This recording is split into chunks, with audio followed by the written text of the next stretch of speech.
Prologue. A problem with bandits. You rabble, fall in. We'll try.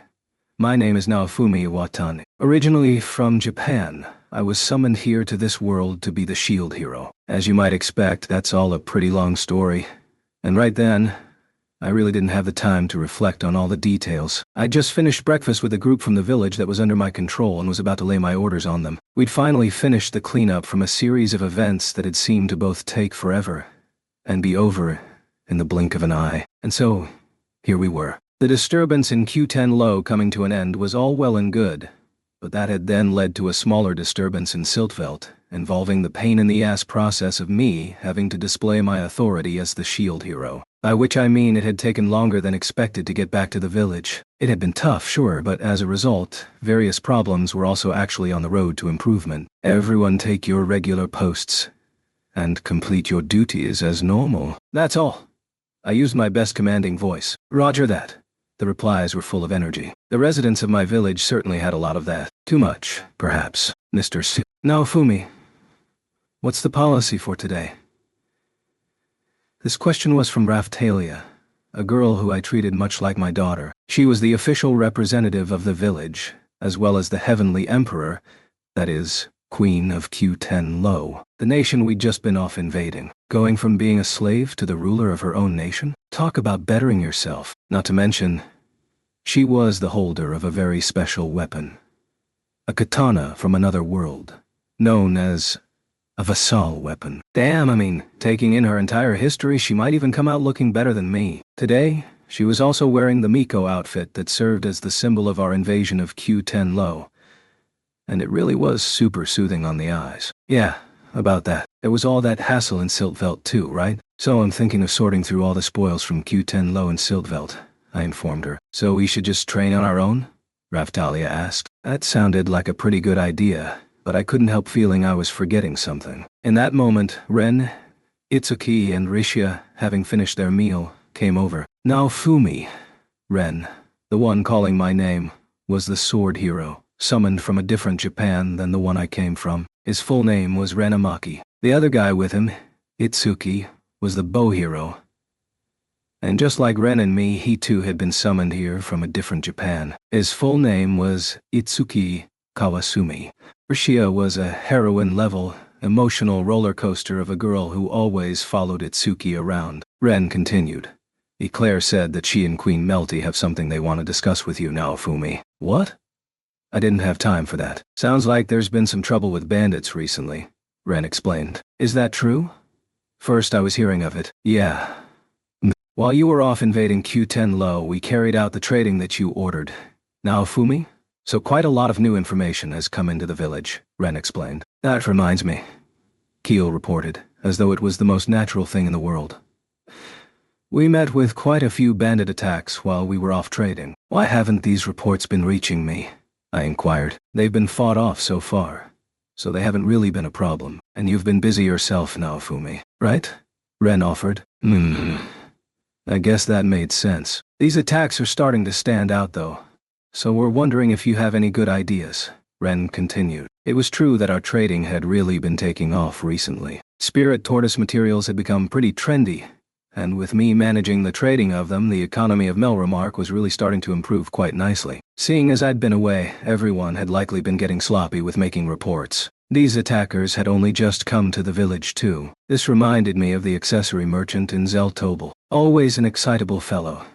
He had eagerly explained how, with the appearance of the spirit tortoise, people were now much more sensitive to the threat of the waves, and much more keen to spend their money on protecting themselves. He'd sworn that getting in now was the route to quick money. Perhaps it was only natural then, that the success of merchants such as him would also give rise to bandits preying on them. Currently the four holy pillars, the Adventurers Guild, Trade Union, Band of Knights, and the Church, supported each other and maintained the economy. Meanwhile, thugs and killers were banding together to attack merchants and villages for their own profit. Handling such violence was surely beyond the means of those operating the trade in slaves and accessories. They had power, perhaps, but at their core they were nothing more than black-hearted merchants, dynamically opposed to those who relied only on violence and would never listen to reason. They likely had some plans in place, but still I'd have to act. What this meant overall, anyway, was that the chain of events since the appearance of the spirit tortoise had led to a fall in the general public safety of Melromark. We'll have to go big on this one. Wipe them all out, I concluded. But how? Wren asked. I do have one idea, I said, and it brought a grin to my face. That very same day, I visited the place I'd been thinking of, a farm set up for the rehabilitation of criminals. I took Wren, Raphtalia, and anyone else with me who looked like they might be useful in negotiation. Now do you see? I've got a very special, very large job just for you, I explained. And no thanks, I've made up my mind. Once my dues have been paid, I'll go back home and stick to the straight and narrow. This from a bandit who, after numerous encounters with me, was now being managed here by Wren. I was trying to convince him to take pride of place as a key player in my plan. However, perhaps truly regretting his deeds from the past, the man continued to reject my offer. You actually don't have the right to say no, I pointed out. Whatever you may say, I'm working hard, right now, to make a go of a normal life. Please don't mess things up for me. The man was indeed making an effort. I couldn't deny his desire to turn over a new leaf. That said, I didn't give up on trying to win him over. I won't. Don't worry, but at least listen to what I have to say. I'm not asking you to do anything crazy for me. Nothing too insane. There's plenty in this for you too. Honestly, I had quite a lot of respect for this guy. He'd taken his licks, plenty of them, and still stuck it out as a robber. He was unlucky for sure, but he was also lucky enough to have gotten away with his life. First, I continued my pitch. I'm going to let you class up, level up, and everything. The punishment this guy had received from the state was a level reset and to work in developing the land. That meant he was currently level 1. With no means to fight, he was just like a slave anyway, simply working off his sins. Of course, seeing as he actually was a slave, if he ran his slave seal would activate and kill him, so he also had to live with that hanging over him. All of this stuff certainly made keeping criminals in line easier than in my world. Next, and I don't even know where you come from, but I'll send some money to your family. Help them out a bit. You are being hired by the state after all. Give your folks back home something to brag about for once. Gah! That seemed to have worked, at least a little. He was paying more attention to me now. A thief with no abilities or connections had a chance to receive support from the state. Of course he was giving it some thought. This will be a good deed if it goes well. I went for the kill. I promise a significant reduction in your sentence. No, Fumi, you look positively maniacal, Wren observed. Shut up. This is called plea bargaining, I shot back. I don't think that's quite right, Wren corrected me. Then what? A decoy investigation? I retorted. He's a decoy? Wren still didn't sound convinced, giving me a suspicious glance. I appreciate the offer, but still. This bandit wasn't having any of it. Come, don't rush to a decision. You must be hungry. Here, let me feed you. The dish I produced was, of course, a cutlet rice bowl famous in Japan for its use in interrogations. My recollection might have been fuzzy on that. Anyway, the exact ingredients couldn't be obtained in this world, so I'd cobbled it together from stuff that looked the part. The robber said nothing, but his stomach growled for him. Looking at the food, my trump card, he gave a swallow. He'd been stealing things for a living. After all, he'd likely never really eaten nice food. It's not poisoned, I assured him. Go ahead. I'll have one of my slaves eat a little first if you want. I brought Keel along for just this reason, and I placed some of the almost cutlet and rice onto a small dish and had her eat it. Baba Shield, this is delicious. Give me more, she yapped. Just wait, I replied. If he doesn't give me the nod, you can have it all. You better not nod, nasty. Bad person, Keel quickly quipped. Keel, Raphtalia admonished. Yeah, I guess taunting the guy to get him to reject my offer just because Keel wanted to eat more herself was worthy of reprimand. You've twisted my arm then. I'll eat. I'm eating. Phew. With that, the robber started to eat the cutlet rice bowl I'd prepared for him. What is this? He reacted at once.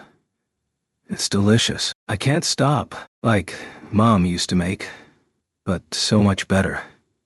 Keel, the little puppy, looked on with jealous eyes as the robber, actual tears streaming from his eyes, greedily stuffed the food into his mouth. Ren was looking at me with a really odd expression on his face, like I cared. Of course it doesn't have to be you. I'm sure there are some other faces here I recognize.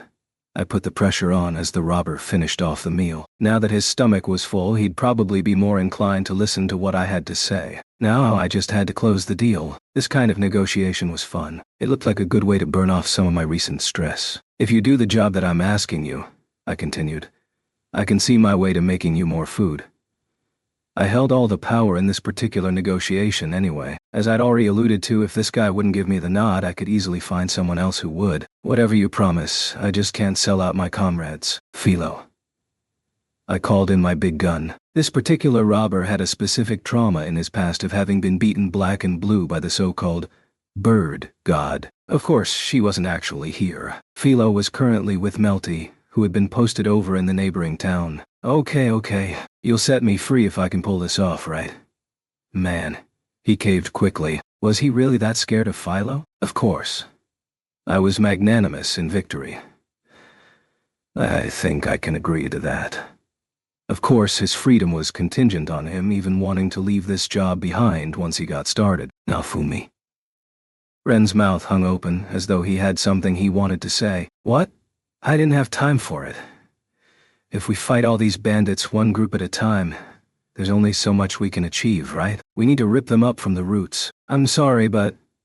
Raphtalia, silent until now, finally spoke up. You're really going to make someone try to atone for his past by going back and doing more bad things? I'm not sure I'd call them bad, you know.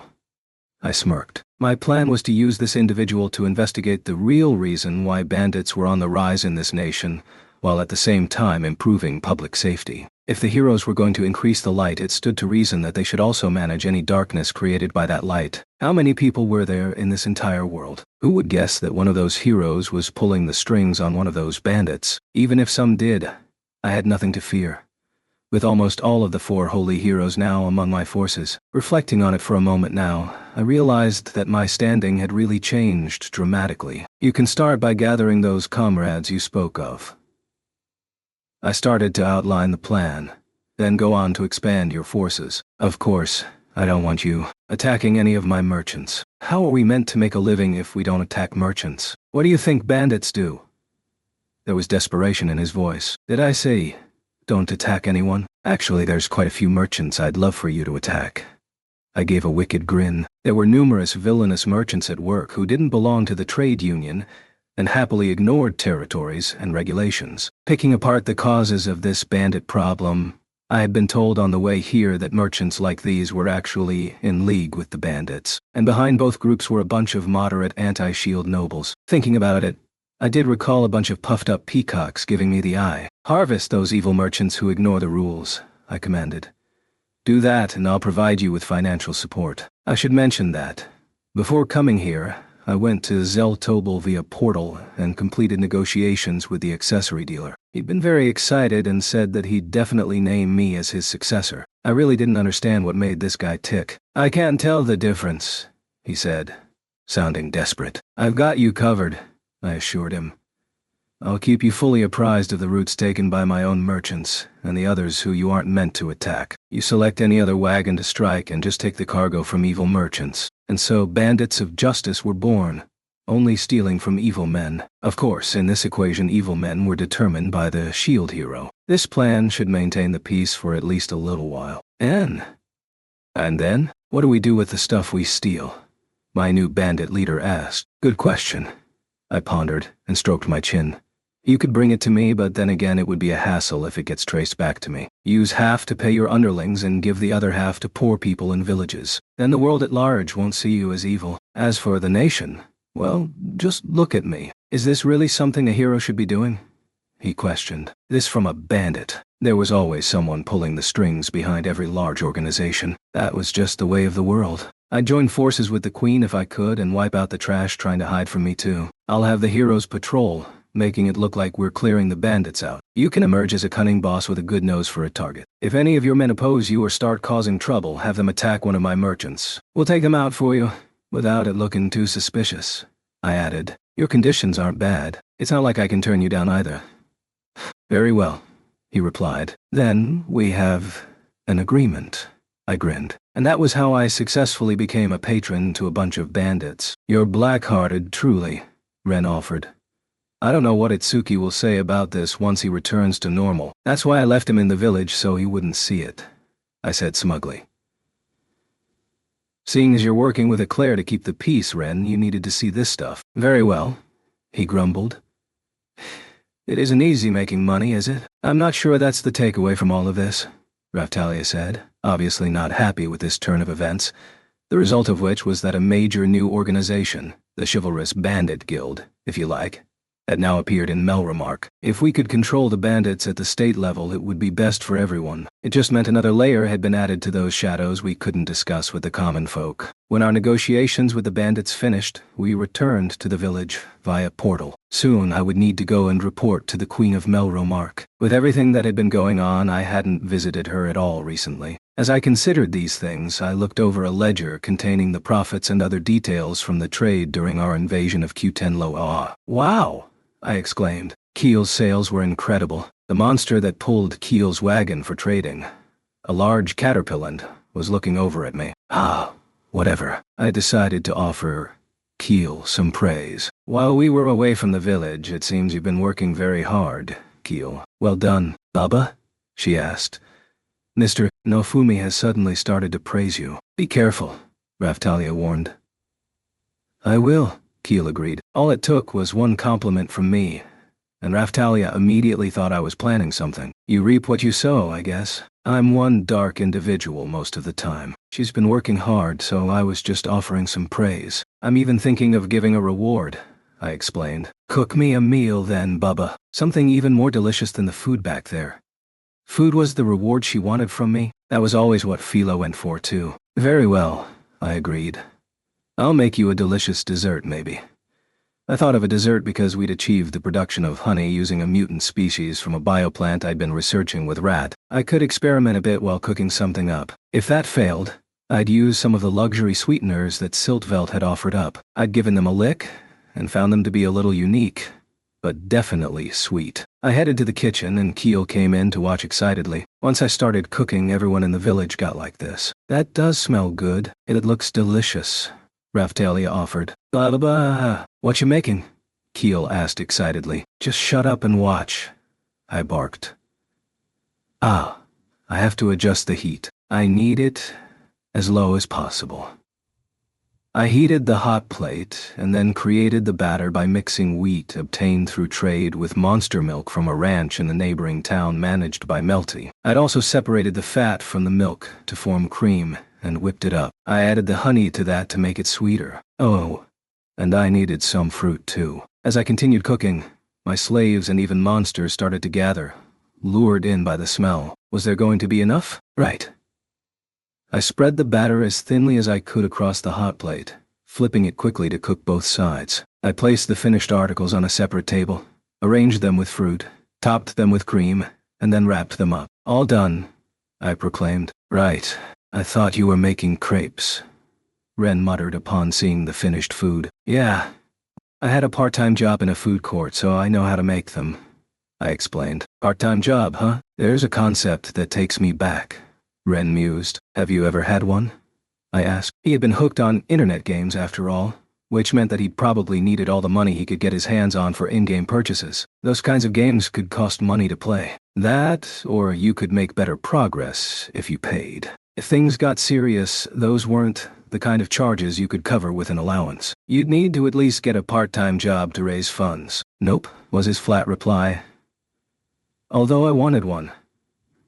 Ren was a high schooler after all. His school, or maybe his parents, probably didn't let him work. My younger brother was already attending a school that didn't allow the students to work. Me? I've been working my butt off since I was in high school. Desperate for cash. I think you can guess why. With that, I gave my first experiment to Ren. This was a popular dessert in Japan, so Ren was probably best positioned to evaluate it for me. Delicious. A little different from what I'm used to, but not enough to bother me, was Ren's verdict. Are they really good? Keel's eyes sparkled as she looked on. Here, this is a thing from my world called a crepe, I said and gave the next one to Keel. A crepe? I've never heard of this. A food from your world, Bubba? She asked and sniffed at it, eyes wide. At the moment, she was in human form. She'd been in dog form a lot recently. According to her, although it consumed magic while she was transformed, it heightened her senses and made her lighter on her feet. Paws, which was convenient for all sorts of things in daily life. Keel took a big bite out of the crepe. "I've never tasted anything like this," she managed to say around her stuffed cheeks. She kept on chewing, wagging her tail and wriggling her ears. "It's delicious." "Glad to hear it," I said. Thanks to Keel's comments, the rest of the villagers and the monsters were all displaying a desire to try one. I started to cook more, but then, so delicious, crepes rule. Keel started yapping while running around. "Don't fall over," I warned her. Almost at that same moment, Keel took a tumble. "Hey, I've seen that bit before. Somewhere," Ren commented. "That's a coincidence." "Me too," I realized. She spilled the crepe across the floor. "I think it was ice cream, though. It was shaved ice for me," Ren said. "A bit dated now, but I definitely saw it." Looks like classic comedy was the same even in a futuristic and otherworldly Japan with Ramo games. Keel. The life of the party. Ooh-wah. The crepes Bubba made. "No!" Clutching her head in her hands, Keel shouted and looked at the scattered crepes, tears in her eyes. If she wanted them so badly, I'd have to try and do something. But did I have the materials? I wasn't even sure there'd be enough for everyone else in the village. Keel was looking intensely at the crepes on the floor. Another demi-human slave extended an arm to help her up, but it was like she couldn't even see them. A moment later, she ate one. Possessed by something, perhaps, Keel turned into her dog form and started to gobble up the crepes from the floor. "Keel! What are you doing?" Raphtalia dashed over and warned her to stop. Others from the village were pointing at her in surprise. "You'll make yourself sick." Raphtalia was almost wrestling with the dog. "Let me go. Bubba made these for us to eat. I can't let them go to waste." "Stop it." Raphtalia wasn't giving any ground. "He told you himself not to eat food from the ground." "I'm still gonna eat them." "Move. I need to eat these crepes." "Ooh-ah."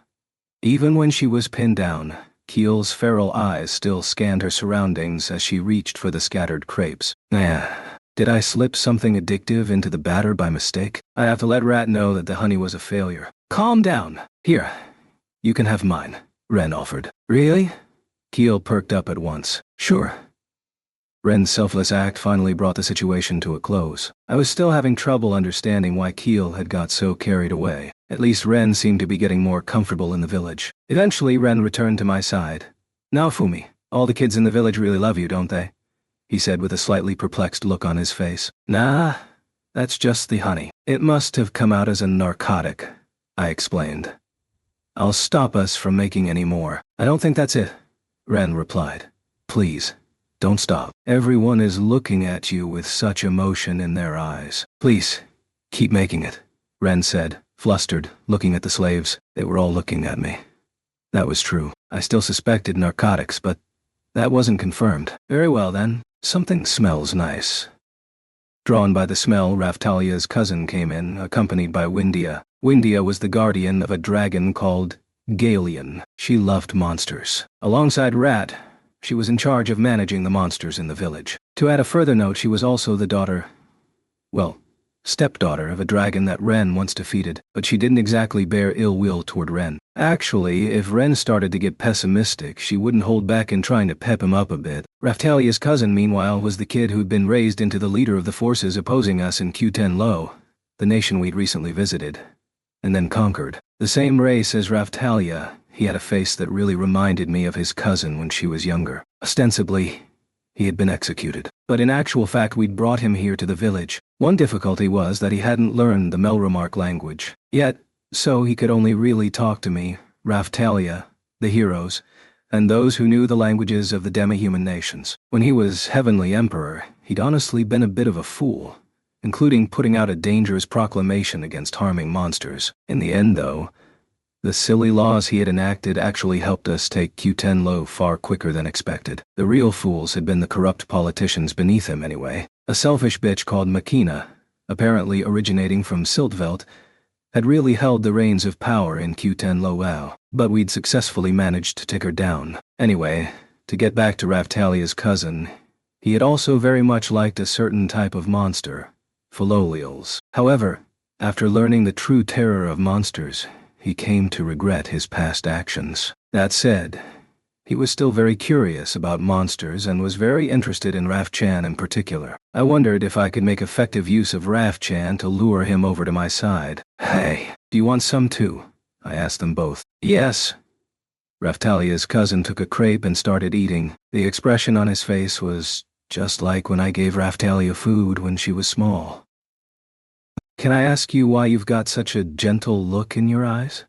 Raftalia asked with the same tone she normally used for a snide comment at my expense. "What did I say this time?" "I was just remembering when you were small," I explained.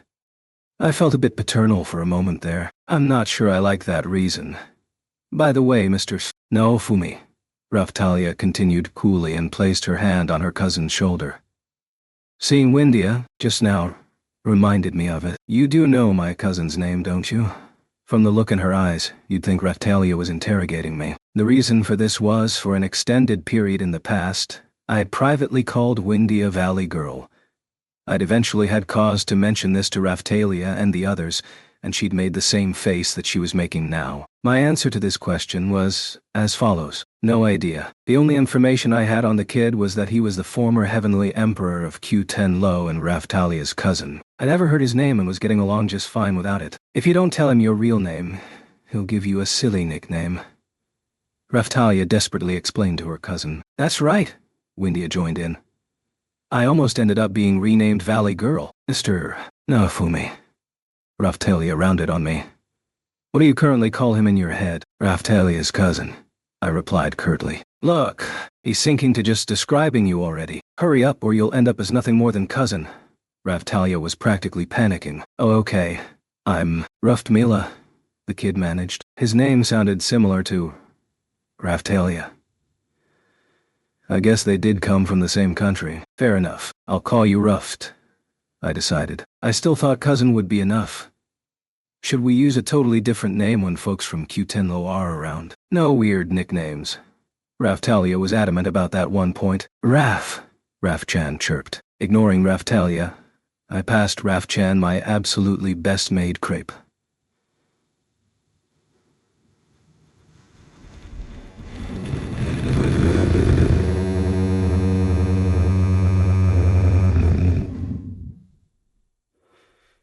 And with that, my dessert making was finished. Ah, I forgot. That woman and Galeon were asking to talk to you, shield hero, Windia announced. That woman would be Ratatil, an alchemist well-versed in monster lore who had joined us from Fabre. Galeon was a dragon, as previously explained. Okay, no problem. I need to talk to them about managing supplies and other stuff anyway, I replied. She might have completed her investigation into the unique ecosystem of Q10 Lo and prepared materials on it in her lab here in the village. In that case, Naofumi, I'll go and explain what's been happening to Eclair and the others. Just give me a call if you need me, Ren said. Sure thing. Have a word with Atla and those guys too. Tell them it looks like I'm going to be too busy to come and train today.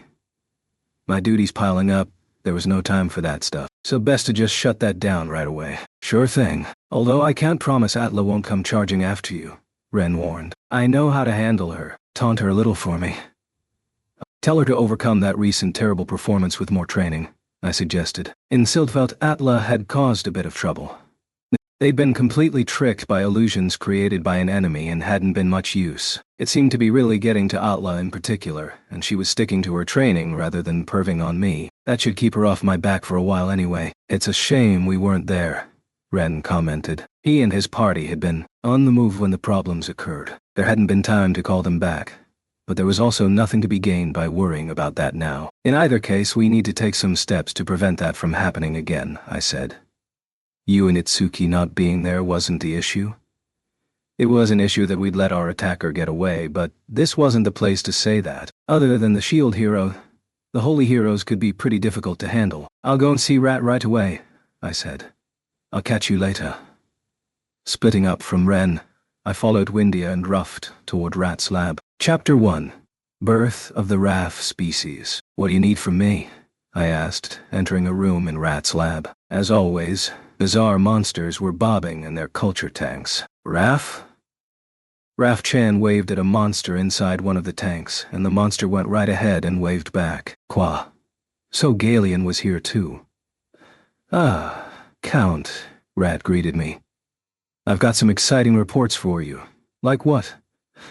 I'll be the judge of what was exciting. First, a progress report. Concerning the Sakura Lumina trees, there's no way to cultivate them. I don't understand the reasons. But they wither the moment you put the cuttings in the ground, Rat explained. I see. That was a shame. They were so beautiful. I'd asked Rat to try planting them here, thinking we might be able to make the village famous for the trees. The Sakura Lumina were endemic to Q10 Low and could provide all sorts of convenient abilities. I'd thought it to be something of a waste if they could only be used in Q10 Low. Working with bioplants really demands the cooperation of you, Count, and the other heroes, Rat explained. Among the bioplant expansion functions, there was formulation. It had shown up after messing about a bit. Maybe we could use that to prevent the Sakura Lumina from withering. Sure thing, I replied. Should I just do that now? Hold on. I've got other things to report that I'd like you to listen to first, Rat said. Huh? Like what? I'm a busy guy. Windia, dear, go get them ready, Rat ordered. Okay, Windia responded and left the room. Good, she's gone. With the departure of the girl, Galian started to speak. Why do you only talk when Windia isn't around? Ruft asked, tilting his head. Keep that to yourself, I told him.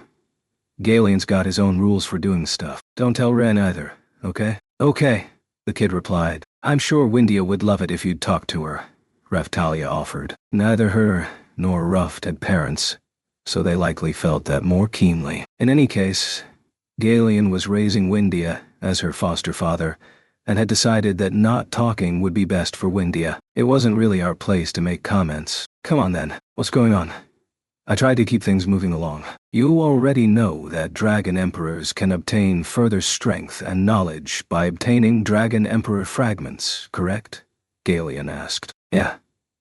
I had some idea of that, not only from the events in Q10 Low but also from the demon-dragon trouble we'd had when Galian first joined the party. In order for me to become stronger, it is vital that we defeat Dragon Emperors, dragons, and obtain more fragments, but concurrent with that, there's other information that might be prudent to share with you, Galian explained. Like what?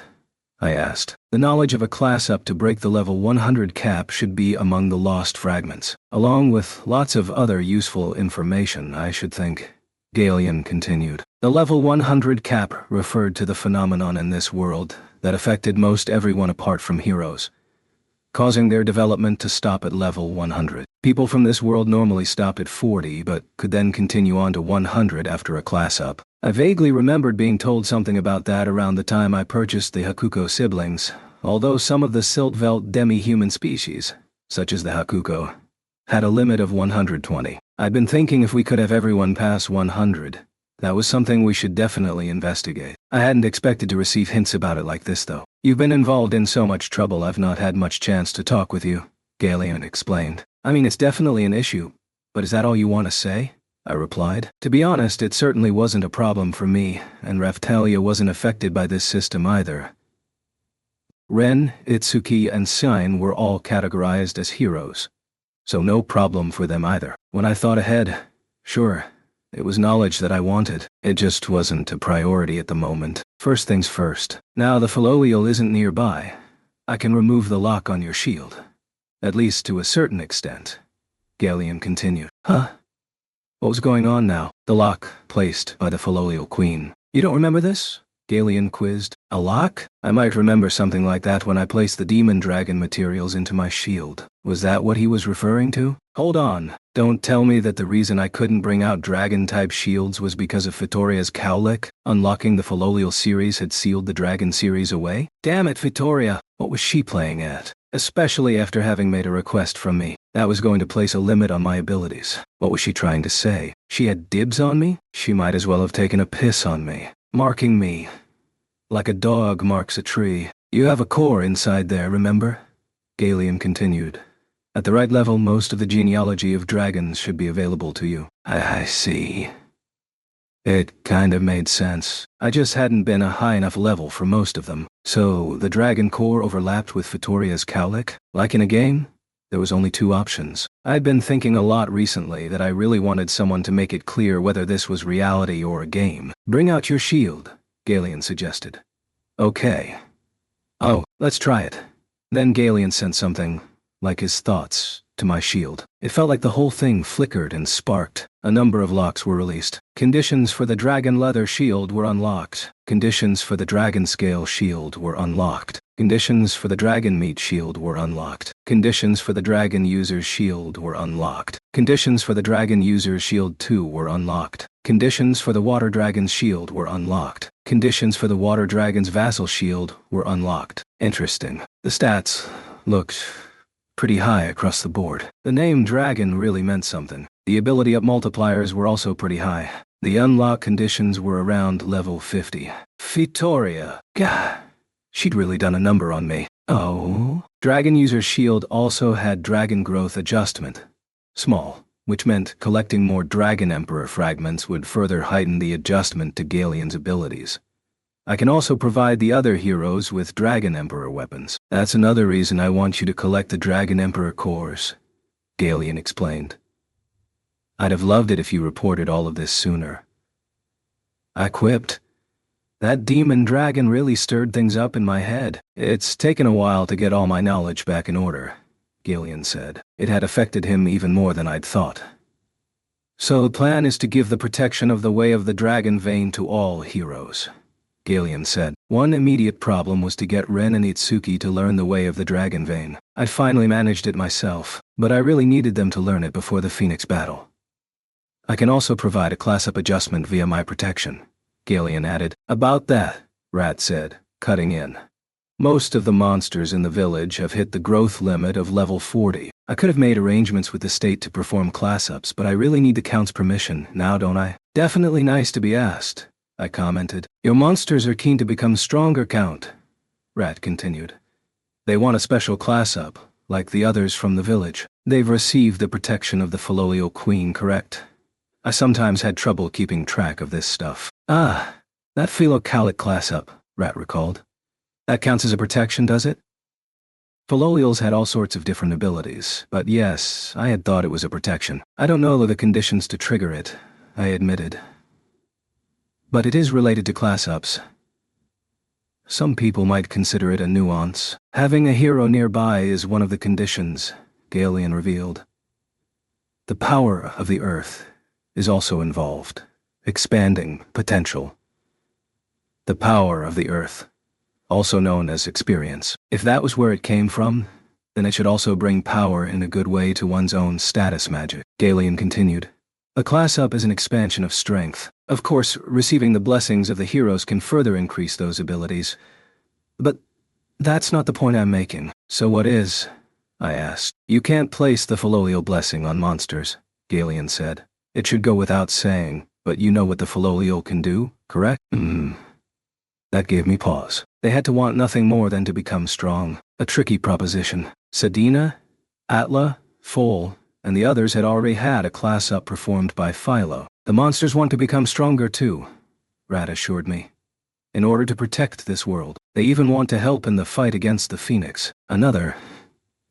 I hadn't really cared for them much myself recently, so I was surprised to hear they were pushing so hard. Some of them cry at night wanting to see you, Count, Rat lamented. Why would they do that? I inquired. You used to care for them in the mornings, right? They all love you, Count, Rat explained. I do understand how they feel. Mr. Naofumi is quite considerate when it comes to taking care of people. Raftalia chimed in with a somewhat lamenting tone. Yeah, she had a point. Philo, and even Galen, did seem to easily take a liking to me. In Kizuna's world, Ethnobalt had been pretty friendly with me too. Raf-chan spoke up. Huh. Galen looked at her and made a strange noise. What was that all about? I asked. No, it's nothing. The dragon dismissed it. Let's get back on track then, I suggested. You've called me here because you want to help with class-ups, is that it? That's right. Considering what we have coming up, it Can't hurt to do what we can now, right? Galen reasoned. Sure. I agreed. So much other stuff was going on. But the date for the revival of the Phoenix was also drawing closer. I'd started the whole plan to raise the village slaves to prepare for the waves in order to restore Raftalia's homeland. That had been successful. And now we could even call in further reinforcements from places like Siltveld and Q10-Lo. But I still wanted to make the villagers stronger than anyone else. So why not have some monsters among them too? The reason you had Windia go out was to prepare to bring in those you want to class up, I realized. That's right, Galen confirmed. You can get around quickly, can't you, Count? The class-ups should finish pretty quickly too, right? Shall we sit down and dig into the Sakura Lumina problem after that? Rat suggested. Sounds good, I agreed. Let's get moving. Raftalia, you better get ready too. Very well. We'll use a scroll of return? She confirmed. Yeah. I have to say, this particular procedure goes a lot easier with you, Raftalia, I said. Raftalia's katana, which was a vassal weapon from Kizuna's world, had a transport skill called Scroll of Return. It allowed the user to jump to the last registered dragon hourglass. She'd registered it really recently, so we'd be able to travel at once. I could also increase the number of people she could take with her by using Portal Shield. Can I go with you and watch what happens? Ruft asked, worry on his face. He had Raf-chan in his arms, both of them looking at me. Sure, no problem, I assured him. It looked like he was gradually becoming a true monster lover. With that, we headed to the monster stable where Windia was already making preparations, and I popped the big question. We're going to class up. Anyone who wants to get strong, come forward. My question was greeted by a cacophony of affirmative roars and growls, with almost all the monsters in the stable taking a step forward. Damn, they completely understood me. Even my village's Usipal stepped forward. That beauty was getting pretty big enough to ride even. In any case, it looked like all of them had a taste to get stronger. This is really going to give our combat strength a boost, Raftalia commented. I guess that's a good thing. I was hedging my bets. Most of these guys had grown up pretty wild. Would it even be possible to incorporate them into battle strategies? We'd have to give that side of all this some thought as well. Without further ado, we departed. Taking the monsters along, we arrived at the Melromarked Dragon Hourglass, and explained the situation to the soldiers placed in charge of it. Thinking about it more carefully, we might have been better off doing this in Siltveld, I realized. After all, the Dragon Hourglass was a facility used for class, meaning people who had received permission from the state could very well be coming in and out. Furthermore, Melromark had long been a humanist nation. That was changing a little thanks to my own activities, but it might still cause a problem if we kept other adventurers or National Guards waiting while we performed class-ups for a veritable horde of monsters. For that reason, it might have been better to do this in Siltveld. The problem there was requests had to be made very carefully, or they might start to ask for strange things in return. The potential for that definitely added some pressure. The trouble we'd had in Siltveld on the way back from Q10-Lo, being forced to display the authority of the shield hero, was still fresh in my memory. Still, they should also be starting to prepare for the fight with the Phoenix, so I'd like to think they wouldn't be making any more annoying demands. That's no problem at all. One of the Melromark soldiers responsible for the Dragon Hourglass replied to our request, smiling while he did so. Speaking strictly from the state of national affairs, you'd probably find somewhere like Seltobel more receptive to performing class-ups for monsters, but here in Melromark, we certainly aren't going to refuse aid to a hero. Nice. I knew the Queen was doing some things on our behalf. You and your party are fighting to protect the peace of our nation, the soldier went on, and the famine has been resolved. Why, if someone did try to turn you away, they'd need to be slapped down as a rightly ungrateful So, you think, that works for me. I wasn't about to touch that. Rumors have already been spreading that you're going to start dealing with the robber problem too, the man continued. I take it this is part of that? Raftalia murmured to me quietly. I think he's getting the wrong idea about this. Are you okay with that? No, not really. Although on second thought, from a trade perspective that actually wasn't incorrect. It'll be a pain to correct him, I whispered back. The monsters do pull the wagons, so overall, he's not wrong. Let's just roll with it. You don't have it easy, do you, Count? Rat sympathized. Having to handle all these different jobs day after day. If you think that, you might help out more, I jibed. I am helping out. Now, monsters, we're going to class you all up. So form up into a line. That was all it took from Rat for the monsters to form an orderly line. The Melremark soldier was so surprised he could only stand there blinking. "Your monsters really are very tame, Shield Hero," he commented. "Yeah, I guess so," was all I could say. They weren't on the level of Philo, Galeon, or Rafchan, but they did listen very well. In Japanese terms, it would be like shouting, "Line up," and having a bunch of cats and dogs understand the meaning and fall into line. "Qua," Galeon offered. "Right, Galeon," I ordered. "Go ahead and perform a special class up on each of them." "Qua," the dragon confirmed. "We're counting on you," Windia offered. Proud to be asked, Galeon beat his chest and then climbed up on top of the dragon hourglass. We discussed all of this beforehand, after all. The monsters were going to give it their all too. Just like with the slaves, we were letting the monsters themselves decide the direction to take with the class up. "Let's get started," I said. With the help of the soldiers, we started the class up ritual using the dragon hourglass. First came the largest of the caterpillans, the one Windia had protected. It looked to have pretty low latent potential.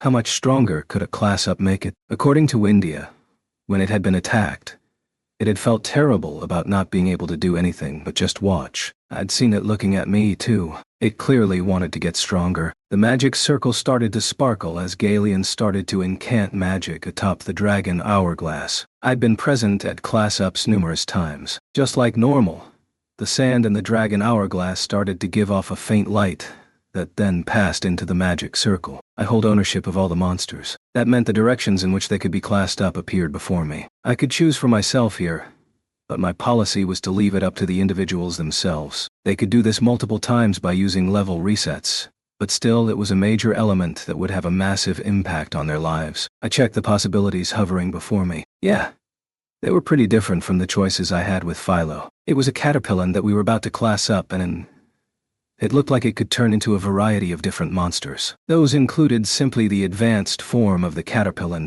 and also a monster called a butterfland. That was the direct class-up cluster. Checking more carefully, I saw there was a status item called Required Attributes, and if the numbers within that range were satisfied, then the races it could class up into would also increase. Qua! Perhaps Galeon was lending his strength, because there was another item that shouldn't really exist. I checked it more closely to see it had pretty high stats across the board. It was an item leading to a complete upgrade monster cluster with a slight lean toward magic. So, this had to be the special class up. A Philolio would surely choose the complete upgrade, but what decision would this monster make? An option appeared. Select Reject, and allow the monster to choose for itself. I confirmed it. That was what I wanted to do. Raf! Ah. Ruft gave a shout as Rafchan leapt out of his arms. Huh? I was surprised too. Rafchan entered the magic circle and it looked like she was incanting magic just like Galeon. Her tail was all shiny and puffed up. Rafchan tottered along and climbed up onto the head of the caterpillar. The outline of the caterpillar started to blur. "Hey, I have a really bad feeling about this," Rat interjected. "Rafchan, don't get in the way," I shouted. "Raf!" Raftalia shouted. For some reason, Rafchan's entire body started to glow. Ooh-wah!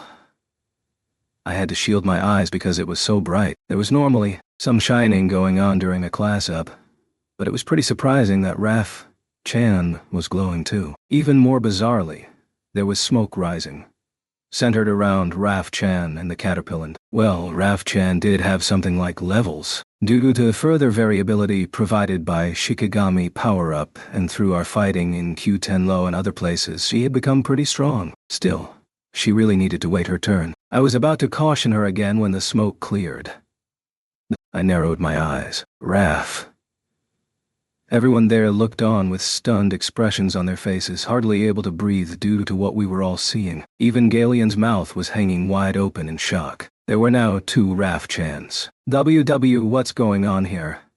Raftalia was the fastest to recover and react verbally. Qua! Galeon also gave a shout, confusion in his eyes. What's happened to Raf-chan?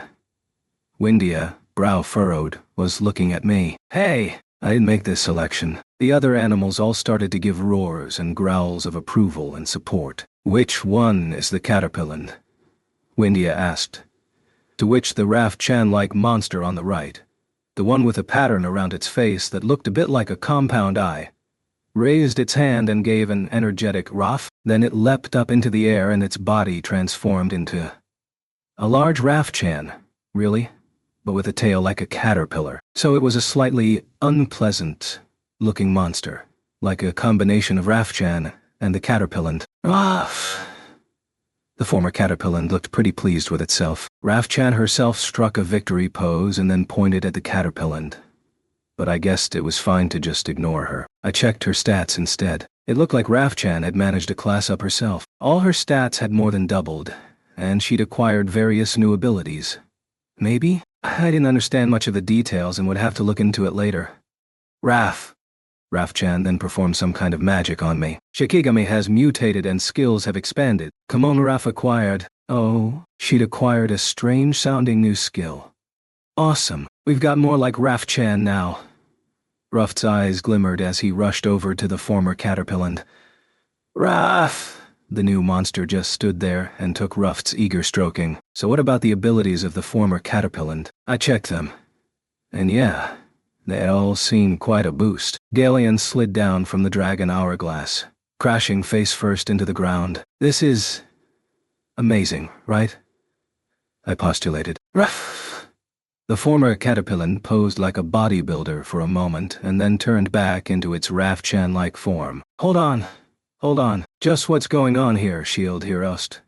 The soldier asked. A very good question. Mr. Naofumi, just what is all this? Raftalia, face pale, grabbed me by both shoulders and started to shake. I don't know. I mean, it looks likely that Raf-Chan got involved in the class. Up somehow, I ventured. That part is obvious. I want to know why things turned out like this, though, Raftalia raged. I mean, monster class-ups can be pretty involved, with massive changes in appearance, or even reverting to their ancestors. But even I couldn't have seen this one coming. Seriously, Count.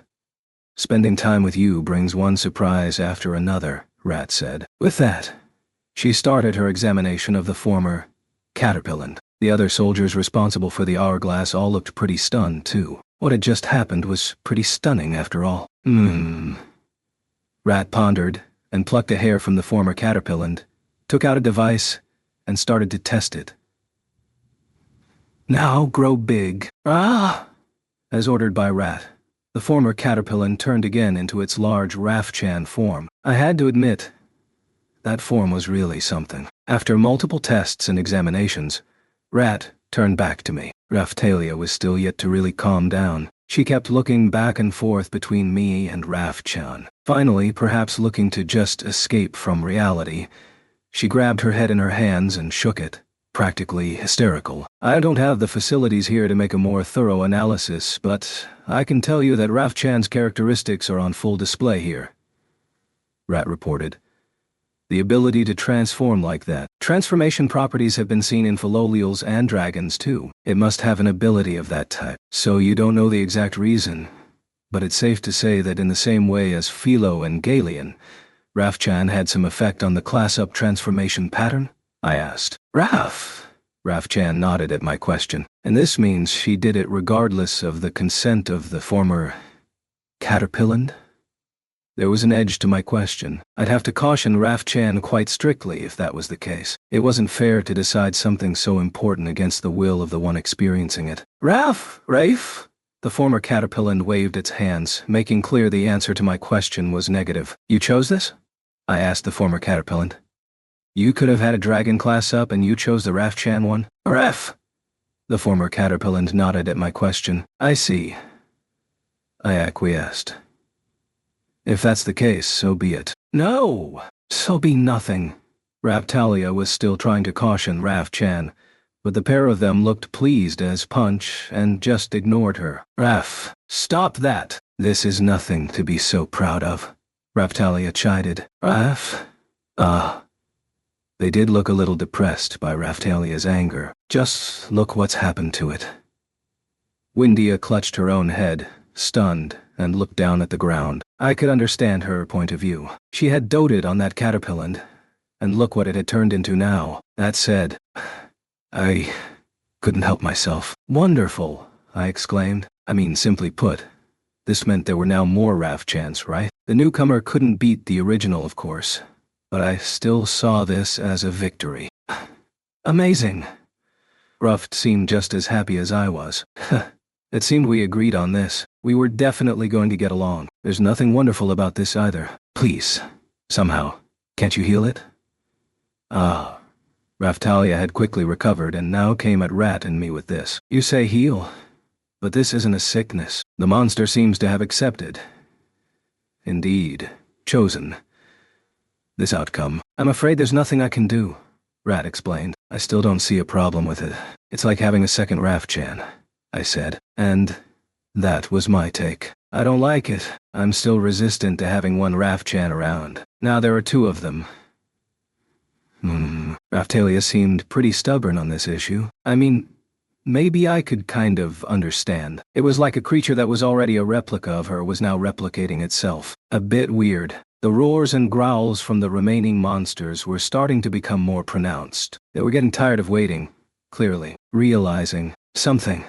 Raftalia gave a start, turning even paler as she looked first at the other monsters, then at Rafchan, and finally at me. Hold it, she said, her voice quivering. You're not telling me that all of these monsters want the exact same class up, are you? You can't be? What do you say, guys? I asked, pointing alternately at Rafchan, and then the now nearby Galeon to see which of them they wanted to pick. All of them as one turned in the direction of Rafchan. It looked like, if it were possible, they had a preference for Rafchan. No way. Stop this. I'm not allowing this. Not at all. Mr. Naofumi, I mean, we have to respect the individual rights of the monsters, right? I reckon if they can't do the Rafchan class up, some of them won't even do it at all, I reasoned. At this cunning piece of leading, many of the monsters voiced their agreement. You should just choose for them, Mr. Naofumi, Raftalia insisted. That's not fair. Look, it's already happened once. To be quite honest about it, I didn't mind this turn of events. It was like having more Rafchans. You've said it yourself in the past, haven't you, Raftalia? You'd like more Rafchans around with all her convenient skills. I might have said that, Raftalia admitted. But actually seeing it happen, I've realized I don't like it. Why not? Ruft backed me up. Good boy. Raf? The original Rafchan also tilted her head. Don't you understand? Raftalia rounded on Ruft. Well, I like how lively things are getting. It makes me feel less sad, Ruft admitted. Just think for a moment what it would be like to see a horde of monsters that look just like us. You see what I mean, right? Raftalia pressed. Yeah, I do, Ruft agreed. It sounds like loads of fun. Raftalia proceeded to slap her hand to her forehead and look to the sky. She clearly thought she didn't have a single ally. I can't believe this, she moaned. Mr. Naofumi won't listen. Ruft won't. Listen, there's no one here to take heed of my words. But hold on, I could be pretty flexible when I needed to. And I wasn't doing this to Raftalia on purpose. I'm sorry, Mr. Naofumi. With that apology, Raftalia snatched up Rafchan and touched the dragon hourglass. Raftalia, I shouted. Where was she going? Mr. Naofumi, this alone, this one thing, I simply have to prevent. She announced. She was so worked up. Return Dragon Vein. Hey, hold on. You can't just... Before I even finished, Raftalia was gone, taking Rafchan with her. She'd gone off to heaven knew where. Even as I thought that, however, an icon floated into my view. It was an icon like a Rafchan face from the expanded items for the Thor. Shikigami. The text read, Come on, Raf. Come on, Raf. Couldn't hurt to try it. Raf! With a pop, Rafchan appeared in front of me. It was a skill that allowed me to summon Rafchan anywhere. Raf!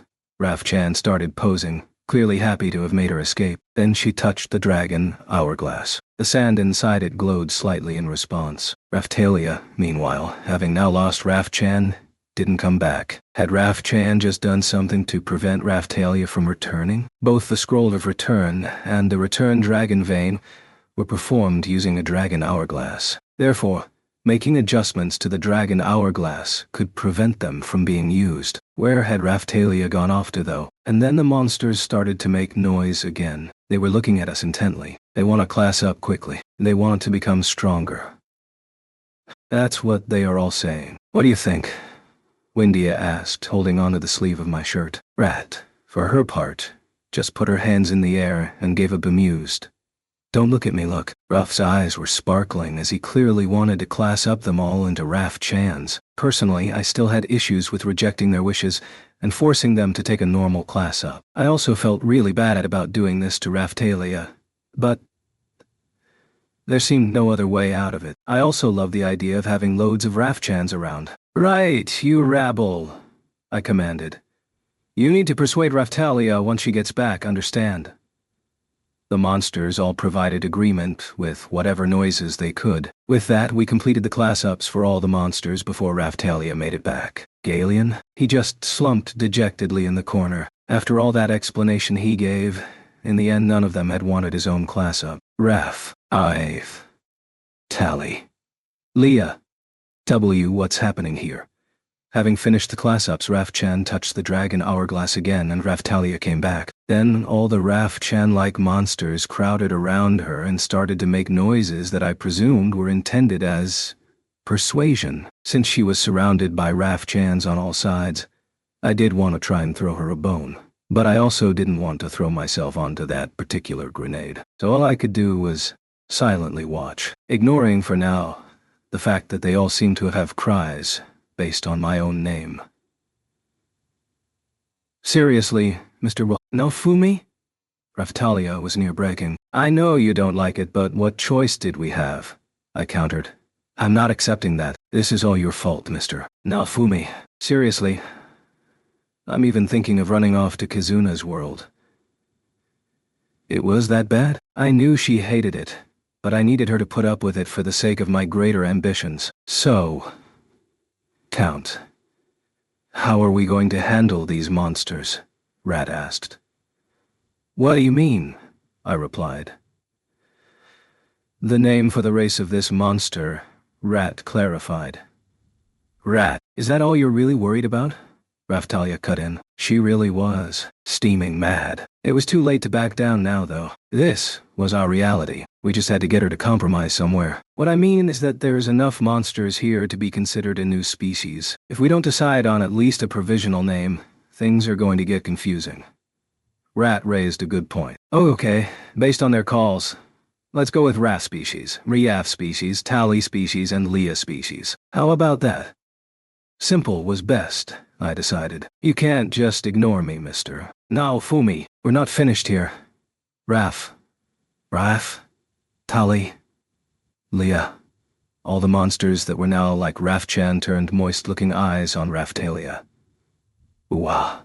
Raphtalia backed down. "Nothing is confirmed yet, so we don't have to divide them up so specifically," Rat added. "Okay. In that case, the first one was Raph-chan. So Raph species will be fine," I declared. "Very well," Rat concurred. "So many Raph-chans. Say, Shield Hero, could I have one?" Ruff asked. "Yeah, we've got so many, so why not? But not Raph-chan," I replied. "Thanks," the kid said. "Please stop ignoring the real issues here." Raphtalia was still having problems. How did it all come to this? Windia wondered. Qua was Galeon's only contribution. In the end, Raphtalia grudgingly accepted the situation at the supplication of the monsters who had all become the Raph species. Ignoring the complaints of Windia and Galeon, we all returned to the village, and further chaos. Chapter 2. Territory Reform. If we're going to be counting monsters as combat strength, this monster stable is going to start getting a bit cramped, I announced. Having arrived back at the village, I checked over the monster stable. "You're going to add even more monsters? No more turning them into Raph species." Raphtalia was adamant. "I've discussed that with Windia already. If we did turn all monsters in the village into Raph species, it would definitely cause some diversification issues," I explained. "That's the only problem?"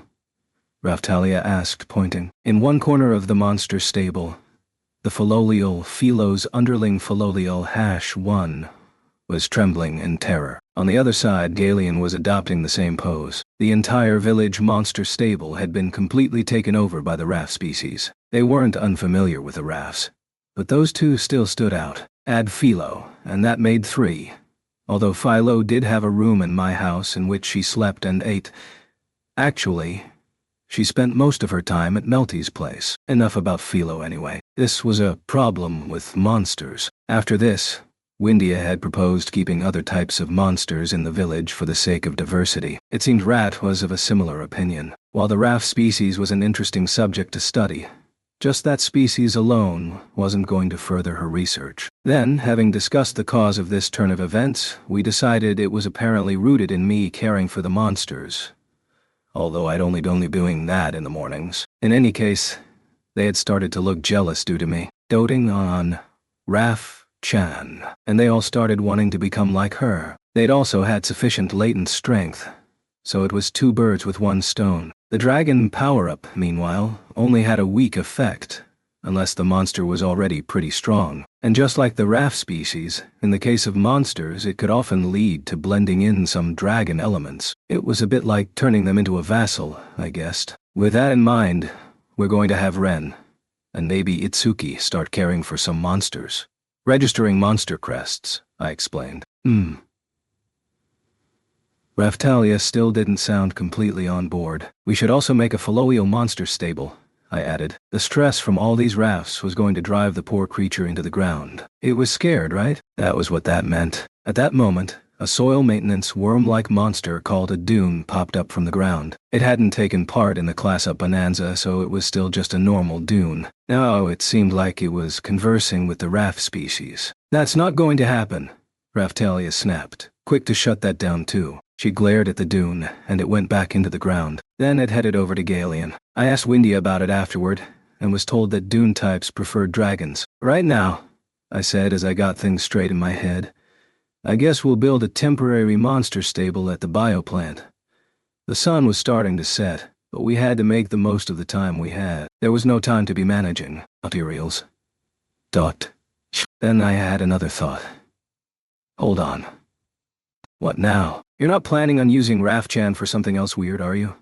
Raphtalia immediately turned suspicious eyes on me again. I was really going to have to cut back on the Raff-chan joking around for a while, or she might explode. I was a jerk, sure, but I wasn't a complete jerk. I really wanted to explain that the reason I liked Raff-chan was that it was an expression of my feelings for treasuring Raphtalia like my own daughter.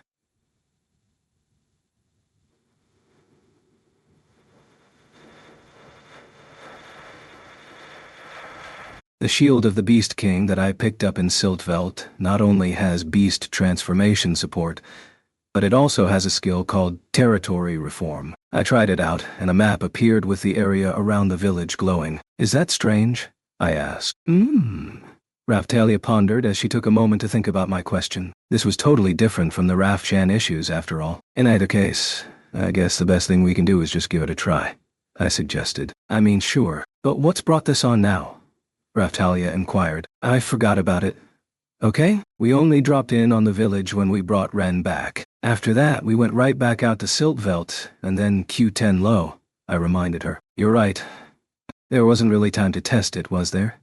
She agreed. Of course, I'm right. So let's test it right now, I proclaimed. In the instant I thought of it, my viewpoint was shifted up into the air, but I could still see normally, too. It was like double vision.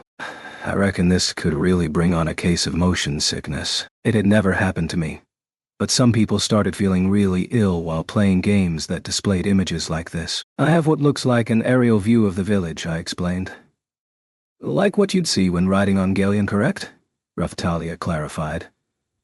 Yeah, like that, I affirmed. The bow hero mentioned that he has a skill which allows him to scout out the surrounding area from a higher vantage point, Raphtalia recalled. Itsuki said that? I mean, he was the bow hero. It wouldn't be strange for him to have a skill that allowed him to search for distant targets. That sounded like quite a convenient skill, too. Maybe I'd have him make us a map.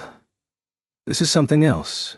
A skill called Territory Reform, I reminded her. That does sound different, doesn't it? She agreed. Yeah.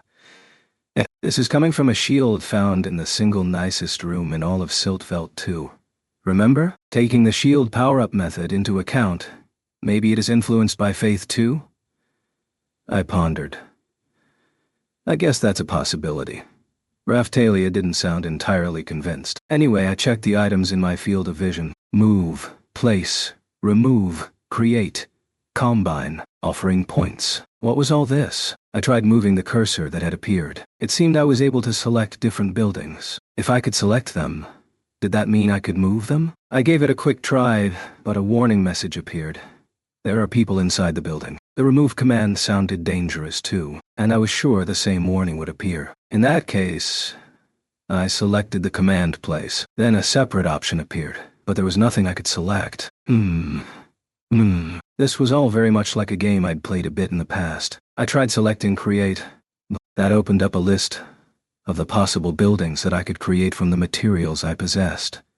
The materials in my shield. It looked like creating stuff also consumed something called offering points. Meanwhile, Combine looked like it was linked to building modification. I could also confirm links to skills. Just what I thought. I used some of the materials I had obtained to create and place a wooden bench in front of the monster stable. With a puff of smoke, the bench appeared. What's going on now? A bench suddenly appeared. Raphtalia squawked. It seems this is a skill that allows buildings and objects to be placed in villages within your territory, I explained. It couldn't have come at a better time either. We'd wanted to expand the monster stable, and this allowed for a more detailed setting than one simply produced by the bioplant. You could also make detailed adjustments, shifting things around after an initial placement, and even set an intended placement area. What I needed to build was a generic building for filolial use, the kind a horse might use, like you'd see on a ranch. You could even set the room layout and indicate the number of them. I'd left the camping plant settings up to Rat, but this was super convenient. Huh? There was even some flavor text. Medium-sized, terrestrial monster, stable. Bioplant produced. A building used for raising monsters. May have to be adapted to suit specific types, but can cover the basics for most surface-dwelling monsters. With that, then, I placed a camping plant seed into my shield, and after selecting Create, I created a monster stable. After that, I slapped it down next to me. Huh? With a rumbling sound, the monster stable grew up from the ground. Okay. It was exactly where I placed it. Without getting too carried away, I put another one down too. It feels like you're doing something pretty incredible here, Raphtalia commented. I don't think this shield can ever surprise me again, I replied. After all, we were talking about a shield that could take bioplants and use plant manipulation to transform them, completely harmlessly, into completely beneficial things. That said, placing too many things or moving too much stuff around was quickly going to use up all the offering points. I didn't know how to get more of those yet either, so I had to be careful. Thinking that, I checked the Combine item to saw that plant manipulation and other skills were linked. The Sakura Lumina branch I had quietly placed inside the shield and the bioplant could be combined together. Rat had said that trying to plant them just caused them to wither right away. Combining them with bioplants, however, applied a growth modifier. Why not give it a try? Modified Sakura Lumina. Unbranded. Sakura Lumina, with a boost in vitality provided by bioplant elements, can access the dragon vein, heighten the power of the earth vein, and create a defensive wall. That was more like it. It looked like it had some really beneficial abilities. I indicated a place in the village for it to grow. Warning: it cannot be placed there. But just as I started to think it was a plant restricted to Q10 low after all, the warning text scrolled down. When creating a dragon vein defensive wall, please place multiple trees at the same time around the desired perimeter. A defensive wall? Mr. Naofumi, what are you thinking? You placed the monster stable here, didn't you? Raphtalia obviously couldn't see what I was doing. Yeah. Now I'm trying to plant some Sakura Lumina, I explained distractedly. They did have beautiful flowers. I wanted to bring some back myself, but you talked about it with Rat earlier, didn't you? She said it failed. Raphtalia continued. Yeah. It was a good bet that this wasn't going to work. Still, I tried placing multiple trees surrounding the village, including near the graves for Raphtalia's parents. Then light started to spill from the shield, and with a gentle glow, Sakura Lumina slowly started to appear. What's going on? What is it? Keel and the other villagers emerged from the buildings with gasps of surprise. Don't worry, I calmed them. I'm just testing some new powers. Raf! Raf-chan touched one of the growing trees. When she did that, light passed along the ground between Raf-chan and Raphtalia and the Sakura Lumina, which burst into blossom. So beautiful. They're shining. Amazing. These and similar calls rose from among the villagers. Yeah, this had really brightened up the village. I took a moment to check the Sakura Lumina that had grown. Perhaps it was thanks to the bioplant influence. I'd only just planted them, and yet they were already fully grown trees. It looked like I'd smoothed over the problem of getting them to grow. They were also emitting a barrier that seemed to protect the entire village. Count! Rat dashed over amid the hubbub. What's going on now? Well, I used a new ability, I explained. It looks like placing the Sakura Lumina to encircle a specific area allows them to grow like this. Is that so? Rat looked around. You've made some pretty big changes in a single day. I couldn't disagree. Now we had a monster stable full of Raf species and Sakura Lumina growing around the village. These are all so significant. I'm not sure I can keep up, Rat said with a sigh and then scurried back to her research. Right. As we first planned for today, we need to organize the materials we brought back from Q10 Low and Siltveld, I said. With all these distractions, it's already night, Raphtalia opined. Don't be like that, I said with a grin. And so, after preparing the evening meal, we set about sorting the materials. After that, prior to bed, I conducted some accessory-making research in my room. Thanks to the Raf species, our countermeasures for things like status effects were proceeding toward a resolution, but there was still a pile of other problems. The principle facing me right then was how to enhance the accessories for Raphtalia, Ren, Itsuki, and myself. As I was working on the issue, I heard Raphtalia and the others battling with Atla outside. Raphtalia.L. Brother. I just want to go and see Master Naofumi. Move aside, Atla stated. No, Raphtalia replied. Never, replied her brother. Raf! Barked a horde of Rafs. Raphtalia? What a cowardly move, increasing the numbers of your race like that. Atla was aghast. I'm not party to this increasing. Trust me, Raphtalia retorted. She didn't sound too broken up about it now, though. All of you Raf species, you know what to do, right? Raf! Came a horde of Raf replies, although I also caught myself thinking that it sounded like fun too. It really was getting noisy out there. As I had that thought, Raf-chan arrived in my room. Ruft was with her. Even among the large number of new Raf species, I knew this was the original Raf-chan right away. Raf. Hey, what's up? I asked. Well, Shield Hero, I was thinking. Ruft trailed off. Okay. I see what you want, I said. It wasn't hard. The kid was feeling lonely, and so he didn't want to sleep alone. Also, he wanted to ask all sorts of questions about the Raf species. Heh! Looked like my plan to draw Ruft into the Raf-chan alliance had achieved success. Raf! Raf-chan cried. She had been asserting herself since her arrival. Was she holding something? A ball? I cautiously took it from her, and she adopted a pose telling me to put it inside. The shield, so I gave it a try. Conditions for the Raf shield were unlocked. Conditions for the Tali shield were unlocked. Conditions for the Laya shield were unlocked. Conditions for the attacking Raf shield were unlocked. Etc. Just to see what it was like, I checked out the Raf shield. Raf shield 020C. Abilities locked. Equip bonus. Raf species growth adjustment. Small, Raf species. Attack order 1, limited period. Raphtalia and Raf species abilities adjustment. Small. Mastery level 0. I'm not even sure where to start with this. Limited period? What was that supposed to mean? Not to mention raising the abilities of specific individuals. This thing was crazy. Still, I relied on Raphtalia the most out of everyone. And so I was certainly not opposed to her getting stronger. It looked like unlocking them would be pretty quick too. What's this? I feel a slight boost in my strength. And that gives me a bad feeling about this. Raphtalia was already reacting from outside the house. Right. What do you want to talk about then? I turned back to my visitor.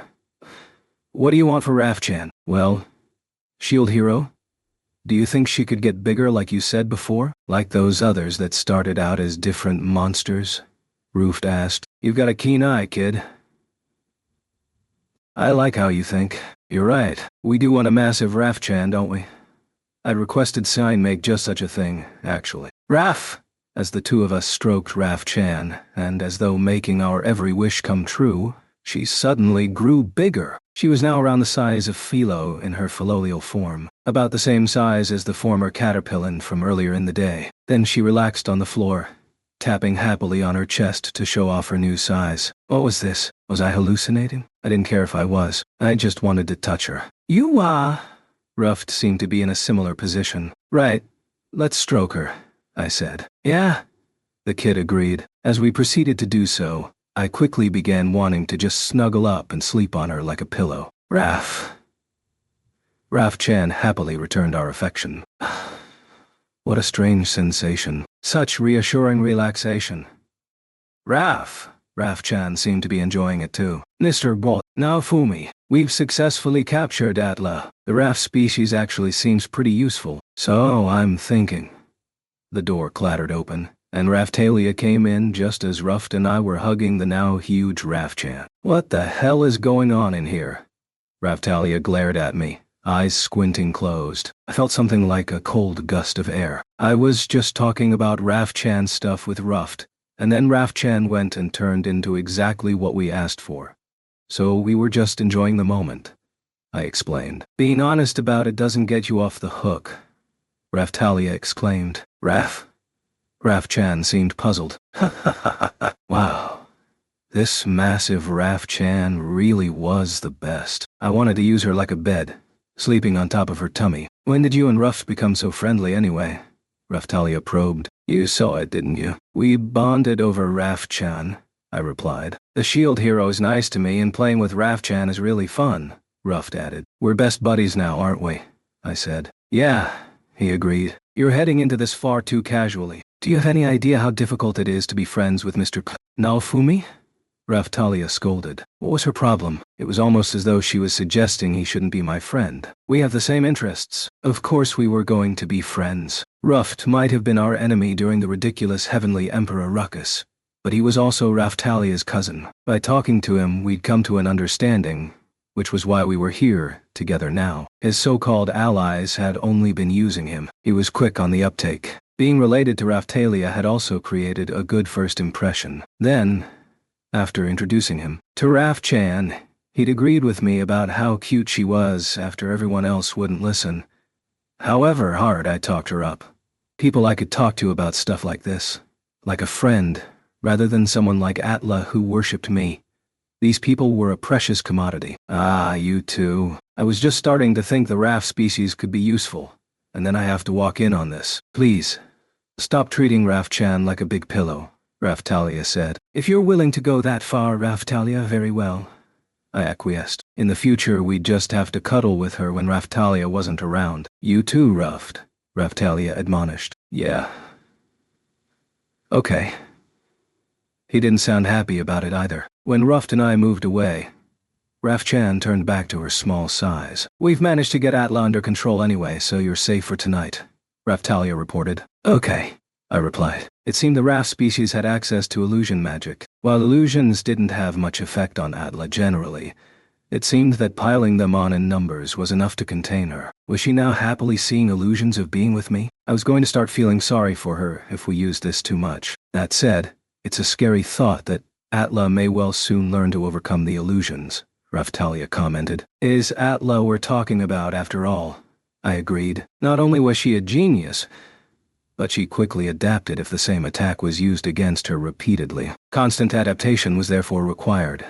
The only advantage was that pitting oneself against her naturally increased one's own skills. She would surely overcome the illusion attack, eventually. I need to put further efforts into our current, biggest problem, learning magic, Raftalia said. How about training the Raf species in magic at the same time? They seem to have the same magic qualities as you, I suggested. I'm not keen on that idea, but I guess that's what we need for the future, Raftalia admitted. We could do with raising Ruft's level a bit too.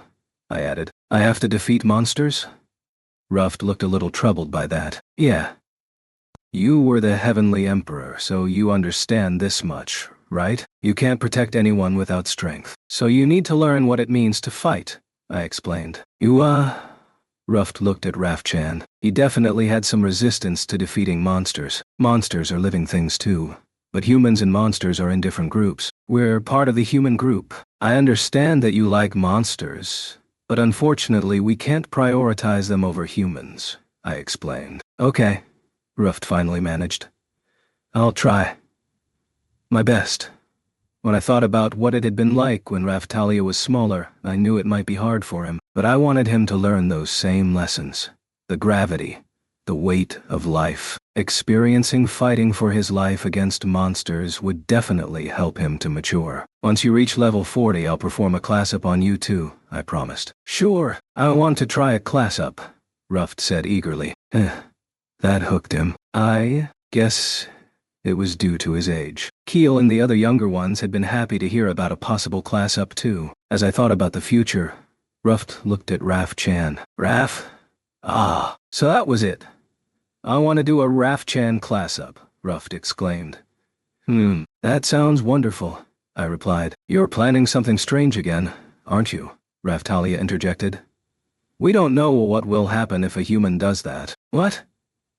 If Rafchan performs my class up, I might become like Shieldina, able to turn into a therianthrope. Or maybe I could turn into something like Rafchan, Ruft postulated excitedly. That really does sound wonderful, I exclaimed. Once we confirmed it worked with Ruft, then we could do the same thing with Raphtalia. Although due to the Katana Vassal weapon, not only would a level reset be difficult, but it wasn't clear if she could even class up. In any case, I was rightly impressed with our former Heavenly Emperor. He had an eye for things that the common folk just couldn't see. No, it isn't. Stop it at once.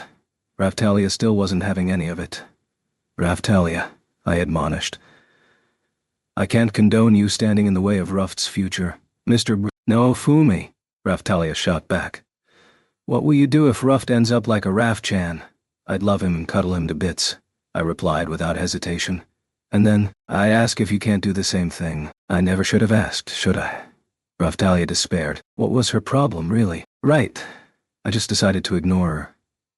This means I really need to put some time into leveling you up, Ruft. I wasn't planning on actually having him take part in the Phoenix battle, but I still felt like throwing my full support behind leveling him up as much as possible before it happened. I'll do my best, Ruft enthused. There's no need for that. Honestly. This is the point where Sedina would normally step in. She always knows what to say to convince you, Raphtalia lamented. She said she was going to show Shieldina the oceans around here, I recalled.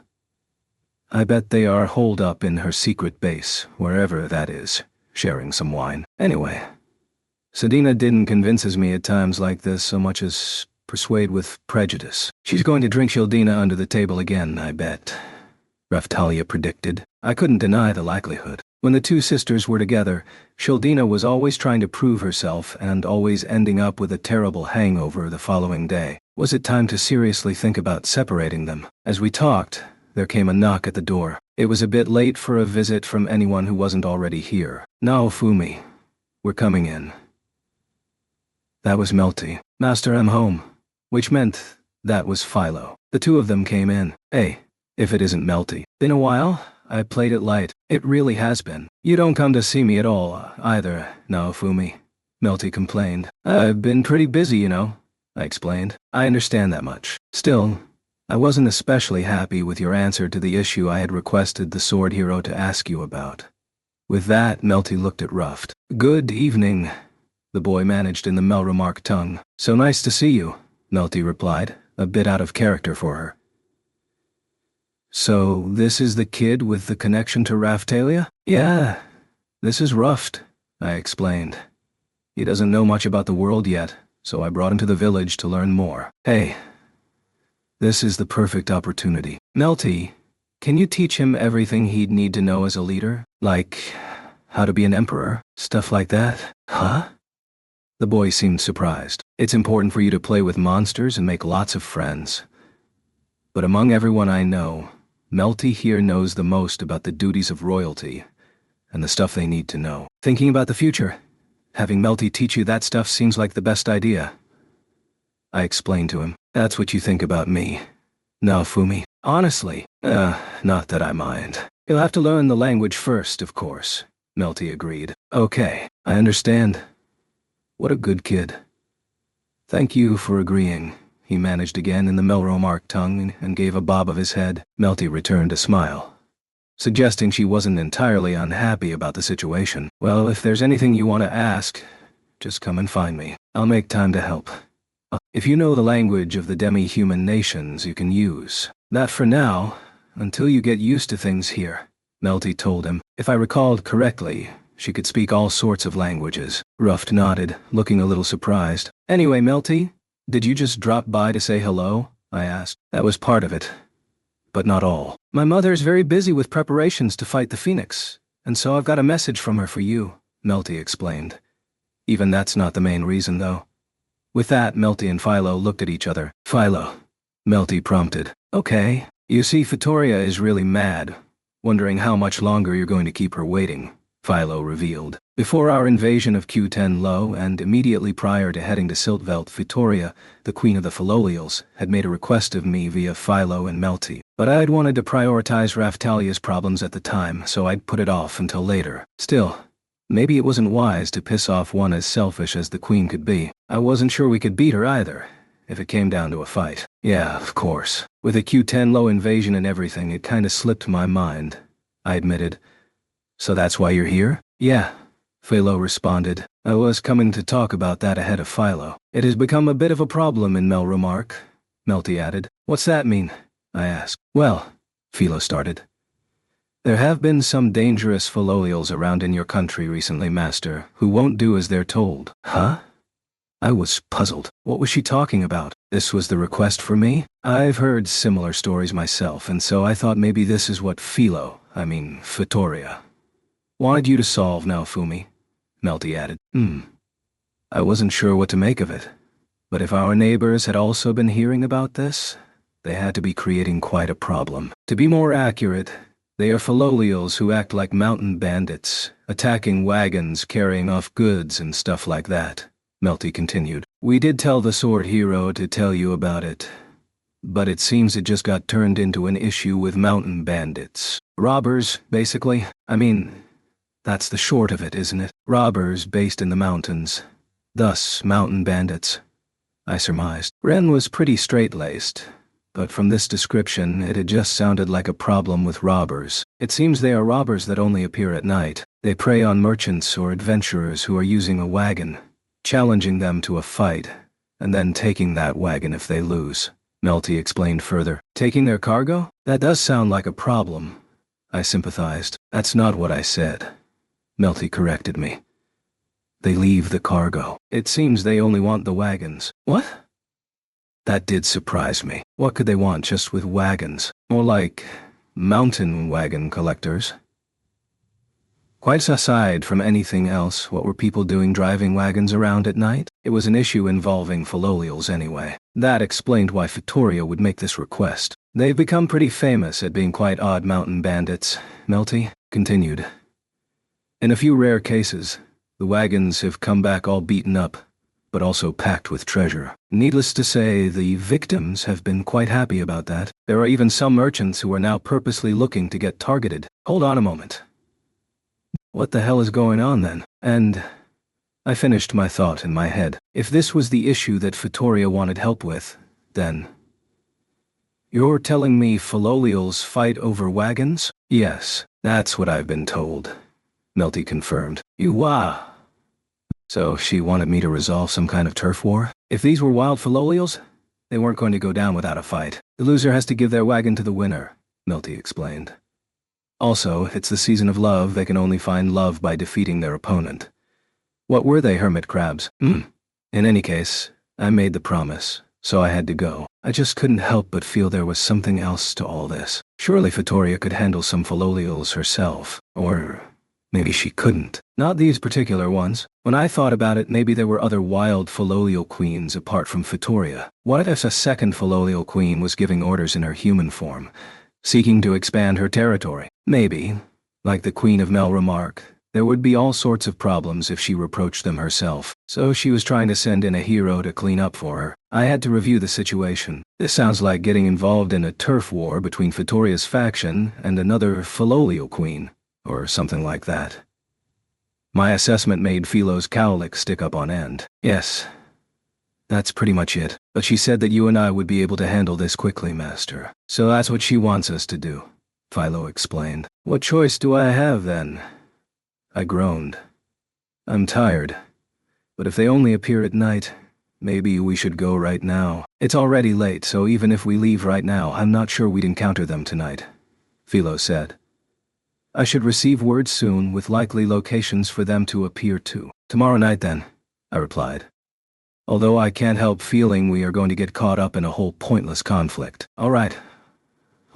Philo did help out a lot in Q10 Low too, Raftalia pointed out. I guess, I acquiesced. Ruft, meanwhile, was still a little scared of Philo, so he was sitting a little distance away, hugging Rafchan while he listened to us talk. Philo, perhaps aware of the distance he was still giving her, was looking at him with a slightly troubled expression on her face. Maybe Melty could bridge that gap. Would the day come when the pure Filolial lover Melty finally became friends with Ruft, the boy who had pursued Filolials purely in the world of books and pictures? Ruft already belonged to the clan of Rafchan. Too late to try to convert him now, Melty. Mr. Naofumi, what are you thinking about? You've got that wicked smile on your face again, Raftalia commented. I ignored her. About this request from Fitoria, I asked instead.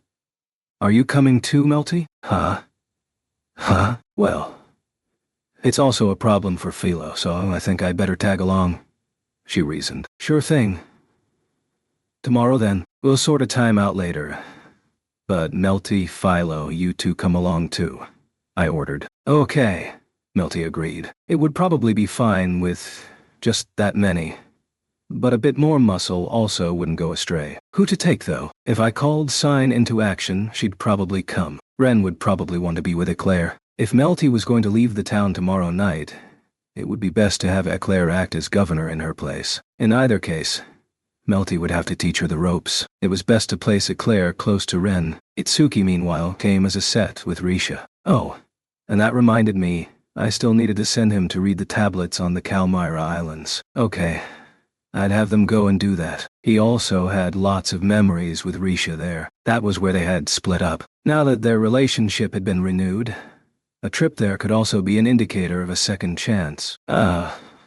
Whatever. I'd just take along whoever was around at the time we set out. And with that, we called it a night, and everyone else returned to their respective bedchambers. Before I got into bed, however, I continued with my accessory making. A short while after I got underway, there came another knock on the door. Raftalia should have been asleep by now, preparing for the long night tomorrow. So who else might be knocking at this time of night? I opened the door to find Foal standing there. What?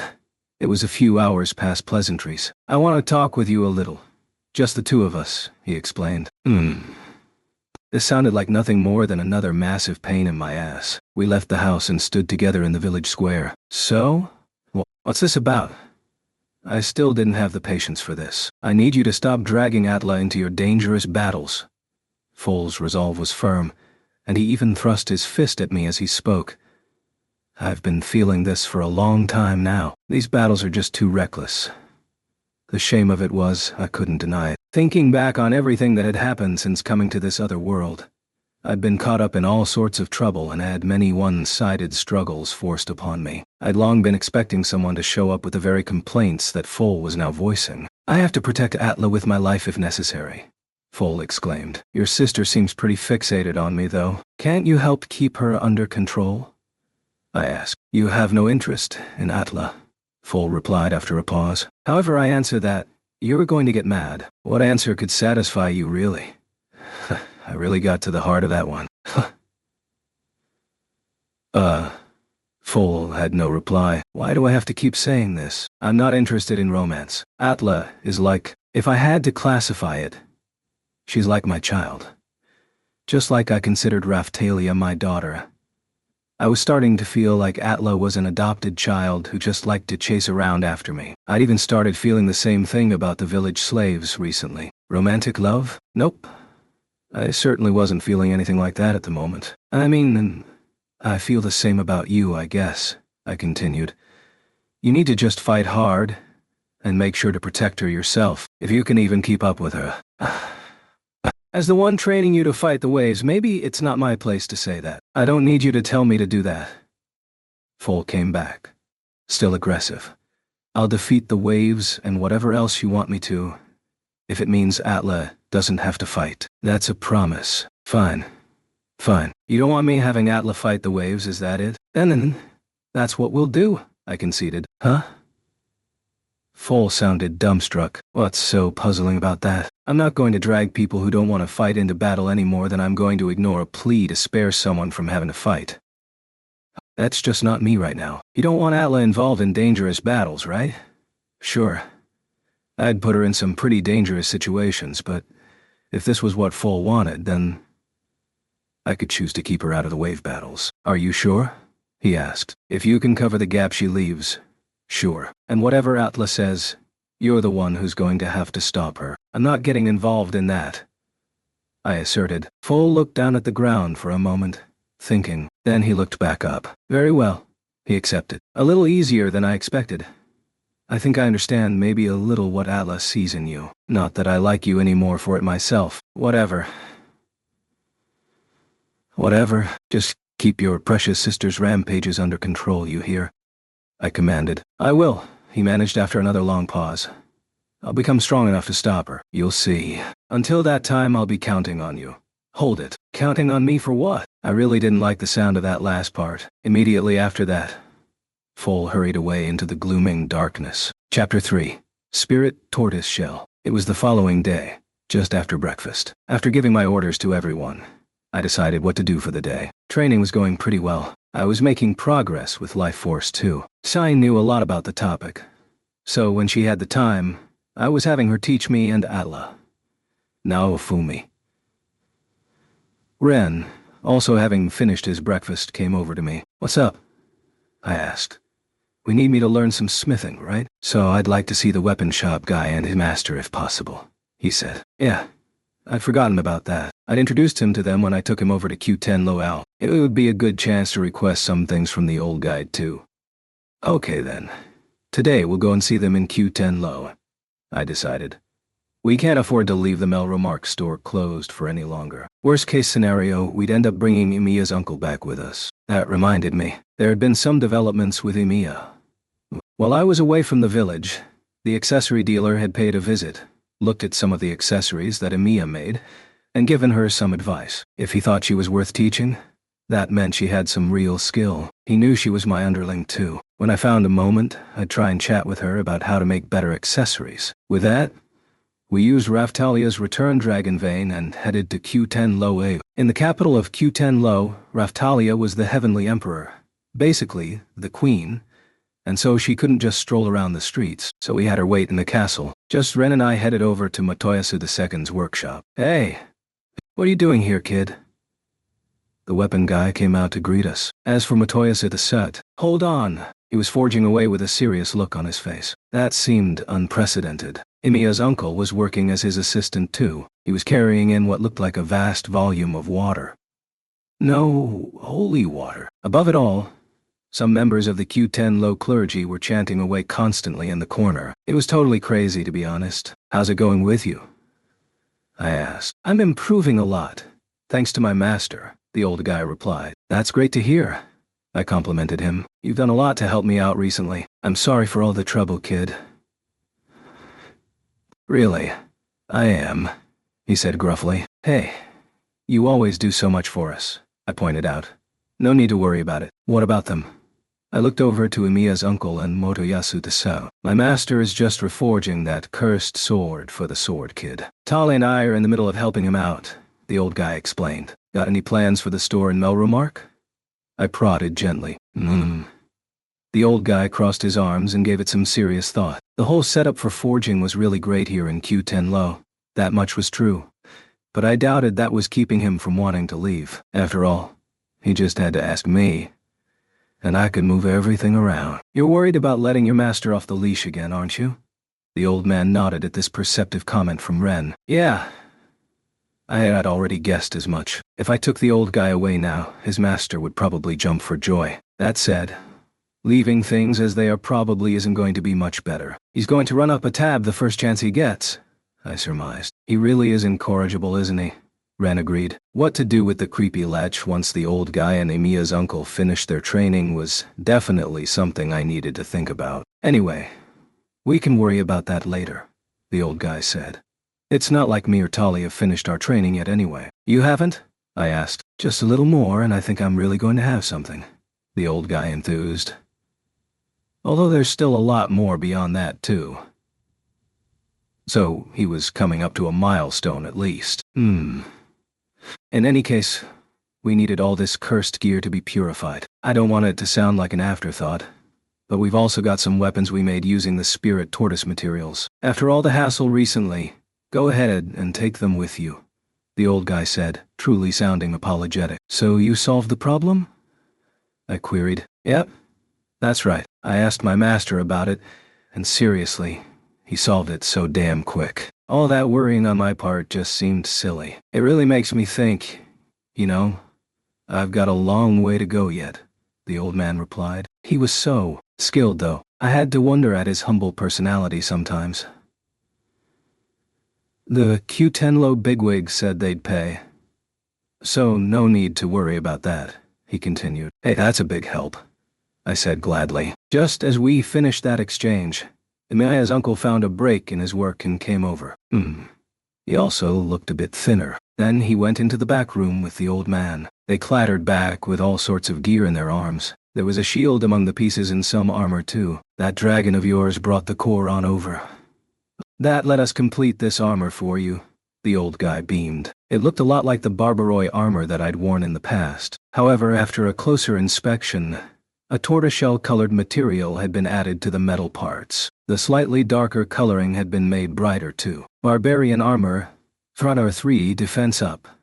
Impact resistance, large, slash resistance, large, fire resistance, large, wind resistance, large, water resistance, large, earth resistance, large, absorb resistance, large, absorb resistance, medium, HP recovery, low, magic recovery, low, SP recovery, low, EP recovery, logic, power up, medium, dragon territory, earth vein protection, dragon element, 4 holy beasts power, spirit tortoise power, magic defense processing, automatic defense processing, automatic defense, self-repair, growth power. It had so many effects on it that it made my head spin a little. The curse from when it was the Barbaroi armor was gone too. I could already tell just from a glance that it was better than what Romina had made. No,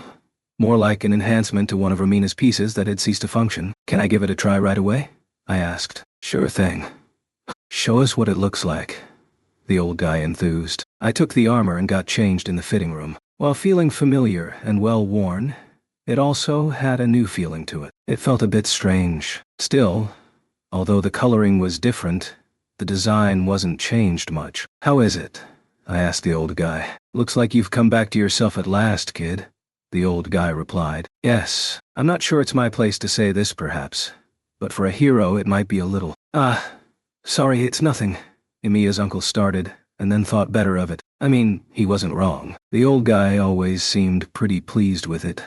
But when I first saw the armor, the first thing I thought of was a thug from some apocalyptic future. But just putting that same armor on made me feel stronger. The old guy made it someone I entrusted implicitly, making it the armor I felt I could rely on the most. Raphtalia had said she wanted to become my sword. The old guy had given me this armor. Modifying this barbarian armor really did make the best armor. Now I just have to think about the shield. After copying it, what to do? I wondered. It was another piece the old man had taken the time to make for me, after all. Maybe hang it up on display in the storehouse? I think I've got an idea of what you're thinking, kid, from the look on your face. But, am I mistaken? You look like some blue-blooded collector who just found his next trophy. Ulp. ... I guessed I'd have someone equip it. With that, I gripped the shield, and with a sparkly flash, Weapon copy was activated. Weapon copy activated. Conditions for the Spirit Tortoise Shell were unlocked. Connecting with the Spirit Tortoise Heart Shield. Spirit Tortoise Shell. Awakened. 80/80 abilities locked equip bonus. Skills: Float Shield, Reflect Shield, Special Effects, Gravity Field, Sea Soul Recovery, Sea Magic Snatch, Sea Gravity Shot, Vitality Boost, Magic Defense, Large Lightning Defense, Resistance, Nullify SP Drain, Magic Assistance, Spell Support, Growth Power Special Equip Effect, Comet Shield, Spirit Tortoise, Mastery Level 100. So it had blended with a Spirit Tortoise Heart Shield. It looked like an enhanced version of that. Its shape was also different from the original, strengthening the idea of it being a mixture with the Spirit Tortoise Heart Shield. However, it looked like it couldn't use Energy Blast. It was still incredible. It was like it had all the best parts of the Spirit Tortoise line of shields. Overall, it was better than the Demon Dragon Shield too. I thought I should be making this my main shield in the future. Float was likely second float shield. That would make it a semi-passive skill that created a floating shield, like E-Float. Considering other second shield examples, it probably made a second shield appear or something like that. What about Reflect Shield though?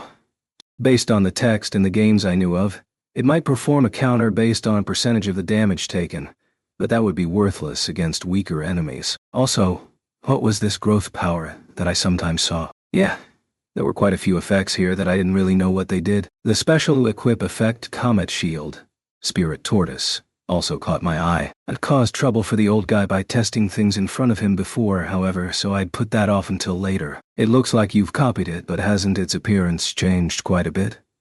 The old man noticed. Yeah, it's because it's a Spirit Tortoise shield, I explained. I've got all these bonuses which make it transform. Ost's blessing was still in effect. I was happy to make use of it. Here, Sword Kid, one for you too. This is the Spirit Tortoise sword created by my master, the old man said. Huh? Spirit Tortoise sword? We saw one of those in Zeltobel, I recalled. Yeah, about that. The old man started. What? I prompted. We reckon the Spirit Tortoise piece you saw in Zeltobel was one made by my master. The old guy finally explained, his face looking pained. Once, when he was looking for some spending money, my master used some rare materials to make a sword, and it seems those were Spirit Tortoise materials. He only told me once he got a good look at these materials. What? So the sword we saw in that auction had been made by Motoyasu Teo. In the least, I'm yet to encounter a blacksmith other than the two of us who can turn Spirit Tortoise materials into any kind of workable weapon. I think that has to be the case, the old guy continued sheepishly. I mean, Motoyasu II was exceptionally skilled. But had that piece traveled all the way from Q10 I probably should have pressed for more information, but Motoyasu II looked hard at work, and I didn't want to disturb him. Ren, how about your curse? I asked. Yeah, it feels a lot better, thanks to you guys, Naofumi. I don't think the sword will snap or anything like that, Ren answered. My master made that especially sturdy, just for you, Sword Kid. Should be fine, the old guy added. Without further ado, Ren took hold of the Spirit Tortoise sword. Wow, he was impressed at once. It has incredible sharpness. I just copied it, and the quality is so high. It has some bonuses on it. What? Even those effects are reflected in the copy. I failed to contain my surprise. Yeah, the level required for transformation has been significantly dropped, and there's a pretty big bonus on the sharpness. It looks very easy to use too. It's like an order-made weapon with all sorts of effects on it, Ren said, sounding very pleased. I hadn't seen the same kind of stuff with the Spirit Tortoise shell though. Li9 had been a special transformation realized solely by the link with the Spirit Tortoise heart shield. So why didn't it have these other bonuses? I looked at the old guy, and he was embarrassedly scratching at his head. I'm sorry. When you compare things made by my master with the Spirit Tortoise shell, I'm ashamed of how poor it looks, he lamented. In that case, in light of the further growth I expect from you, I think it best I leave the Spirit Tortoise shell with you, right? If he could enhance the Spirit Tortoise shell further, it would only make me stronger too. I'll make it just like the weapon the Sword Kid just got, the old guy vowed. Good. I believe in you, I replied. Right. What else? My master also made weapons using spirit tortoise materials for Raphtalia, Scene, Philo, Risha, and Atla, the old guy confirmed. That lecherous dog. He only made weapons for the women? The size of his balls. I was almost impressed. He'd likely only made the sword for Ren because he sensed a kindred spirit. Anyway, come by again soon, the old guy told us. With that, we carried the gaggle of new weapons back home with us. Once we were in the village again, I looked at the sword Motoyasu Desuk had made for Raphtalia, Spirit Tortoise Katana. Its specs were too high. I could only see the name. I seriously needed a shield that would raise my appraisal abilities. I had Raphtalia copy it anyway. She quickly started swinging it around, reporting that the level and status required to use it were lower than the White Tiger Katana. It had some powerful bonuses on it. Just what the hell was Motoyasu? Some kind of forging god? I didn't like it. Not one bit. Were we going to have to suck up to that perv to get him to make the best weapons now? Risha's own weapon was semi-transparent and couldn't activate copy, so there was no way to use her new one. The gear that the old guy and his master had provided would fetch a pretty penny if we sold it though. Not too shabby if we considered it our reward for the invasion of Q10 Lo Do. Chapter 4. Vittoria's Request. It was around the time the sun had begun to set. Right. We are heading out tonight to take care of Vittoria's request, I announced. I had to admit I was a bit anxious about this one. Who would be best to take along? Vittoria had said that Philo and I should be able to handle it without too much trouble. If that was the case, did I really need to worry too much about the party I picked? Still, I had my concerns. Master Naofumi, I want to go with you, Atla piped up. Raph, offered Raph-chan. She was a lock, of course. As for Atla, it wasn't going to be all that dangerous. So it was probably fine to take her along too, even if that meant having to take her brother along as part of the set. Then let's count Atla and Foal in. I started.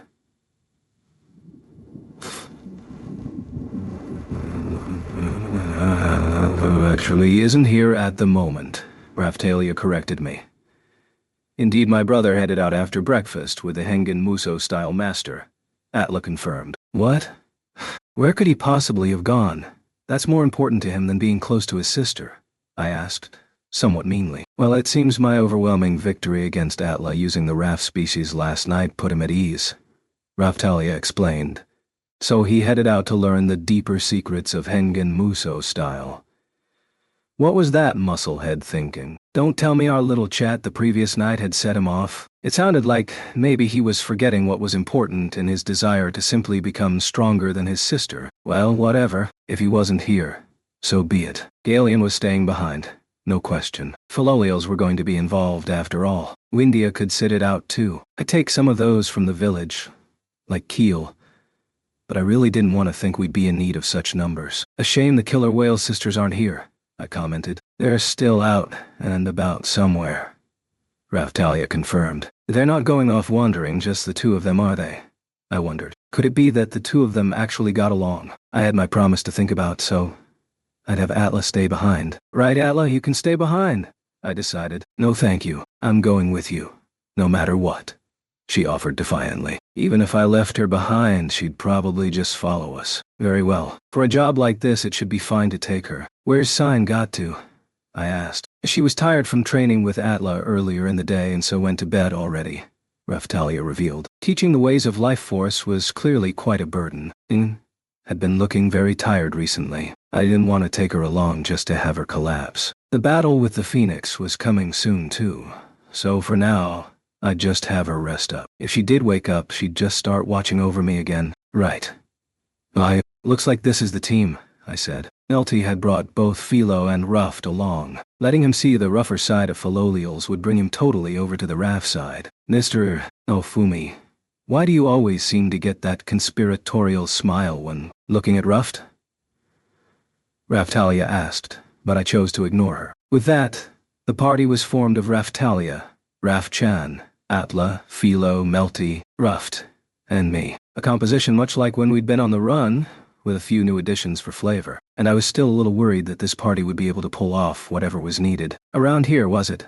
I asked. It was now night, a time period during which I really didn't want to move around much. The moon was up in the sky, and we were in the mountainous region of Melremark, a place with lots of mountain paths. Philo was trotting along one such path, pulling a wagon, just a regular wagon that was used in the village. Philo's original wagon had been taken by Motoyasu after all, and the wagon we had used in Siltveld and Q10 Low had been too large to bring back with us. It might have been possible to transport it back if we disassembled it into smaller parts and had the heroes all bring pieces.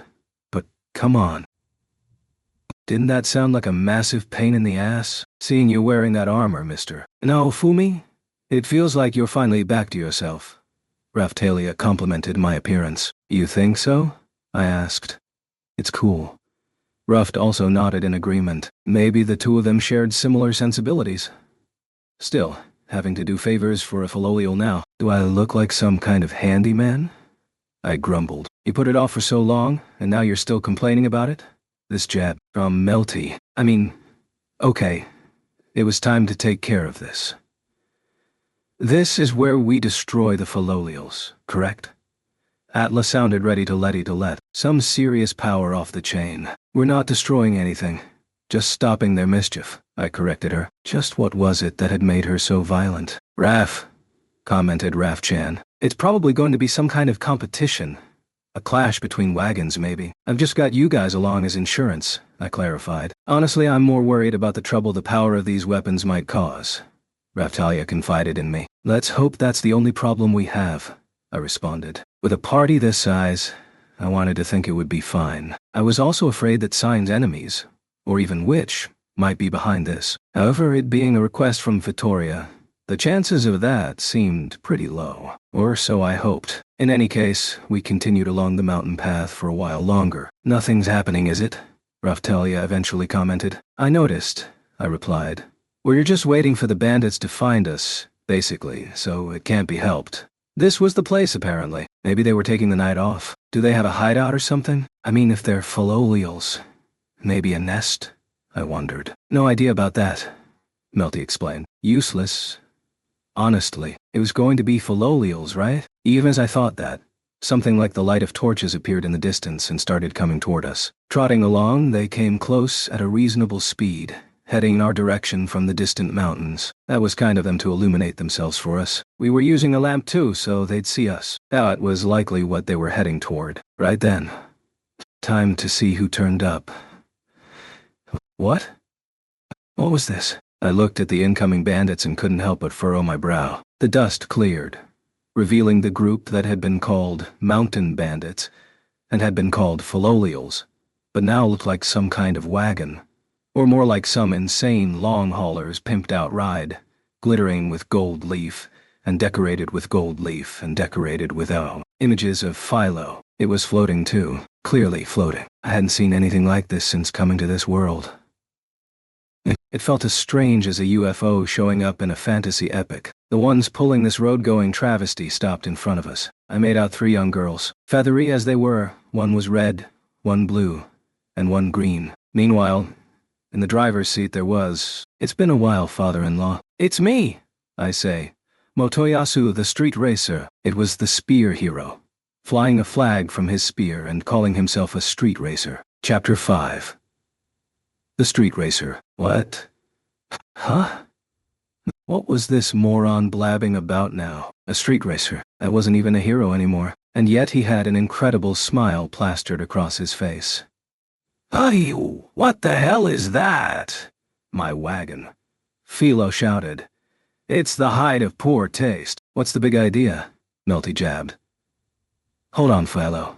I cut through the noise. "You're saying that's the wagon we used to use?" The last time we'd encountered Motoyasu, I'd chased after him, wanting to get the wagon back, but it definitely hadn't been in this state then.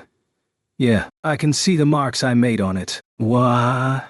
She bawled. "Seriously? We might not have used it all that much after buying it, with so much other stuff going on, but it had still been Philo's prized wagon. During any free time she had, I remember her always polishing it. That same wagon was now turned into this monstrosity. I hardly had words for it. "I can hardly see any trace of it," Raphtalia said. "Is this really the wagon that we used?" Raph-chan moved onto Philo's crying shoulder and attempted to console her. I understood her sympathy. I really did. "What do you think, Philo-tan? I've tuned up the wagon you left me with all the love I could muster. Motoyasu explained. I hated this guy. Man, did I hate this guy. Tuned up? More like messed up. I just wanted to punch him in the face so hard. However, I also wanted nothing more to do with him. Vittoria. Gah. She'd set us up. Yes, it was safe.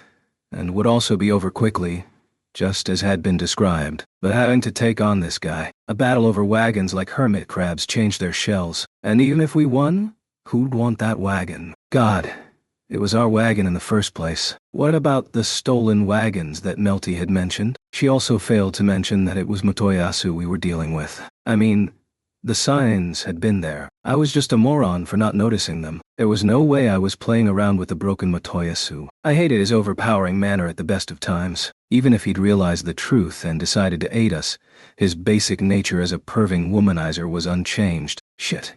He was probably only helping because he knew I was Philo's master. During the whole Ren episode, he'd helped out and then up and vanished, the result of which was rolling back around with these monstrous modifications. Without thinking, I lifted my shield. Portal. Hold on. We're leaving, Melty interjected. What other choice do we have after seeing that thing? I proclaimed. I would have loved for someone, anyone, to provide me with some choices. I do understand how you feel, but... Raphtalia offered. But this is a request from Vittoria, isn't it? Melty reminded me.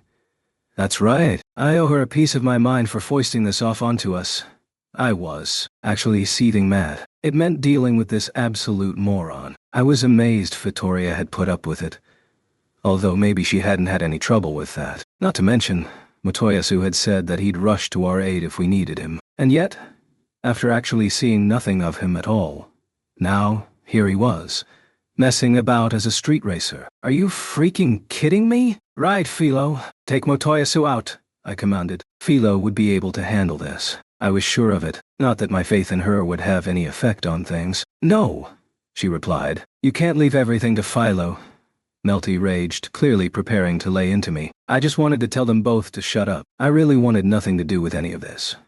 That said, while I'd heard a bit about this from Philo, it's all a bit more problematic when confronted by it firsthand, Melty admitted. I'd heard he was broken, but this is something else, Raphtalia agreed. He is very strange, Atla added.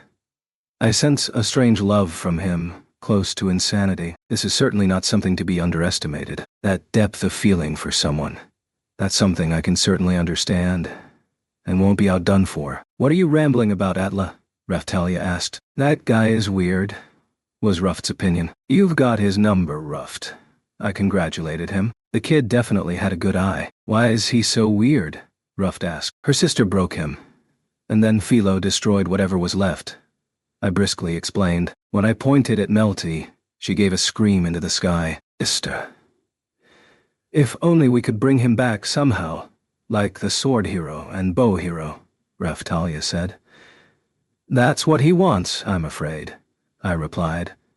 But tell me, Naofumi, who's this father-in-law he's talking about? Melty inquired. Me.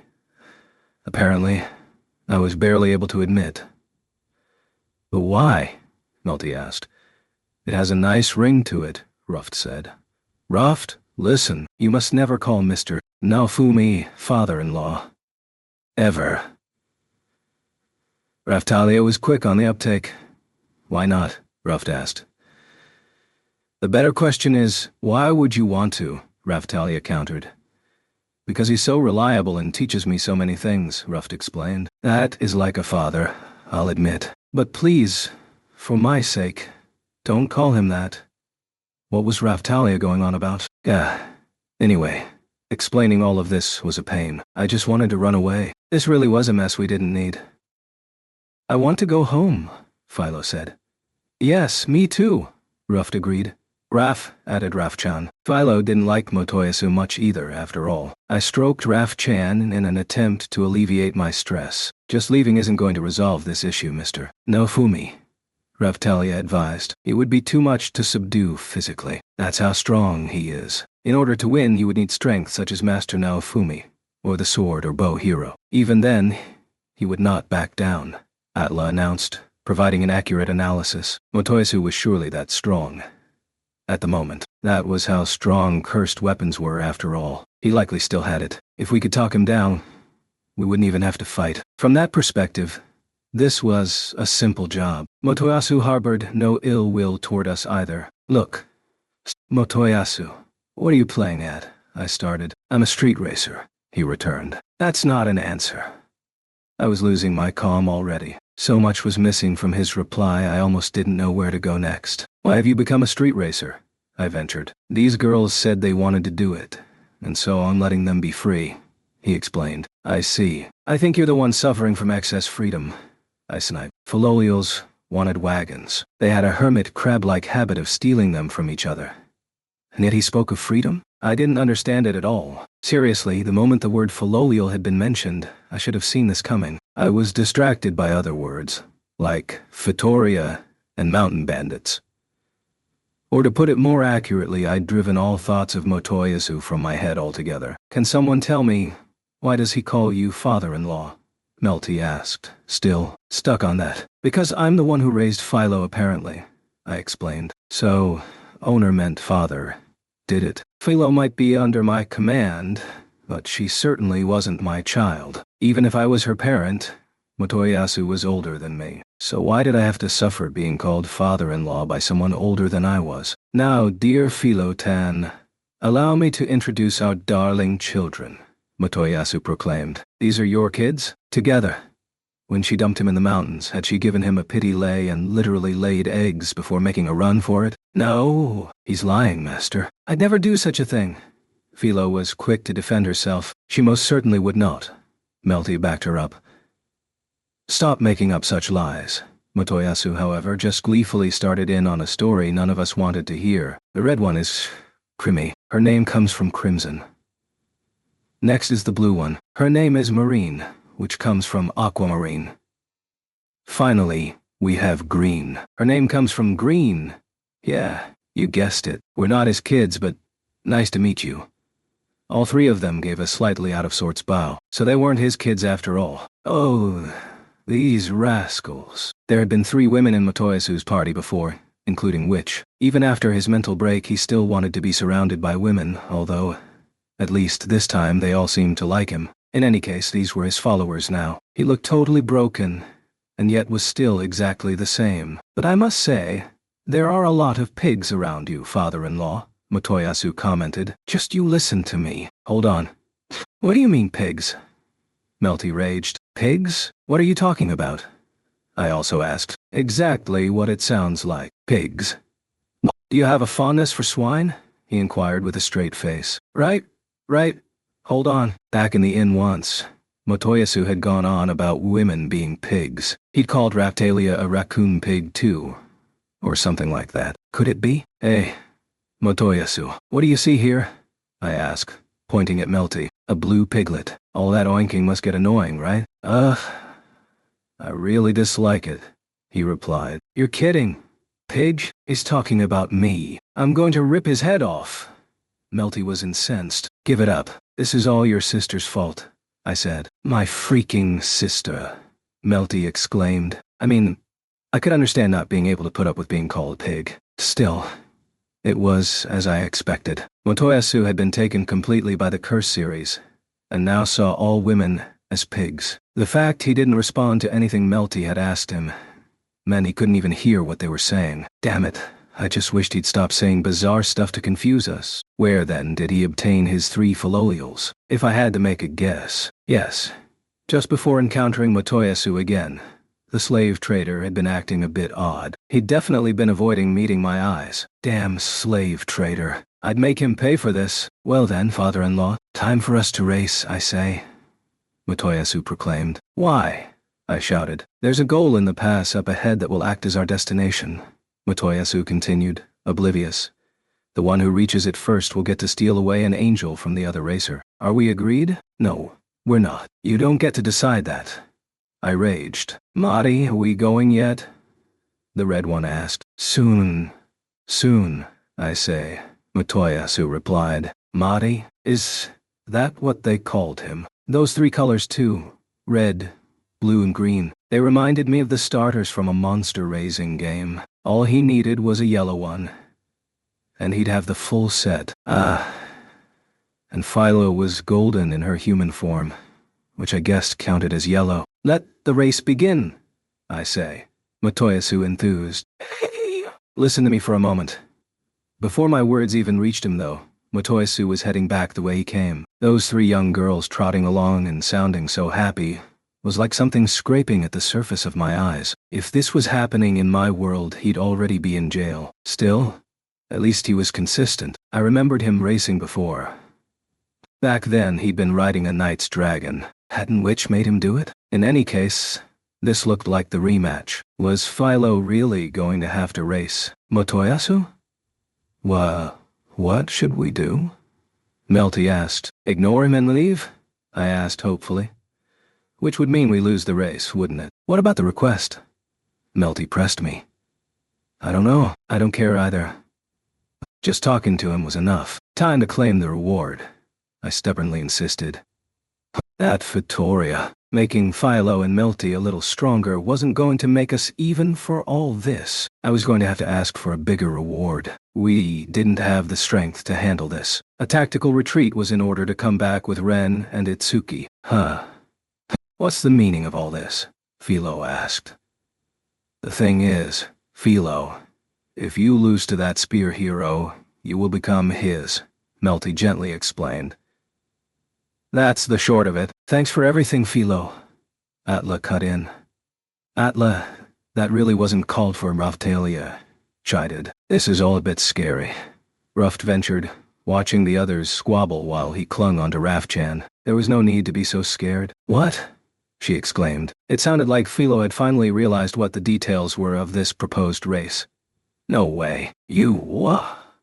Melty yelped. Philo, suddenly desperate not to lose, took off on a running rampage. The next moment, Melty's screams echoed out and it seemed that Philo had accepted the race. However, considering how far behind we now were, we were also losing badly. What course was this race even taking? Motoyasu had all the advantages. These mountains were his home turf, right? I brought up the map. As we rattled along, though, it was so hard to read. Anyway, when I spread the map out, there was just a twisting mountain path which looked completely unsuited to any kind of race. Much of the path was created along the contours of the mountains, creating what we would call a trail in my world. Philo looked like she wanted to do this, so I decided to give her some support. It wasn't like he'd said we couldn't use magic. Still, would Zvitora be enough to catch up?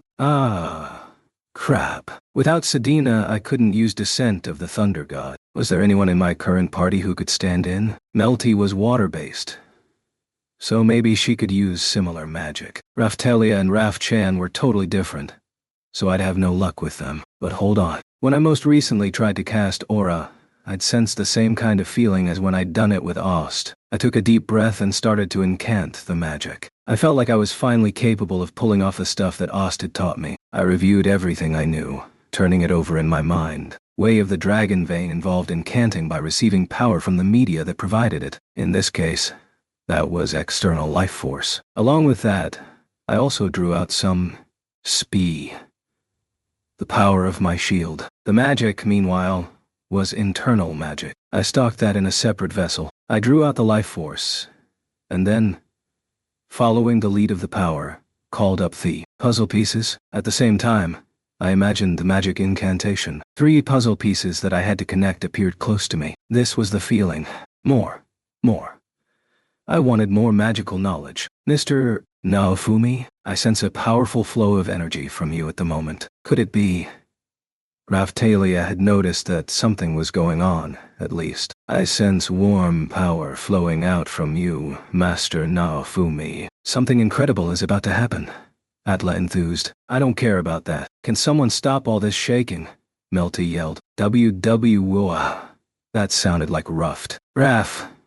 Rafchan responded. I opened my eyes a little and looked at the two of them. Ruft had clearly tumbled out of the wagon, and the now large-sized Rafchan had safely grabbed him. I, the shield hero, order heaven and order earth. Cut free the bonds of truth, reconnect them, and spout forth pus. Power of the Dragon Vein. I, the one formed of magic and the power of the hero. The source of your power. The shield hero now orders you. Reconsider the state of all things once more, and provide my intended target with everything. I reflected all of my past experience with the spell. I was starting to understand the differences between using Way of the Dragon Vein and regular magic. While they were rooted in a very similar place, the level of difficulty was completely different because magic that involved inscribing the magic lettering onto your own power to trigger it placed its focus on ease of activation. Learning more advanced forms of magic meant having to register it to yourself first. While it was simple to use, on the flip side of that, it could take a long time. To read magic intended to interrupt that of an enemy. On the other hand, the Way of the Dragon Vein involved conducting power from close by. And so you needed to calculate the forms for yourself. That was why you couldn't just use the same form. You weren't incanting the same elements each time, and so the pieces you were combining the magic from kept changing. A good analogy, perhaps, was the difference between languages and mathematics. If you were incanting magic to unleash a blazing fire, for a regular spell you just had to simply read the word for blazing fire.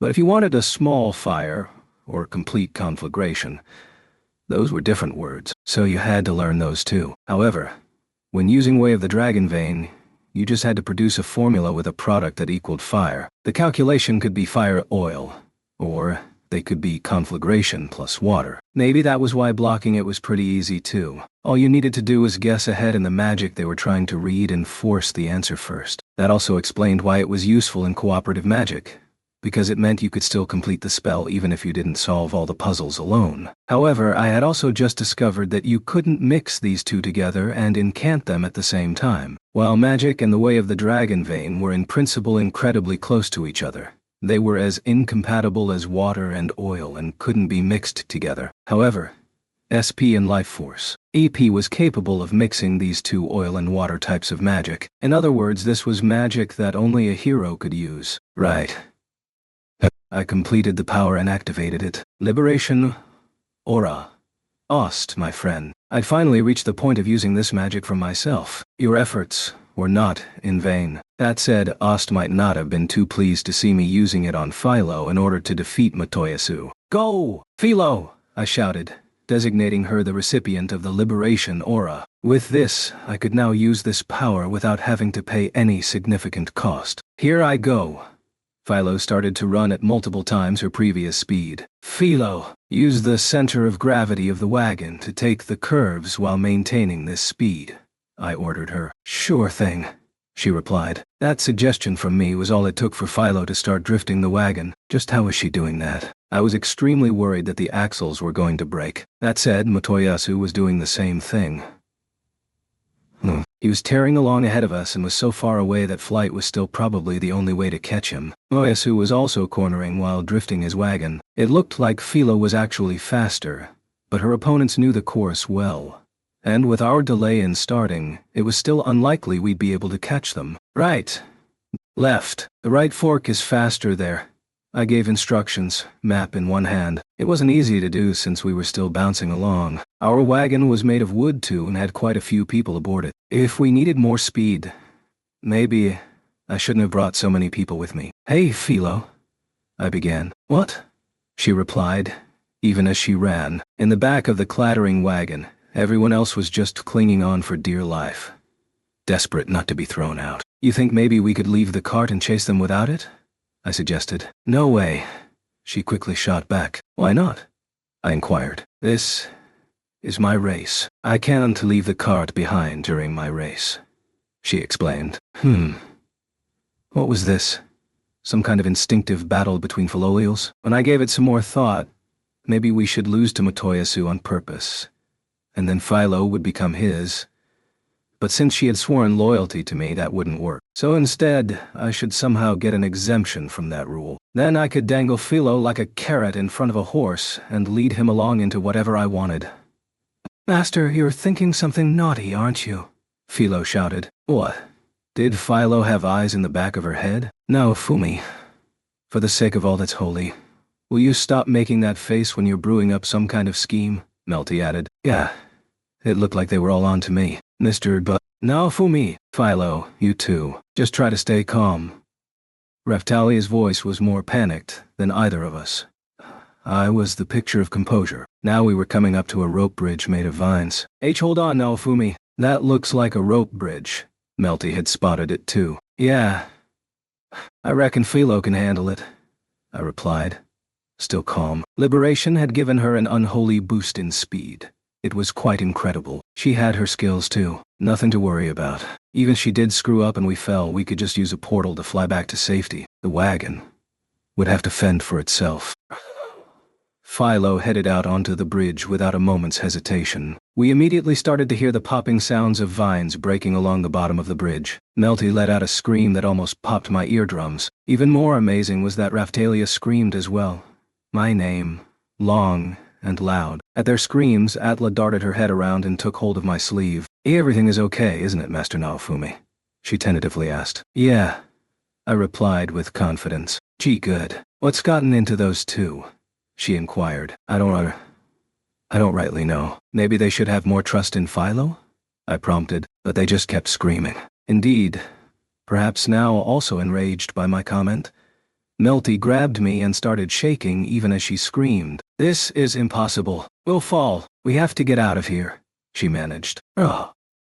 Philo plowed onward. With a definite snapping noise, the thickest vine supporting the bridge gave way. It's broken, Raftalia screamed. Honestly, I thought she'd hold up better in a crisis than this. Philo accelerated away even faster, and for a moment I thought she was squawed, leaving the cart behind. Then she grabbed a vine supporting the bridge at high speed and kicked out at the wagon catching up behind her, knocking it over to the other side.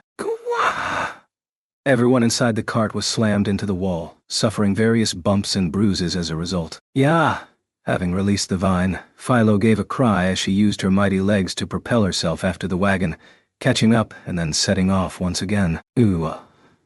Taut. I don't think one life will be enough for this race, Raftalia bemoaned. What a coincidence. I was thinking the same thing, I confided in her. If you think that, pay more attention to the course, she raged. If we hadn't just done that, we wouldn't have a hope of winning, I shot back. In actual fact, it had proven to be quite the shortcut. We were really catching up now. Bumped along by the clattering wagon, I checked the map again. I only had the light of the torches to go by, but Motoyasu looked to still be plenty far ahead. Just how much of a lead had he got on us? I guess there was a reason he called himself Street Racer. Shit, maybe he was even using his own secret shortcuts. We've got a Nightmare 5-curve hairpin coming up. Watch out for that, I warned. Just the image on the map was terrifying. One wrong step and we'd be taking a new shortcut straight down the mountain. I certainly had no recollection of arriving in a race game world. I'm on it. Philo proceeded to use jumps to leap over each of the curves of a curves. Each hairpin. The wagon sounded like it didn't agree with that decision. In fact, it felt like a blender that was about to break apart, with Raftalia and the others getting blended inside. Wow. Ruff was having the hardest time of it, and Raf-chan had grown large in order to hold on to and try to stabilize him. Ah, Raf! Raftalia shouted as she herself risked tipping over the side. Raf? Luckily, the oversized Raf-chan used her tail to grab Raftalia. The thing that caught my attention most, however, was what Raftalia had just said. Could it be that, in moments of crisis, she also made a Raf sound? Nah, probably not. She'd likely just been calling to Raf-chan for aid. Raf-chan also looked over at Melty, bouncing around in the wagon, perhaps thinking about helping her. But she was bouncing so hard, there was probably little she could do. I decided to try and hold her in place using 2 float shields, but... ow. I hit her with one of them. Well, so long as she held on to it. This is quite thrilling, Atla exclaimed. For some reason, she wasn't being shaken around at all, riding the bumps as though she was carved out of the wood of the wagon. Being in the driver's seat, I had a much better time of things. Maybe it was thanks to her magic and life force. But no. That should mean Raftalia would be okay too. I would have liked to help them all. But if I let go of the reins, I risked getting thrown out myself. If that happened, with my high defenses, I'd probably survive. But we'd also probably lose the race. Raf-chan was helping Raftalia, so it looked like she'd be okay for now. I never dreamed that Raf-chan would be saving me, Raftalia commented. Raf, Raf-chan offered, hugging Ruft to her tummy and giving Raftalia a peace sign. I'm gonna die. Seriously gonna die, Melty moaned, clinging to the float shields and offering up some uncharacteristic childlike whining. I wanted to say, "You were the one who started this. Put up with it!" She should be grateful to the world in which she was born and the blessings of Fitoria that she could take a beating like this without dying, honestly. "If you don't like it, you'll just have to send Philo to Motoyasu," I reminded her. "No," Melty adamantly replied, choosing to prioritize friendship. "See, you'll make a great queen," I remarked. Hearing that doesn't make me happy at all. "In this situation, not at all," she sullenly replied. The back of the wagon was starting to look like nothing more than a pile of corpses, though. It might have been better to bring Windia and Galeon along after all. I could at least let these guys out. "Wouldn't it be better if you guys got out?" I suggested. "How are we meant to do that?" Melty retorted. "Use magic." Seems simple enough to me. "I can't use magic under these conditions," Melty shouted back. "Sure you can. I know. Shoot some water magic and use the reaction to push you out. How about that?" Seemed like a valid idea to me. "You've got to be kidding," she replied. "Not at all." "I'm being totally serious here," I told her. That seemed like a pretty basic escape method that Melty could possibly use. "That look in your eye. You really are serious. I really have to do this? To save the world?" Melty was incredulous. "I mean, if you're asking if you really have to do it, I've got nothing for you," I admitted. I was simply postulating one way she might escape the wagon without dying. Miss Naofumi. "That's quite enough messing," Raftalia started. Whatever. We really were catching up anyway. But the goal was also drawing closer. We were going to lose at this rate. From beyond the cliff, I saw the light of Motoyasu's speeding wagon. We still had to go all the way around to reach that point. If we could just jump across to there, we could win with ease. But it was too much to expect that. "Philo, you can see the light on the cliff over there, right?" I asked her. "Just below that is the goal. At the moment, we're going to lose." "Don't want to." That was her almost petulant reply. Philo proceeded to leave the course. "Over the cliff." "That's a cliff. A cliff. Philo, we can't fly. We're in the fall." Melty screamed. The timing here was key. Could Philo make it? "Yeah!" With a cry, she grabbed the roof of the cart and flapped her wings. An incredible wind whipped up around us, with an accompanying incredible whooshing sound. Was Philo really going to fly? I did recall her hopping about a little when bickering with Galeon. Man, in Kizuna's world she'd actually flown. Oh? She was successfully hovering in the air. Whoa! She was doing more of a penguin than an eagle, though. Was her plan just to make a gradual shortcut across like this? It was a real gamble as to whether it would work or not. The chances of it failing seemed far higher. She was gradually losing height. Philo's body just wasn't made for flight. Was it her weight? But Galeon could fly and look at him. Messed up. That was otherworldly physics for you. And yet, Philolials couldn't fly. Shildina had been flying around, hadn't she? And Sedina in beast transformation too. Boy, these poor Philolials really had got the short end of the stick. I decided to help her out. "Airstrike shield. Second shield." I sent out the two shields one after the other, right at the limit of their range. The goal was beyond the cliff ahead. And then, chain shield. I selected the rope shield. It had a hook as its special effect. That was added when it awakened. The hook could be used to launch a rope from the shield and pull things in. I also had the Chimera Viper shield, but the range on that hook was shorter. What this all meant was that I could use the rope shield to make hooks appear on the distant shields, and then draw the wagon toward them. Then, using the principle of a pendulum, we could swing over to the second shield. Shield prison. Furthermore, I created a shield prison below the wagon. "Philo," I commanded. "Got you," she replied. Philo kicked the wagon, and we reached the distant cliff. Using the prison as fresh footing, she started running again. One life really is not enough for this race. Melty was rolling listlessly on the wagon bed. Honestly, I felt almost the same. I certainly wasn't going to take Philo racing again anytime soon. If there ever was another race, I'd leave Philo behind completely and just use Portal Shield. "We're gonna die, Mr. Naofumi. Seriously, this is going to get us killed." 100%, Raftalia shouted. "No way. We've handled fated battles with the High Priest, the Spirit Tortoise, And Kyo, a mere race isn't going to take us down. I went hard with my reply. Yes, it is. We're going to die. This is too dangerous. Raphtalia was on the verge of tears. Maybe it was actually pretty dangerous. I'd been rattling along thinking of it as just playing a race game. Maybe I needed a little more self-awareness. Below the cliff was pitch black, anyway. It wasn't like you could see anything down there. Don't worry, we're almost there, I reassured her. That was quite the thrilling attraction, Atla offered. This isn't some traveling circus. Raphtalia sniped back. I guessed they wouldn't call it a theme park here. I'd have to ask what this circus is entailed later. In any case, with this massive shortcut, Motoyasu should now be far behind us. We passed through torches intended to indicate the goal, and came to a stop. We won, I said, sounding pleased. It had seemed impossible after all the time we lost at the start, but Philo had pulled out all the stops. The downward curve of our bad luck had finally taken an uptick. The 3 Fallolials with Motoyasu had been in human form, meaning they could also turn into Fallolial queens, although they hadn't had any of the cowlicks. Melty moaned. We survived. That was the most thrilling experience of my life, Raphtalia offered. Really? I asked. Your mental fortifications are lacking, Raphtalia, Atla chided, and I'm fine with that. If you can just sit there without reacting to that, something is wrong with you on a fundamental level, Raphtalia replied. It sounded pretty convincing, coming from her. I won! Philo was up on the roof of the wagon dancing around and singing. What was it, some kind of official ceremony? In any case, the wagon itself was pretty much scrap.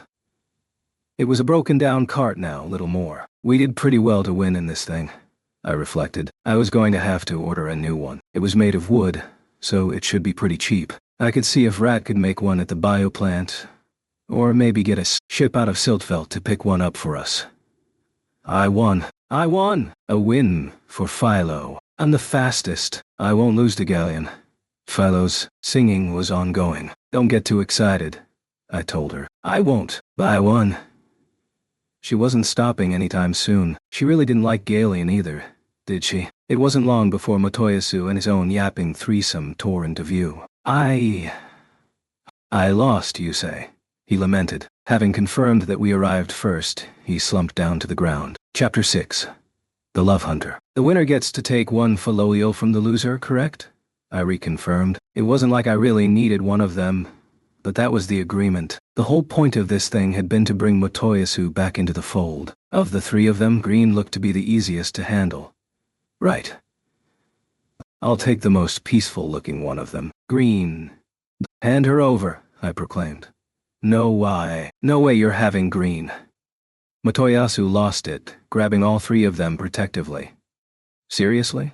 He was the one who set this whole thing up, and then when he lost, he wanted to back out. Philo was more than enough. Another one? God forbid. I just wanted a regular Fallolial, like the ones in the village. Nope, not even that. Now that we had the ability to class up into the Raph species, I didn't need any more Fallolials at all, actually. If I did class the new one up, I'd turn into a Raph mix.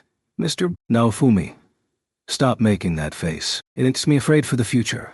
Raphtalia always said things along those lines, and I just ignored her. The moment this new Fallolial came under my control, it would be fated to become one of the Raph species. Mari, Krimi whined. Moo moo, bellowed Marine. Mr. Motoyasu, Green cried. Couldn't they even decide on what to call him? I decided not to say anything. It was likely to just make them even noisier. And I was no stranger to having lots of different people call me lots of different things. The 3 of them were all clinging to Motoyasu and crying together. Enough. Just don't cause any more hassle for us, I said. That was it then. Mission completed. Now, by bringing Motoyasu back in, it was finished. Father-in-law, Motoyasu implored me. The guy was truly broken. Bowing low to me, groveling, he asked, Please let me have your daughter. Not this again. I was at a loss. Seriously, what an absolute pain this guy was. After losing the race, he still comes out with this? I'm finally starting to feel better, Raphtalia said. Then I'm 1 step ahead of you, Atla replied smugly. What's that supposed to mean? You can handle wagon rides well, can't you? Raphtalia admitted. I did get dizzy, but I just put up with it, Atla explained. So, You did feel sick. You just pushed through it. Because of your history with sickness? Raftalia exclaimed. They sounded like a bad comedy duo, going back and forth. Raf-chan. Thank you, Ruft offered. Raf. The boy looked like he was in good shape, Raf-chan having protected him, although maybe he looked a little pale around the gills. Up. I feel awful. Melty didn't have to say anything for that to be clear. Meanwhile, the three around Motoyasu were saying things similar to Philo. In the end, they were all pretty much the same. Boo to you. You lost? So get lost, Philo proclaimed from on high. Sorry, but I can't just let you leave, I chipped in. I wanted to bring them back into the fold, or at least set up cooperation between us, and it would be a real big problem if he didn't show up when called for. You're not going to ask for the wagon back? Motoyasu asked. I don't want it, now that it looks like that. Oh. Philo sounded dejected. This victory not having taken the edge off the transformation her wagon had undergone. I mean, if something of mine had been stolen from me and then came back looking like that, I'd probably feel much the same way. Hear me, Philo-tan. Feel the depth of my feelings, Motoyasu shouted. Without any warning, Motoyasu suddenly twirled his spear and struck a pose. This energy. Could it be temptation? Motoyasu shouted. With a crackle, I felt something like a barrier expanding out from him. I remembered experiencing this before. It was a skill Motoyasu had used when he captured Ren. Why, I thought back to that situation. Raftalia, Atla, and I hadn't really been affected. We just had to withstand the effects of him becoming even more handsome than normal. Super handsome. And start to sparkle a little. That meant Melty and Ruft were in the most danger. Melty, are you okay? I looked over at Melty and the others. I'm okay. I did think he looked cool just for a moment, but I'm okay now. More than that, I just feel sick. Melty was close to her limit. I wish I could say that wasn't okay, but he does have a handsome face. I can't deny that, I consoled her. What a sad reality we live in, Melty said. It was true. Even from a male perspective, Motoyasu had striking good looks. There was nothing wrong with that part of him. It was his inside that was all messed up. I was starting to think that if only he hadn't put his trust in Witch, he might have ended up as just a passionate guy with a love for the ladies and a deep trust for his allies. Maybe this was just an expression of my sympathy at how changed he had become. Melty had resisted the effects anyway, by the skin of her teeth. Next then, Ruft, are you okay? I asked. Raf-chan, I love you, he said. Raf? Was the quizzical reply she gave. Unsteady on his feet, Ruft loosened his hold on Raf-chan and looked around, as though coming back to himself. Huh? Ruft asked. So Raftalia could withstand it, but Ruft couldn't? Was it simply due to the difference in their levels and abilities? It looked like Raf-chan had released him from the status effect. No matter what happens, I am focused entirely on you, Master Naofumi. This from Atla, who was reading the situation and making her own contribution. The temptation skill was probably having some effect, but Motoyasu was normally so out there it felt more like a calculating move on his part. Glad to hear it.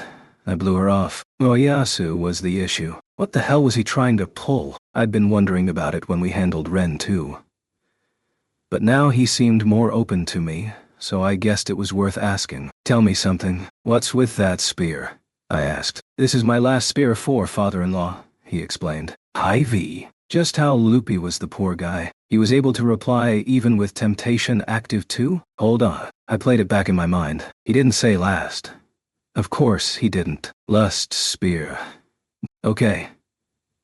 That made a lot more sense. Father-in-law, if Philo-tan so desires it, please agree to my engagement with her, he persisted. You're just brainwashing her with your temptation skill, surely, I accused him. That's not the case at all. This is a skill that imparts the depth of my love to Philo-tan, he insisted. You're having an effect on the other women too. Even on the men, I pointed out. I mean, it had been a convenient skill for catching Ren when he tried to run away. It had worked on those enemies of Sign's too, which meant it was definitely for the best that Sign wasn't here. Anyway, I had to wonder what he was doing using brainwashing skills. I'd made it clear how shielded I was from being brainwashed. So why try this again? Before getting broken, Motoyasu had always been babbling on about brainwashing. That much was true.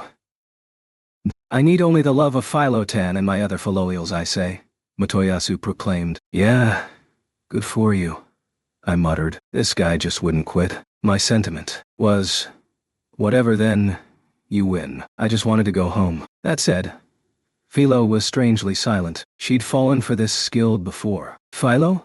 I asked. All I got back was heavy breathing. She'd fallen for it. Love had blossomed. That was what Motoyasu had been after. It was over. I just had to give up. Master, I want you, she managed. So it hadn't worked on Motoyasu. That reminded me of the last time she had looked at me and breathed in much the same way. Raf. The still big-sized Raf-chan stepped up, roughed on her back, and placed her paw on Philo's forehead. Oh, what? Philo came back to herself from the state of temptation. Raf-chan soothed her. Huh? That was a little scary, Ruff said. Raf-chan lifted him over onto Philo's back, then changed back to regular size and also jumped onto Philo's back, allowing both Philo and Ruffed to stroke her. Philo-tan, my darling, I'm here for you, I say, Motoyasu shouted. Ignoring the audible jealousy of his own tri-colored harem, Motoyasu threw his arms wide and waited for Philo to jump into them. Could alluring someone using the power of his spear really be called love? Ooh. Philo promptly rejected him, as I expected she would. I want to be with Master. Hey, you didn't need that last part, I chided her. Motoyasu put the tip of his flag in his mouth and tugged it downward as hard as he could, glaring at me with jealousy burning in his eyes. You did this, I reminded him. Stop looking at me like that. Curse you, father-in-law. Father and child. That is a crime. I'm not jealous of that, I say. He shouted back. Don't you try to take the high ground with me, you moron, I retorted. What's with this lack of tension in the air? Raphtalia wondered. Philo, you'd better just give up to Master Naofumi, Atla chimed in. What are you talking about, Atla? Raphtalia asked her. That was the right question to ask in this situation. Just what was Atla talking about? I'm jealous. So jealous. So jealous over the love of Philo-tan. Motoyasu was still having a moment. Shut it. Some things just should not be said out loud, I shouted. I was at a loss. Raphtalia was right. Where was the tension? The consideration for others? Philo-tan. Motoyasu leapt at Philo head-on, using his best Lupin III dive. It was almost too fast to see. Was this another facility of his cursed spear? No, Master. Mel-chan. Save me. Philo gave her standard cries in times of distress. Had Melty ever saved her? Yeah, of course. She'd been with us when we fought the demon dragon. Philo is worn out from that race, not to mention barely able to stand, thanks to you, I shouted. Hold on! Mel-chan? Who's that? Motoyasu had a delayed reaction to that name. What is it? Melty managed in response, shaking her head multiple times to try and end Motoyasu's hold on her. I pointed at her, trying to make things clear to Motoyasu. This is Melty. Mel-chan, I told him. What do you want? She croaked. Philo-tan, you're here with your fiancé. So why are you calling the name of someone else? The gall of the guy. Since when did he become her fiancé? Huh. He continued. Now that I look closer, I see you are the younger sister of the red pig. I understand why you are a blue pig then, but if Philo-tan would call you for aid, then you can't be a pig at all. Oh? Being involved with Philo removed the status of pig? The red pig had to be witch. She had red hair, after all. I was going to have to look into all this a little more. Just because we knew he was cursed didn't mean we knew what to do about it. I was pretty sure I could protect everyone from him, but I needed to make sure. That's not to stimulate him unnecessarily. Motoyasu, I wasn't sure if I could tell you this or not, but Philo already has a fiancé, I carefully explained. Which is me, right, father-in-law? He replied. No, I said, a little bluntly. What? Motoyasu's expression, which had been looking pretty happy, quickly crumbled. The fact he had believed so strongly that he was her fiancé was clearly the bigger problem here. As if I would accept that. Her name is Melty Melremark. She's the next queen of this land and Philo's fiancé, I said. What? Motoyasu was aghast. Hold it. Naofumi. I've got a bad feeling about this, Melty said. Motoyasu was no longer able to tell right from wrong, which meant I needed to remove Melty as a possible target for his attacks without overtly stimulating him. Excuse me, but what should we be doing? Raftalia and Atla were both pretty puzzled by this turn of events, but they'd be fine. I just had them recover themselves while they could. Incredible. Philotan's boundless love extends not only to you, father-in-law, but even to women. Ah, she's truly an angel of love. So say we all. Motoyasu enthused. I decided to overlook her transformation into an angel of love. Maybe that was the name of the video game character he had previously mentioned being his type. But hold on, you're talking about the sister of the Red Pig? Motoyasu realized. Yes, but she's completely different from the worthless witch. A most capable young woman and next in line for the throne. I'm sure that Melty can be trusted with Philo. Do you think you can defeat her? I asked. Naofumi, stop this at once. It's going to end up with me skewered on that spear, Melty bemoaned. Just leave it to me, I reassured her. I've got an idea. Nothing you could have said would make me worry more. She fired back. Ignoring her worries, I turned back to face Motoyasu. Motoyasu, don't you dare think about ending Melty, I threatened. If you do, Philo's rage will know no bounds. She will hate you forever. That's right. I'll never forgive you if you do anything to Mel-chan, Philo added. Philo, please don't upset the spear hero any more than this, Melty pleaded. This can't be, Motoyasu muttered. I was really hoping that would mark the end to his rampage. I'm so jealous. So jealous, I say. So jealous of Philotan loving you. Motoyasu proceeded to grab onto Philo like a child and throw what could really only be called a tantrum. What was he doing at his age?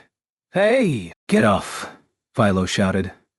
Yeah, get off her. At least let Raf-chan and Ruft go, I said, making my priorities clear. What about Philo? Melty asked. Motoyasu won't hurt Philo, I explained. Raf? Raf-chan questioned.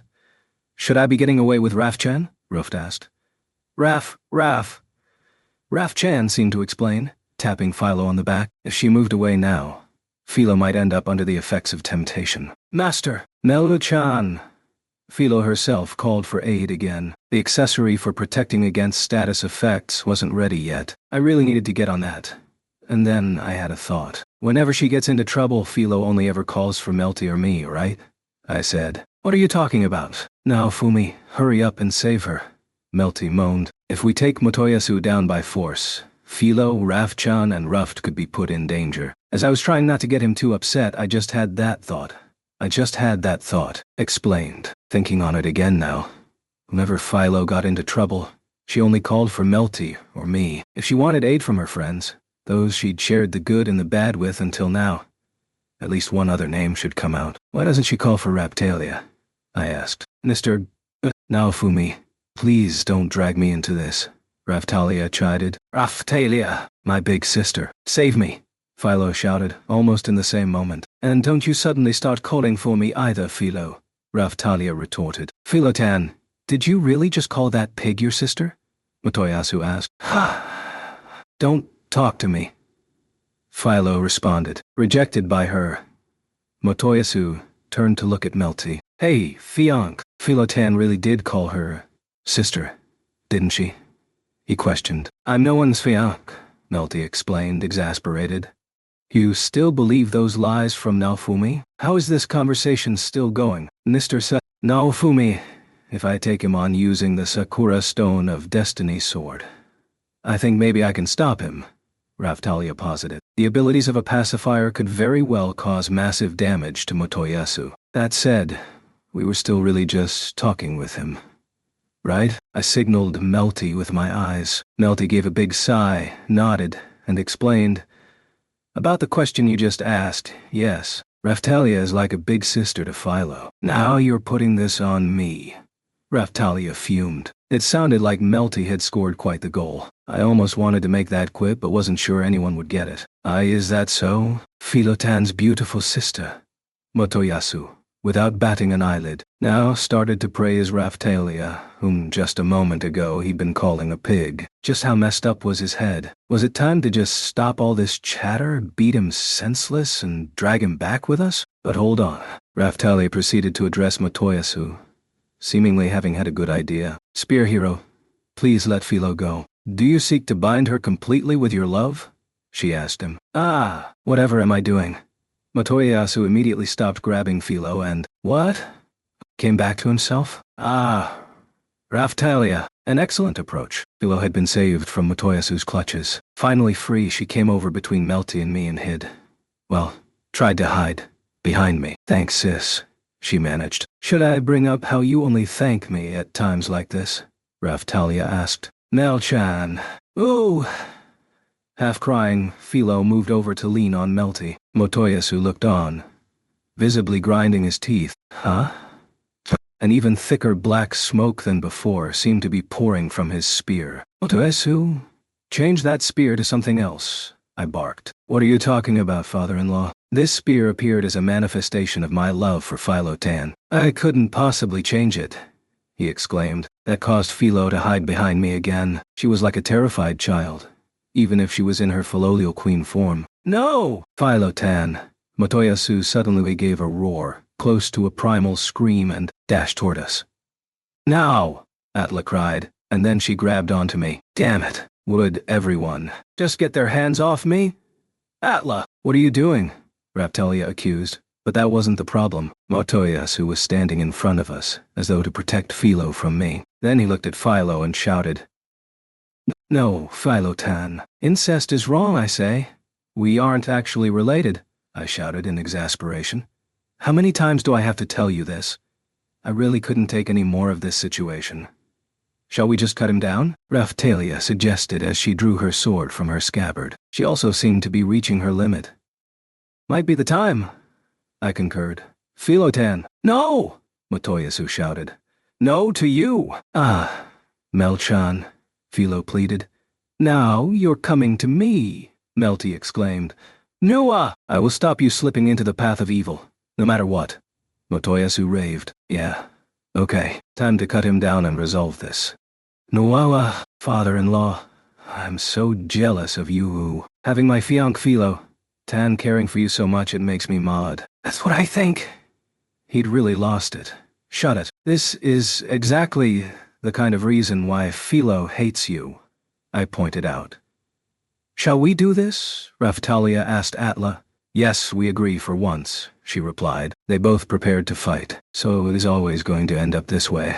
I'm so jealous, he began to shout. What now? A black aura erupted from Motoyasu's spear. The aura turned into a thick, fog-like state, making the tip of the spear even harder to see than before. The pixelated effect, it might be called, had been visible on the weapon when we saw him before, and now it looked even bigger and more pronounced. Wow, you! I turned at the voice to see Melty blushing bright red. What the hell kind of spear are you carrying around? Ah, it's been that shape the whole time tonight. I didn't realize because I didn't get a good look at it. Melty's high-pitched voice echoed out. Hold on. What do you see, Melty? I asked her, not sure I wanted an answer. You can't see it, Naofumi, she questioned back. From the last time we met, just the tip of his spear was pixelated. I mean, blurred. It looked like the shape had changed a bit since then, too. With the pixelation, I couldn't really tell. Why can't you see it? Melty asked. Who knows? I changed track. Raphtalia, what shape is it? Being unable to see it was actually making me more interested. Why was I the only one who couldn't see it? Raphtalia just turned her face to the side without saying anything. Her face looked red too. That's sexual harassment. If it wasn't you, Naofumi, I'd be punishing you for this. You're just saying you can't see it to embarrass me, aren't you? Melty accused. Sexual harassment? Seriously? Just what shape was this thing? I looked at Ruft, and he was rubbing his eyes and repeatedly looking at the spear. Much like me. So maybe men couldn't see it? The things I could think of were, well, the things that would have been pixelated when broadcast on TV. Grotesque stuff? No, not likely. Cutting up monsters would be covered with pixelation otherwise. That meant we were in the territory of the Elizabeth Mikoshi, or that game with the spear called the male thruster. If I remembered correctly, it did double damage to women. I checked the shape of Motoyasu's spear again. The shaft part was luridly decorated with a scorpion and snake, but the tip still had the pixelation on it. Father-in-law. Amazingly, he still called me that, even when he was so deeply possessed by the Curse series. In fact, I was almost impressed. I'd even accept being beaten by him now. Motoyasu, I didn't have a grudge against him anymore. I made a declaration. He was so pathetic I could barely bring myself to look. Just go, I wanted to say. Just leave us alone. I'm taking your daughter. Using my lust envy spear 4, Motoyasu exclaimed. God, this was all depressing me intently. Philo Tan, I will stop you and take your purity. Motoyasu thrust his spear at Philo. She wasn't interested. Then I noticed what he was pointing at. Below the waist, shall we say. Right, we're doing this. Raphtalia Atla, bring Motoyasu down, I ordered. Okay, Raphtalia affirmed. Understood, so did Atla. So we really were going to have to fight him. Immediately after starting the battle to capture Motoyasu. Unleash resentment. Something else flickered past me. The temptation had been close to working on me, but the skill this time. I kind of recalled being framed by Motoyasu, in which back then. But that was just my daily dose of grudge-induced bile. Looking at Motoyasu, who had been betrayed and brought so low, had no real effect on it. In fact, in the next moment I saw Raphtalia's face and then nothing happened. So just what kind of skill had it been? Ooh, my head feels all funny. Melty moaned, leaning on Philo for support. Raphtalia. Brother. How jealous I am of you receiving Master Naofumi's love. Unforgivable. Atla started to mutter to herself. Even Raphtalia was holding her chest, suffering. Are you okay? I asked. Mainly directing my comments at Raphtalia. I'm fine. But this isn't easy to bear. It's worse than the temptation skill, Raphtalia managed. What's going on? I still wasn't really feeling it. I think it's something that makes people feel jealousy. Raphtalia managed around her own moaning. Even though she had decent protection against this kind of status effect, she was taking this much damage. What about Philo? Raph, Chan, and Ruff then? Raph. So Raph Chan seemed fine. Mel Chan, are you okay? Philo asked. She was more worried about Melty. I'm fine, Melty replied. Don't worry about me, Philo. Shield hero, is there anything I can do? Ruff bravely asked. Nope, just stay close to Raph Chan and Philo, I told him. Thanks to Raph Chan, it looked like he was holding things together. Still, if Motoyasu could create a field to cause double status effects, we needed to take him down right away. Everyone had been jealous once or twice in their lives, surely. But this was a mental attack, as I had feared. Why had he unleashed it, though? My heart. Grow stronger, he bellowed. Right. He was using the power of jealousy to enhance himself. Now, fly to my intended, my charging heart of love. Motoyasu lifted his spear high above his head. Ha! Amid the entire crazy situation, Atla, perhaps losing her mind entirely, suddenly attacked Raphtalia. Watch out, I warned her. Raphtalia smoothly avoided Atla's incoming strike. What do you think you're playing at, Atla? Raphtalia asked. You hoard all of Master Naofumi's affections for yourself. No matter how hard I try, I can't become Master Naofumi's shield. Because you exist, Raphtalia. On unsteady feet, Atla charged forward as though in all the world she was only aware of Raphtalia. Motoyasu had really done a number on her feelings of jealousy. Damn it. Not the best timing for her to go crazy. Raph Chan clearly wanted to help, but if she left Philo, that would likely mean Philo would start rampaging. She was totally pinned in place. This was turning into a real nightmare. Raphtalia! Atla! Wah! Spear guy, move. With that, Philo kicked Motoyasu in the chest. Gua, I'm so happy to be kicked by you, Philo-tan. It feels as though my heart might burst from your foot pressed against it. Motoyasu expressed nothing but pleasure at getting his ass kicked. An enrapt expression on his face. I clearly heard some nasty sounds when the blow landed too. Damn. She still had liberation aura on too. It really showed just how crazy Motoyasu was about Philo. The situation was certainly not improving anyway. Die! This from among the combined squawking of the three under Motoyasu's control, who had been silent until this moment, but now launched an attack on Philo. Well-be-you? What are you doing, my lovelies? Motoyasu stepped forward to protect Philo. The three of them moved to attack Philo regardless, one ripping off a kick, another using magic, and the third swinging a battle axe in human form. The one kicking was Crimmy.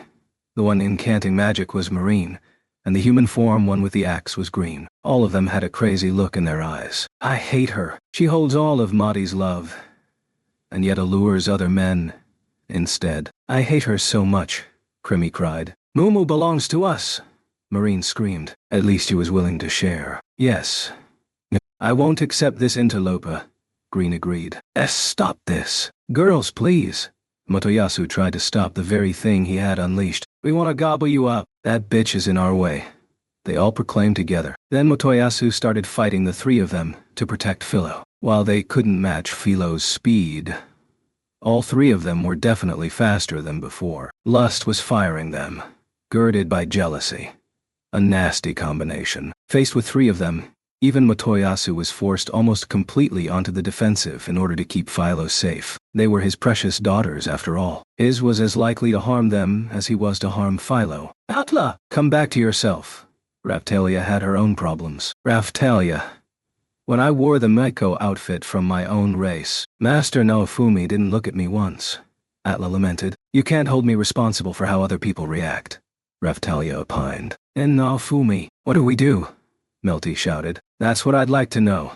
I fired back. Look at this mess. Not only was Raphtalia fighting the enraged Atla, but Motoyasu had ended up having to fight his own three Philolials, who he had also powered up, while Philo looked on, protecting Raf-chan and Ruft. How the hell had it come to all of this in such a short space of time?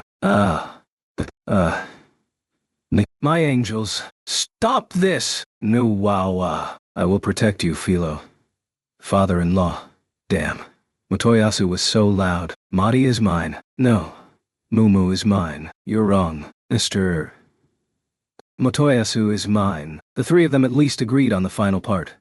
That bitch can't have him. Have at it then. They all looked like Philo, but without the cowlick. Krimi mainly used her claws but sometimes spat fire. Could Philolials do that? Maybe it was a type of magic. Marine seemed based mainly in magic, but sometimes she plucked out feathers and threw them like a feather shot attack. Green, meanwhile, had stayed in human form the entire time. Looking just like a human with wings, she swung her battle axe around and unleashed magic. She was the one who looked most like a demi-human as she fought. A pretty brassy combat style, too, despite how docile she had looked. All three of them fought very differently from Philo. Was that just down to Philolial individuality? I didn't really want to know. Atla is attacking with a speed I've never seen before. Raphtalia interjected from her side of the battle. Do you want a hand? Some support magic? I offered. No, Mr. Naofumi. Please stop the spear hero as quickly as you can. If he puts that spear away, it might stop all this. Raphtalia struggled to get that much out, taking Atla's strikes on her blade even as we conversed. Atla was totally out of it. What to do then? Motoyasu and his three opponents looked like they could go at this all night if someone didn't step in. Stopping Atla's rampage meant first stopping Motoyasu. It made me want to think about how we reached this situation in the first place. It was all Motoyasu's fault, of course. Philo also had some of the responsibility for breaking Motoyasu so completely. Somehow I needed to persuade Motoyasu and get him to change that spear, stopping its effects. I wasn't sure if he would even listen or not, but I had to give it a try. Philo, I said. What? She replied. She didn't look happy about this situation. Repeat what I'm about to say to Motoyasu, I ordered her. No, don't do. Seriously?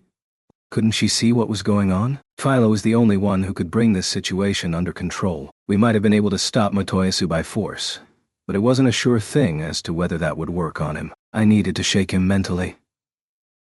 If we don't do this, who knows what Motoyasu might do? I pleaded with her. It was true that his spear was already spitting out more cursed smoke. I really wanted to stop this as quickly and as peacefully as possible. He's right.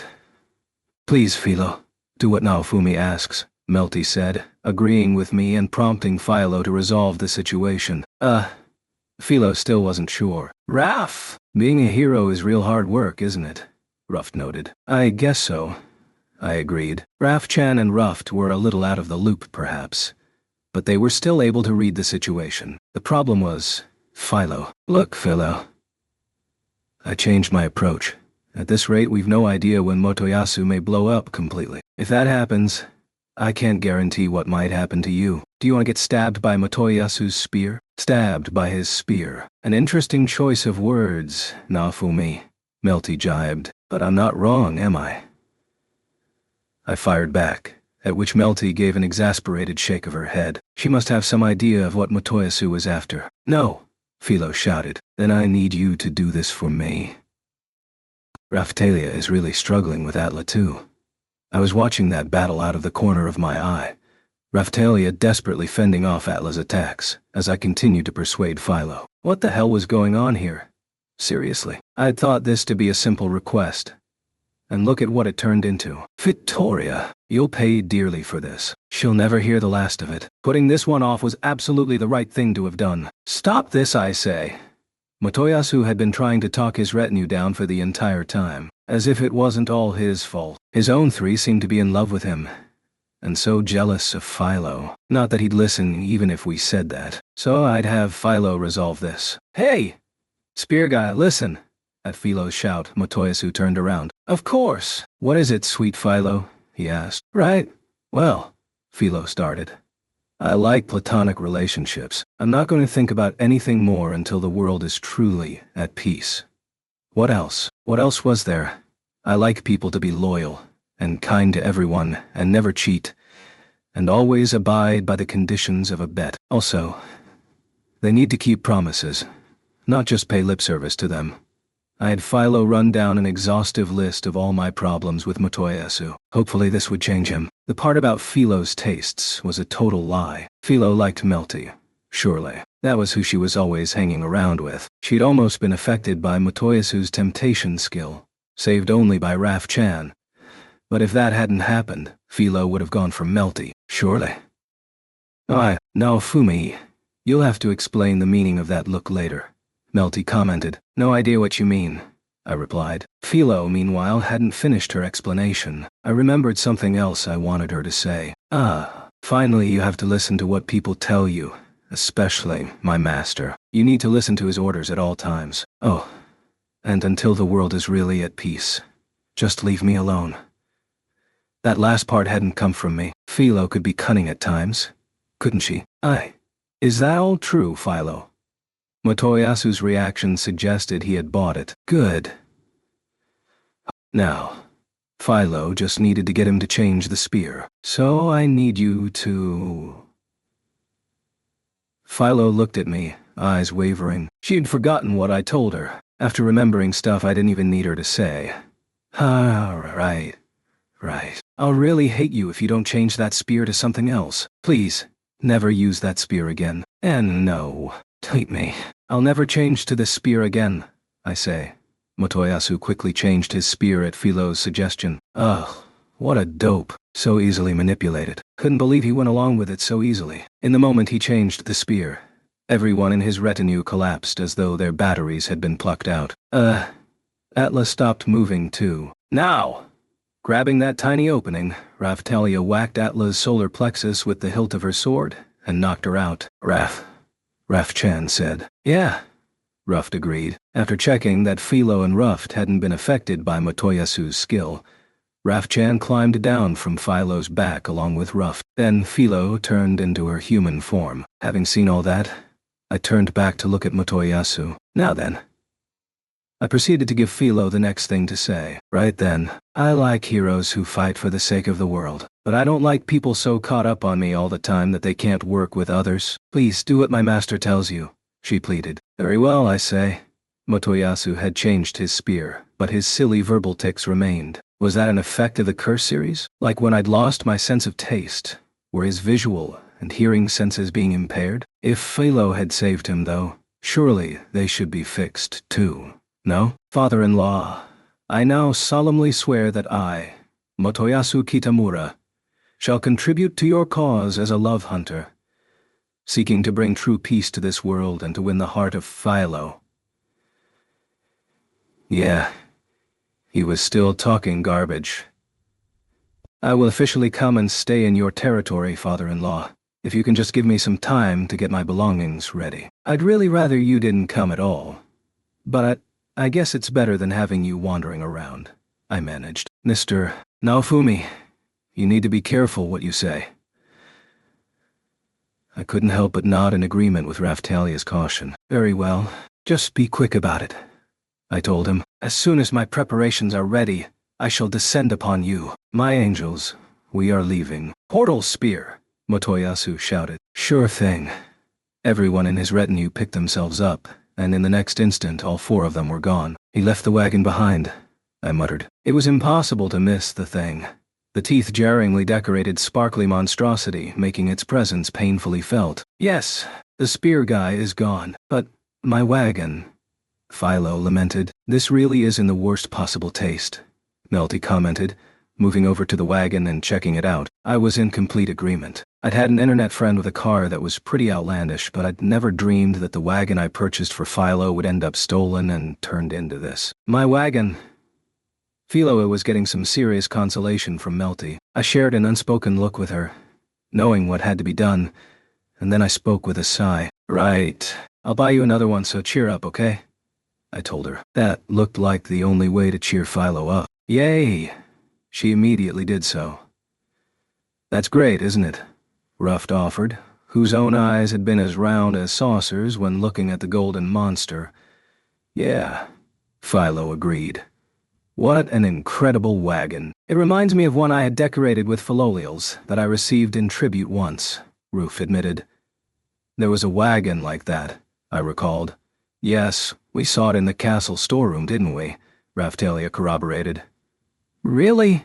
Melty asked. What did you think of it, Raphtalia?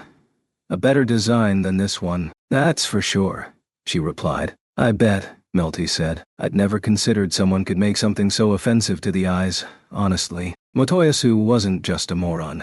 He was terrifying to the extreme. In any case, that completes the request. Back to the village. Shall we portal it? I asked. You want to leave this here? Melty cut in. Yeah, that's what I was thinking, I replied.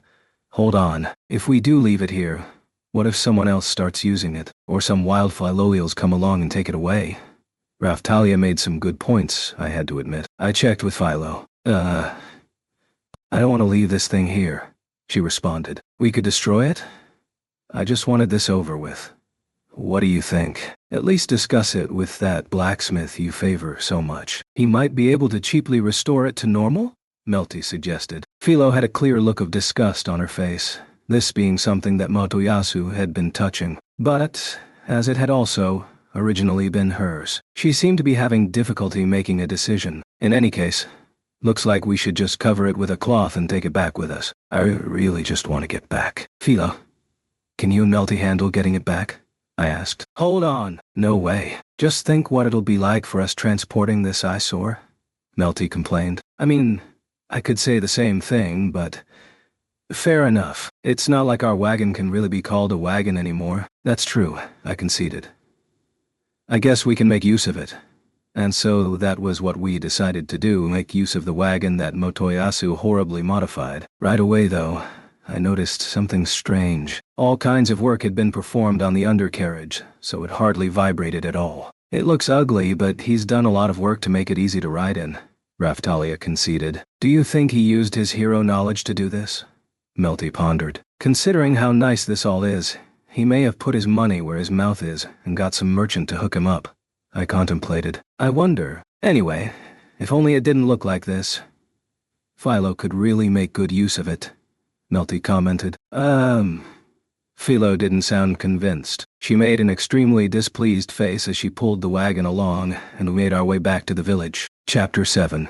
Philolial Terror. I took a look around the village. Good. Motoyasu hadn't arrived yet. I didn't know when that would be, but thought it'd be best to set up a separate facility for him to use. Motoyasu had talked about making preparations of some kind. I was still wondering what that might entail. Yeah, I'm wiped out, Raphtalia moaned. You said it. I agreed.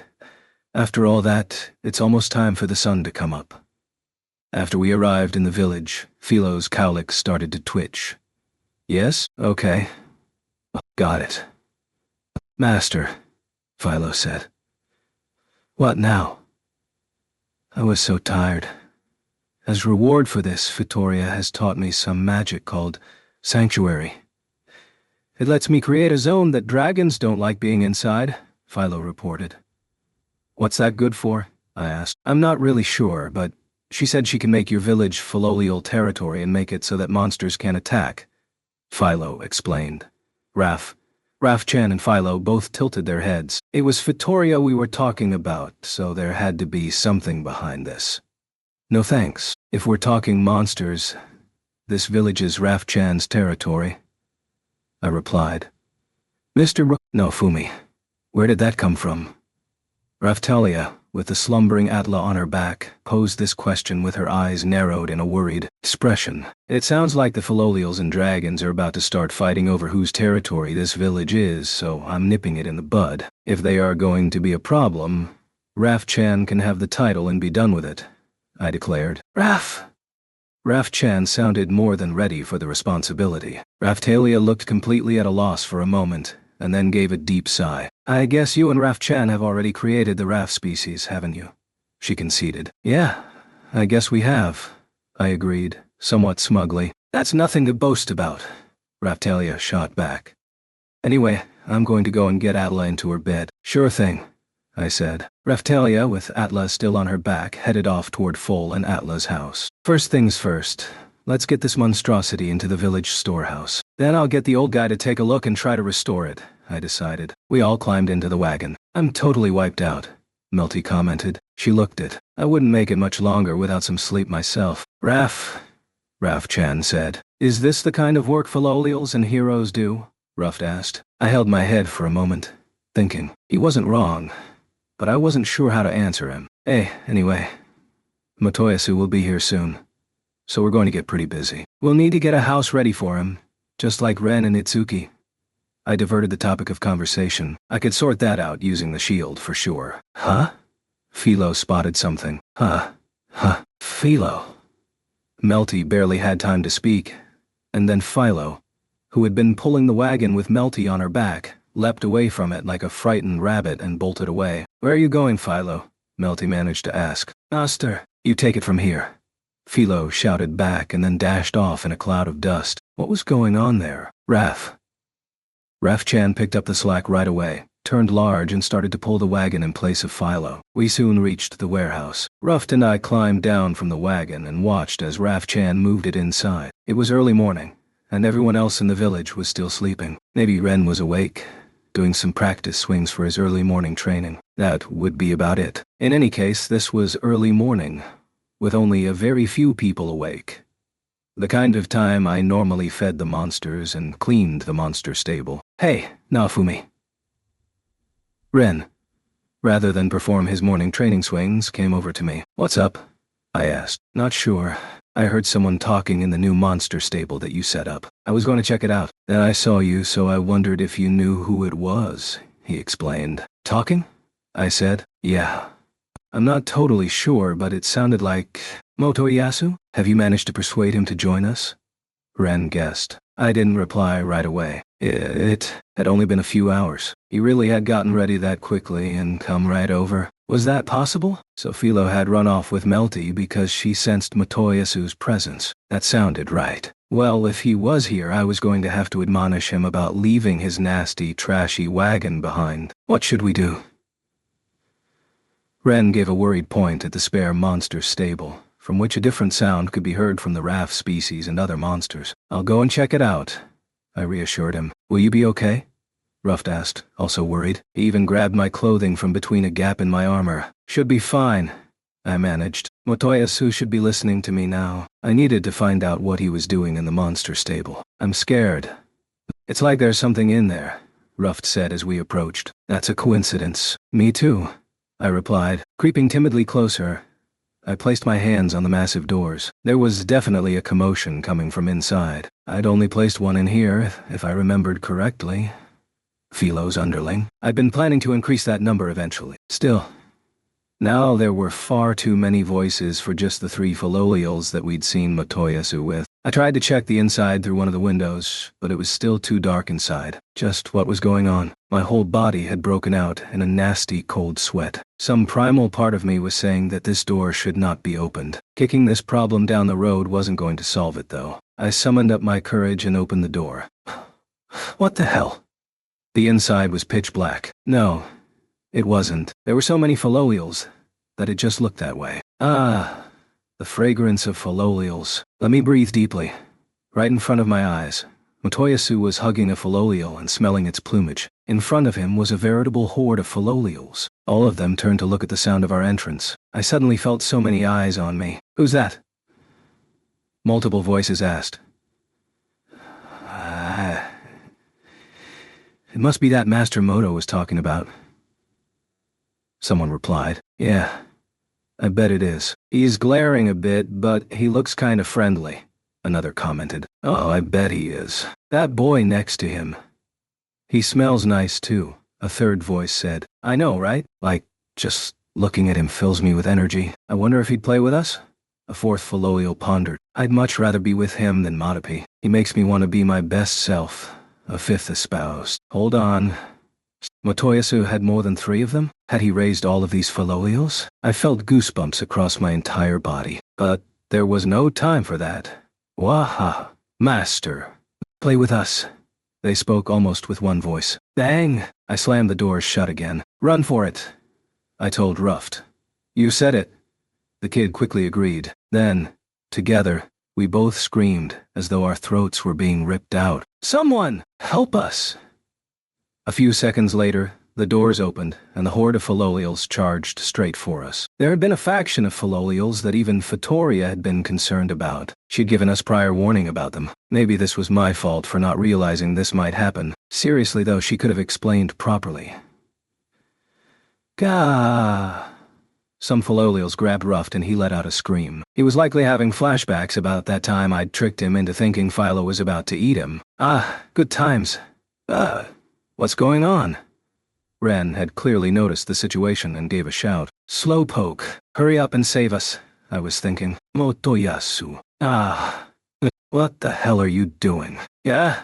My own screams rang out. The rampaging Faloleal crushed me, and that was when I passed out. After that, apparently, Sign, Raf Chan, and the Raf species all heard the commotion, came out to fight the Faloleals, and succeeded in rescuing both the unconscious Ruft and me. When I eventually awoke, it appeared I'd been clinging to the large Raf Chan, totally out of it from the shock of the Faloleal attack. Raf. That was the sound that awoke me, and I looked up to see Raf Chan's fluffy fur. She was stroking me with a gentle look in her eyes. Where am I? I asked. Your room, Mr. Naofumi, Raptalia replied, looking at me with worry in her eyes. I checked my surroundings. Much like me, Ruft was also trembling as Raf Chan was stroking him. Finally, there was a gift from Sign in the room. A large Raf Chan doll. My memory is a bit fuzzy, I began. It felt like I'd had an experience too terrible to remember. I can imagine. After what I just saw, I'm not surprised you lost consciousness. The rest of us had to watch the Faloleals and Raf species fighting over the 2 of you. Clearly it's my fault for leaving your side even for a moment to go and put Atla to bed, Raftalia lamented. So scary. Faloleals are so scary. Ruft sounded as though he might never recover from the shock. I looked at him and felt much the same. Why did it come to this? Why does the spear hero always distress you so much, Mr. Naofumi? Raftalia wondered. I'd like to know that myself. I concurred. He may not have meant any evil by it this time, but it all seems so messed up. She continued. It was the same as before. Motoyasu doesn't mean to do harm. I understand that, but still.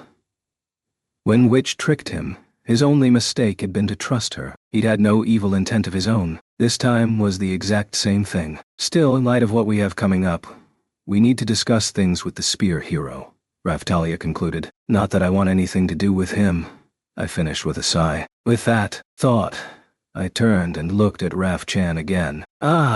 My healing oasis. Raf? She quizzed me. Raftalia even laid off of her normal warnings after everything I'd been through. In any case, it was carved again into my soul just how terrifying Faloleals could be. Chapter 8. The Third Hero Conference. It was a few days later in the evening, and I'd come with Raftalia and Philo to bathe in the hot springs on the Kalmyra Islands. Raftalia said that she couldn't relax in Q-Tenloo. Itsuki and Rishia had returned too, so I'd brought them along as well. After taking a bath, I checked the state of my own curse. The curse has lifted, I said. Great, Ren replied, who had bathed with me. I'm making good progress myself, Itsuki commented. He'd be fine in combat at least. But he still didn't talk much and was often just completely zoned out. I hear you, father-in-law. Motoyasu arrived in the changing room. He had his retinue. Just the main three, thank God, along with him. What do you want, Motoyasu? I asked. Shall I wash your back for you? He replied. No need. We're just getting out anyway, I told him, blowing off his suggestion. I just wanted to avoid him as much as possible. So Ren, have you read the inscriptions yet? I asked. About that, we need to have a serious discussion about the future and collate all of our information. After we get out of here, how about holding a hero conference? He suggested. Not something we could discuss in the bath, was it? Okay, I agreed. Motoyasu, you hurry up with your bathing too. Understood, I say. Father-in-law. I might mention that I have read the inscriptions too, he added. What? You can read the language in this world now, Motoyasu? I asked. As far as I knew, Motoyasu had been unable to read it. Yes, father-in-law.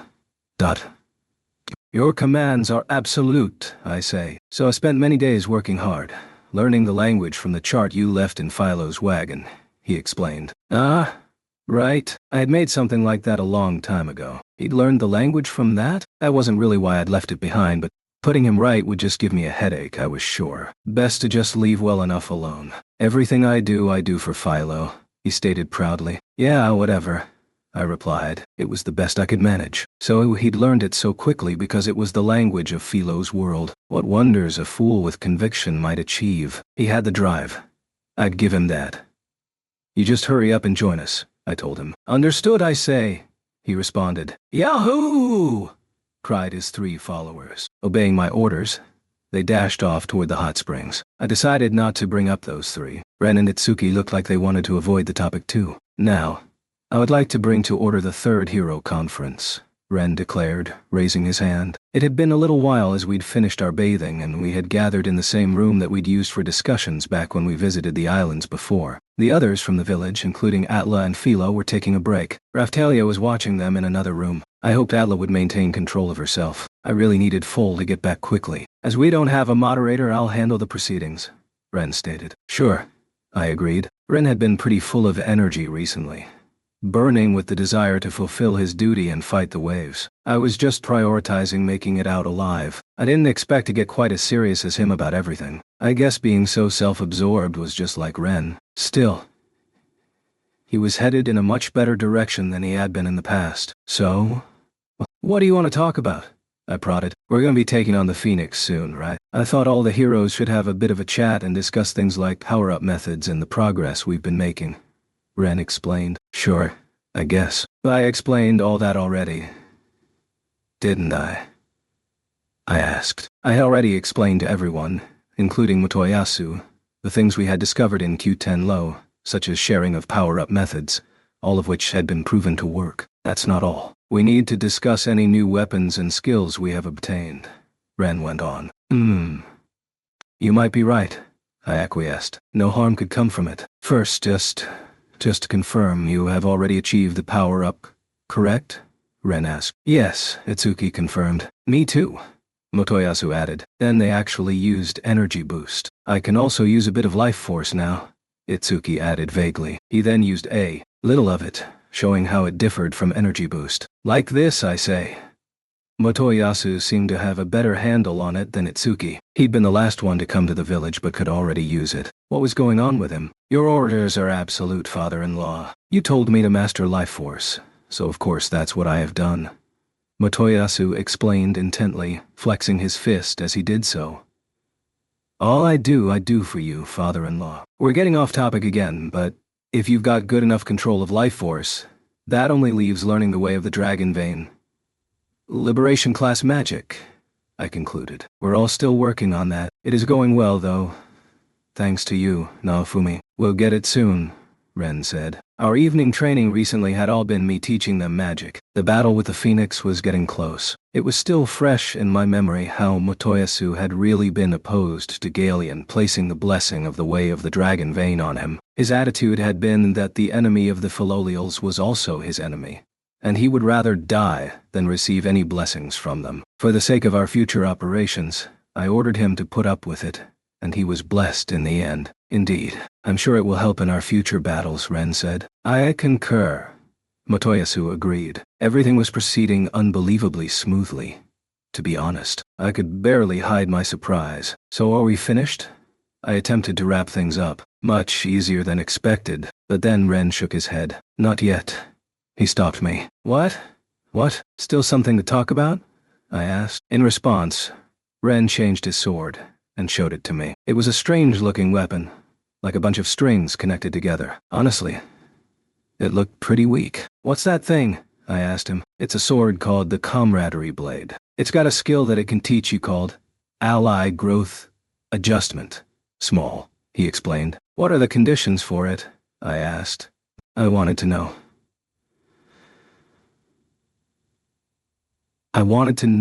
No idea. It was unlocked by the time I noticed it. Ren replied apologetically. That wasn't much help, but Ally Growth Adjustment, small. Sounded like the same type of skill as the Slave Growth Adjustment I'd used. Approaching it from a video game kind of thinking, the conditions are probably something like trusting your allies with all your heart.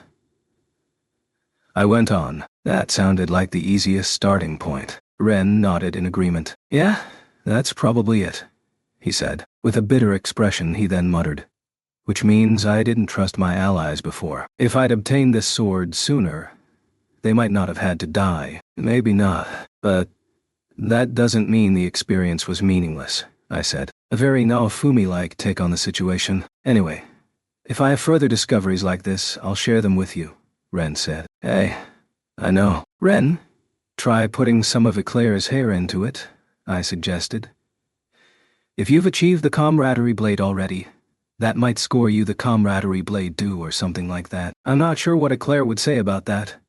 He hesitated. Yeah, she probably would have a complaint or two. But hold on, what if Ren made a familiar using Eclair's hair? Yeah, that was something to think about. Father-in-law.ca. I'll try putting feathers from everyone into my spear too, Motoyasu said. I've already completed the Philolial line, I replied. I'd expect no less, father-in-law. How did you collect them? Please, share your wisdom with me, he said. Shut up, Motoyasu.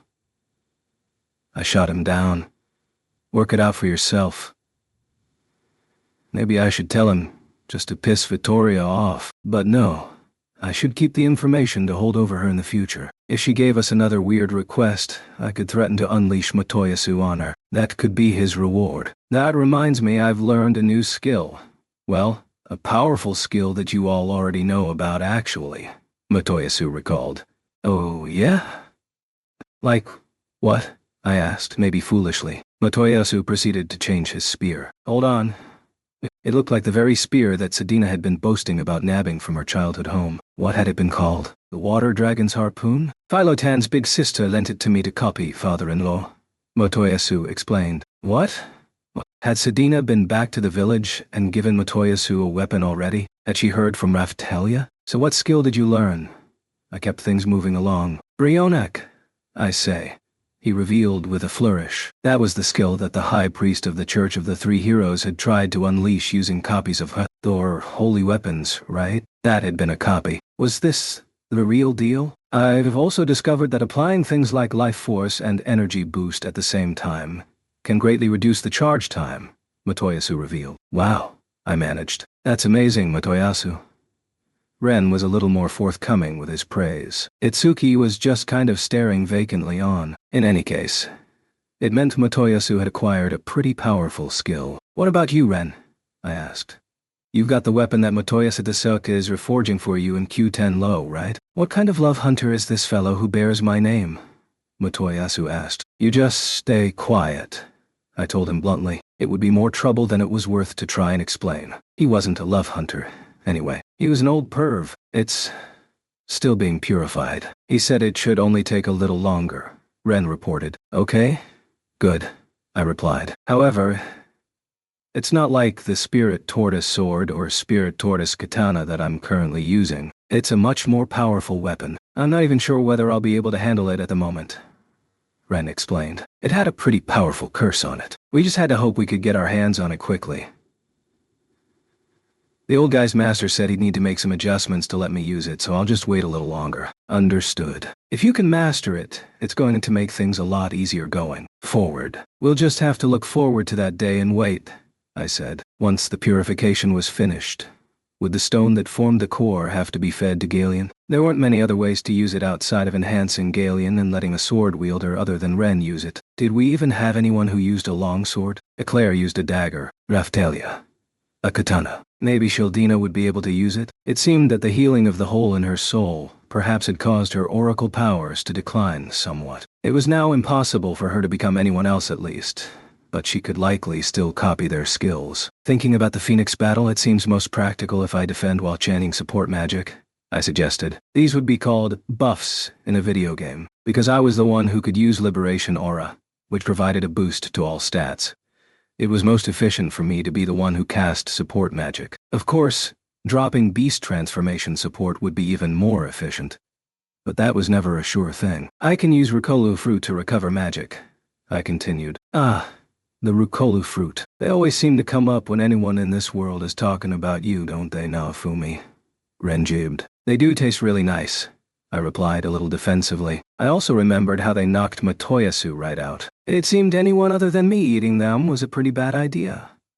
If you guys could also recover using them, you wouldn't have to waste time drinking magic potions and stuff like that, I pondered. When a battle drew out, the need arose to replenish things like magic and SPite. With its high healing potential, the Rukolu fruit was a real effective item when it came to cost performance. Sure, but they also make us collapse if we eat them, Ren countered. You might be able to build up some resistance if you level up a bit, I replied. No way.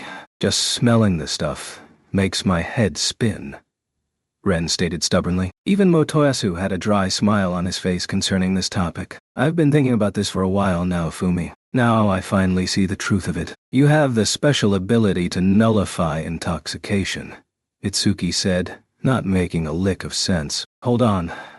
What did he just say? Special ability? Is that some kind of system I don't know about? I asked. There were skills that increased resistances to status effects. Maybe that was what he meant. If so, however, I could report that I unfortunately had learned no such skill. No, I mean, it's an ability you had prior to coming to this world, Itsuki explained. What's that supposed to mean? I replied. What was he talking about? For a moment there, anyway, I had flashbacks to when I first chatted with Ren and the others like this. It had been like fanboys discussing some online game. Back then, Ren had said that normal MMOs were outdated, causing confusion among the rest of us. Now I felt something similar from Itsuki and his comments. Ren seemed to be feeling something similar too, because he was looking at Itsuki with his eyebrows drawn together. Hey Ren, do you have any idea what Itsuki is talking about? I asked him. No, sorry. There's all sorts of possibilities, so I can't really say, he replied. I pondered. Ren was like me, quite capable of extrapolating information, but seeing as Itsuki probably couldn't lie at the moment anyway, just asking him outright seemed like the best approach. He responded quite openly to questions at the moment. He'd surely regale us with stories of these abilities. Tell us, Itsuki, what are these abilities you are talking about? Do you mean the power of the legendary weapons? I asked. No. The legendary weapons may very well have such abilities, but I'm clearly talking about something completely different, he explained. I don't recall anything like that. Even Matoyasu didn't seem to have a clue. So this was clearly knowledge unique to Itsuki's world. Itsuki, tell us more. Back in your world, just what are these abilities? I pressed him. What do you mean? What? Why don't you understand them now, Fumi? Did you live so far out in the sticks that ability management hadn't even reached you yet? Itsuki asked casually with no expression on his face. It looked like these abilities were just an everyday part of life for him. Even his curse-infested thinking wasn't puzzled about concepts like, do you breathe air? Perhaps this was very much the kind of response that you would get if you asked someone else how to breathe. Right, so tell us all about them from the beginning, I asked. Very well. These abilities were discovered in my world about 25 years ago through research into individuals who were causing all sorts of disasters and incidents. It is the name given to certain powers possessed by each individual. They are also called things like TSI and supernatural powers, Itsuki revealed. Right. So hold on. So, in Itsuki's world. Ren, do you understand all this? Hey, you've got Veremos in your world, right? So you've probably got something like this too? I asked him. You think we're all mind wizards or something? Are you joking? He replied. As the resident of what to me was basically a sci-fi novel, I would have thought Ren could understand. So this meant Itsuki's world was a near-future setting with crazy mind powers. I would probably have been pretty into the idea of crazy psychic battles before I came to this world. The issue now was, in this world with these newly revealed abilities, what kind of standing Itsuki had held, and what kind of abilities he brought to the table. Okay, so in the world you come from, how are these abilities handled?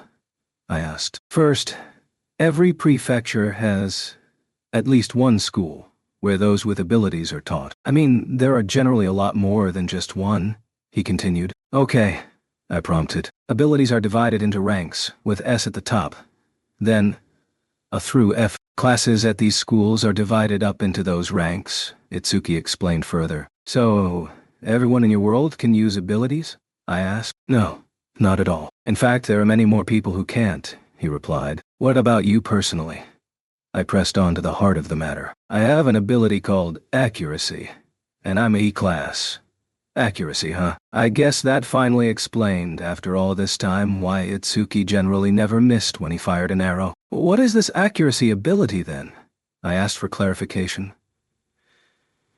Just so we're clear, it's a skill that lets me use ranged weapons with far greater precision than a normal person. I could even be a pretty mean sniper, if I wanted to, he explained. That also explained why during the suspected kidnapping incident he had fired toward me, even though Melty had also been there. No one would have taken that shot if they weren't completely confident in the result. So he wasn't just a moron who loved justice. This definitely changed how I felt about his actions back then. Indeed, although his comments had seemed completely natural, they might also have alluded to this new truth we had just learned. Still, accuracy?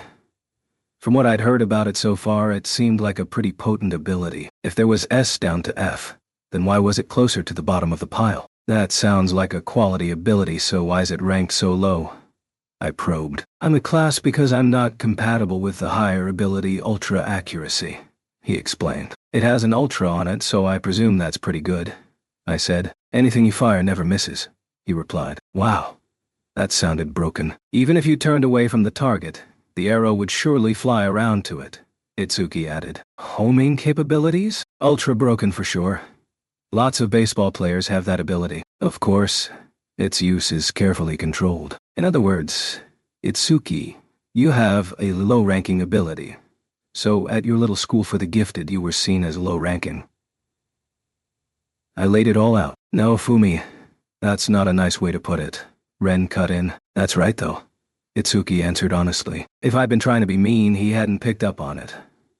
So I played games to get away from my horrible reality. When my ability was detected at elementary school, making it seem like I was special, I let it go to my head. Once I actually reached junior high and started the special school, I learned that there's always a bigger fish. It almost wiped me out. Nothing changed in high school. So while most people were just normal, Itsuki had been born with special powers, and that had given him confidence during his younger years. Once he went to a school for people with similar gifts, though, he had been slammed with the reality that his own ability actually wasn't all that great, and had started to play games as a result. Sure, comics and games with a main character with such abilities normally featured someone who was, well, actually powerful. But when it came to actual abilities in real life, there was good and bad ones. Not having one at all might be less hellish than getting stuck with a crappy one. His focus on justice then had come from the heroes of comics, cartoons, and games who worked with the abilities they had been given to defeat evil. I understand now. Do you think I have an ability that prevents me from getting motion sickness or drunk? I asked. Yes. I'm estimating it as the ability Nullify Sickness. There's a lower version called Resist Sickness, which would be an F-rank ability, Itsuki revealed. What about mine then? Couldn't hurt to ask. Its prospects are a C or D rank, but it's a conditional S rank when fighting supervillains with gravity-based powers, Itsuki explained. And what do you mean by prospects? When we fought Kyo, I'd been unable to move when he used that gravity attack on me, so it didn't sound quite right to me. Think about it. Not getting motion sickness means you are resilient to the effects of gravity, with exceptional semicircular canals, a vital skill for astronauts. For one, some people were advocating for the name to be changed to nullify gravitational load, but research was still being conducted, Itsuki revealed. It sounded like this skill could do quite a lot of stuff, but no. Come on. I was just lucky enough to not get motion sickness.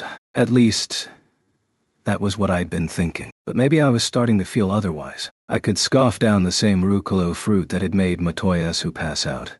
And I felt nothing when riding Philo even at top speed. The others might have gotten used to that, but they still said it was hard. So it had to be pretty rough. Nullified gravity though? I'd definitely been pressed down by the gravity attack that Kyo unleashed.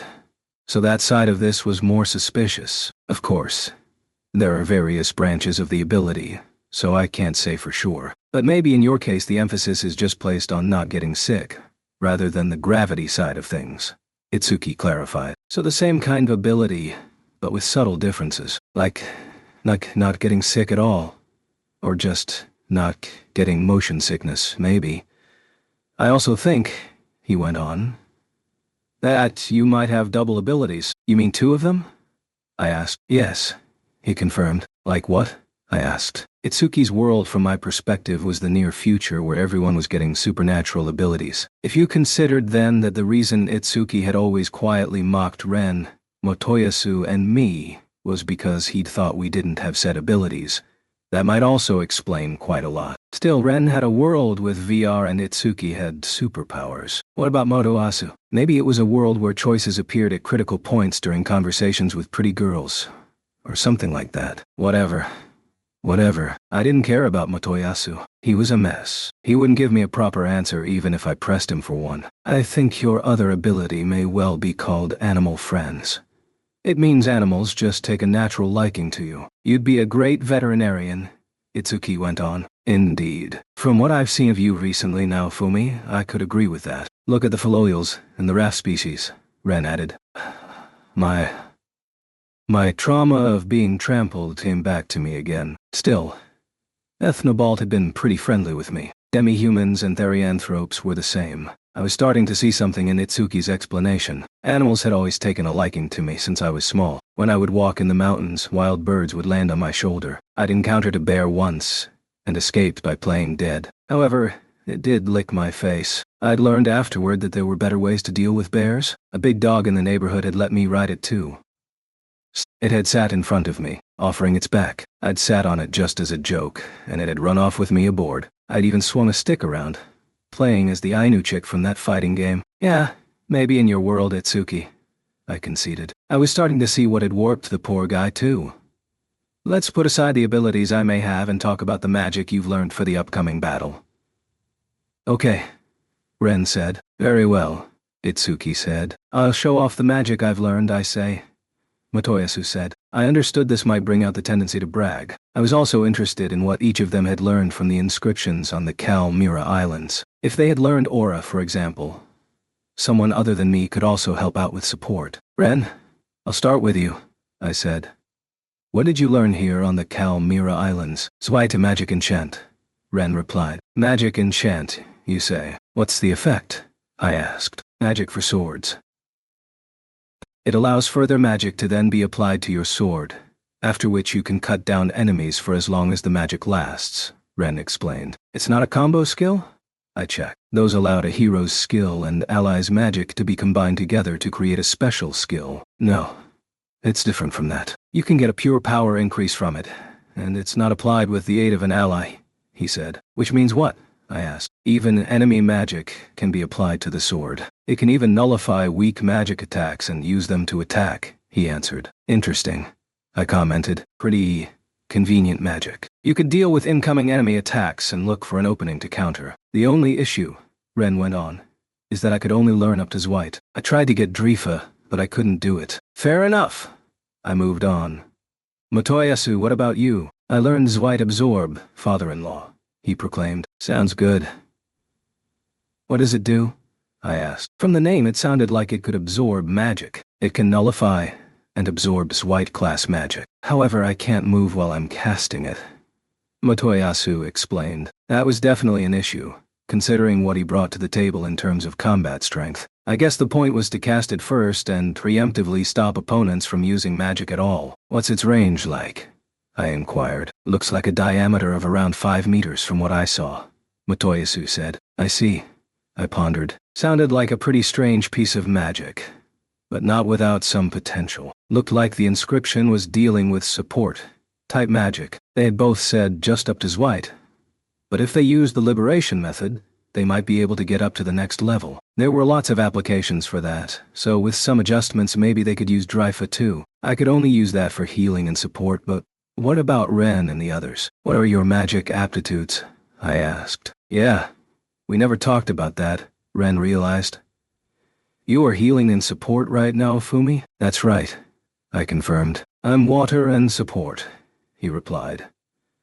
Although there's some water magic that can heal, so it isn't quite so cut and dried. Father-in-law, I'm fire and healing, Motoyasu chimed in. Although I can also use fire for some support, and I'm wind and earth. Just like you guys, though, I can use some healing and support too, Itsuki said. So Ren was water and support, Motoyasu fire and healing, and Itsuki wind and earth. A pretty good split, and they also had access to some healing and support within those categories. I can't use healing and magic as effectively as you now, Fumi, Ren clarified. My fire healing is strong, I say, Motoyasu boasted. That goes without saying, I shot back. Motoyasu could use healing magic too. Anyway, this meant, as expected, I didn't have any attack abilities. The old woman at the magic shop had said something about that. The basic nature of a person has some influence when casting magic, and even a simple healing spell is affected by that nature. That meant a little fire would get mixed in with Motoyasu's healing. And then, if someone cast magic that didn't suit their nature, such as Motoyasu using support, the effects would be dramatically reduced. That reminded me. There was an attack spell classified under healing. What had it been called? Decay. I'd tried casting it myself, but it had failed. The magic shop lady had said it was rare to find someone quite so completely unsuited to attack magic. The spells from the inscriptions seem pretty special, I commented. Aura boosted all stats. Magic enchant gave magic to weapons, including enemy magic. Absorb nullified magic. Itsuki, what about you? I knew I was forgetting someone. Zweit down. The exact opposite of yours now, Fumi. It reduces all stats, he replied. So I made allies stronger and Itsuki made enemies weaker. That could be powerful, if used well. Ren could absorb enemy magic and turn it to attack. Motoyasu could absorb and nullify it. So as long as we used them effectively, these could all be quite strong, although it wasn't clear whether Sign's foes and the forces from the other world could even nullify magic. In that case, until the Phoenix battle, we're going to work on getting you all to learn the liberation class. Understood, I say. Motoyasu gave an energetic reply. Did he understand what that meant? Was he just agreeing for the sake of it? I'm next then, he continued. Huh? I said. What did he have to talk about? It's time for me to tell you about the work I was doing prior to coming to your village, Motoyasu said. You were raising Filolials and being a street racer, right? I retorted, just remembering all that made me angry. After all the trouble we dealt with helping Raphtalia. And look what this moron was off doing. That's part of it, but I was also quietly protecting your village, father-in-law, Motoyasu revealed with a flourish. Huh? Again, I had no idea what he was talking about. There were quite a few suspicious-looking characters heading for your village, father-in-law, but I totally cleaned them away. Don't worry, Motoyasu explained. Hold on, what are you talking about? I said. He was cleaning up people heading for the village? You think this is okay now, Fumi? Sounds like Motoyasu has been up to no good? Ren asked. We needed to hear more, to find that out. Motoyasu. Spill it, I told him. Depending on how things had gone, it might turn out he'd killed some of our allies. First, guys like those who attacked us when we fought Ren attacked me numerous times. I defeated them. Of course, I used the soul weapons, just like you instructed. That let me defeat them with ease, Motoyasu said. Had Sign's enemies been close to the village? If Motoyasu had been defeating them without anyone else knowing, no wonder we hadn't experienced any attacks. Of course, we didn't know how many had come. There were others approaching the village with murderous intent too. I also defeated demi-humans and therianthropes. They were using some very strange weapons. After a while, those ones stopped coming. Motoyasu continued. I had nothing to say to that. He'd been defeating the assassins from Q10 too. That sounded suspicious. But if I asked for proof, he'd probably bring me a skull or something. It was best to stay quiet. Motoyasu wouldn't lie about something like this. Not at the moment. There were also people in robes of some kind lurking around. I took them out too, he said. Remnants of the Church of the Three Heroes, perhaps? So without anyone else knowing. Had he been protecting the village all this time? I see, I said. What do you think? Motoyasu asked. Oh well, I think you've done pretty well. But I'm still not giving you Philo, I said. I'll do my best until you approve of me as her fiancé father-in-law, Motoyasu stated. Hey, Naofumi, Ren said.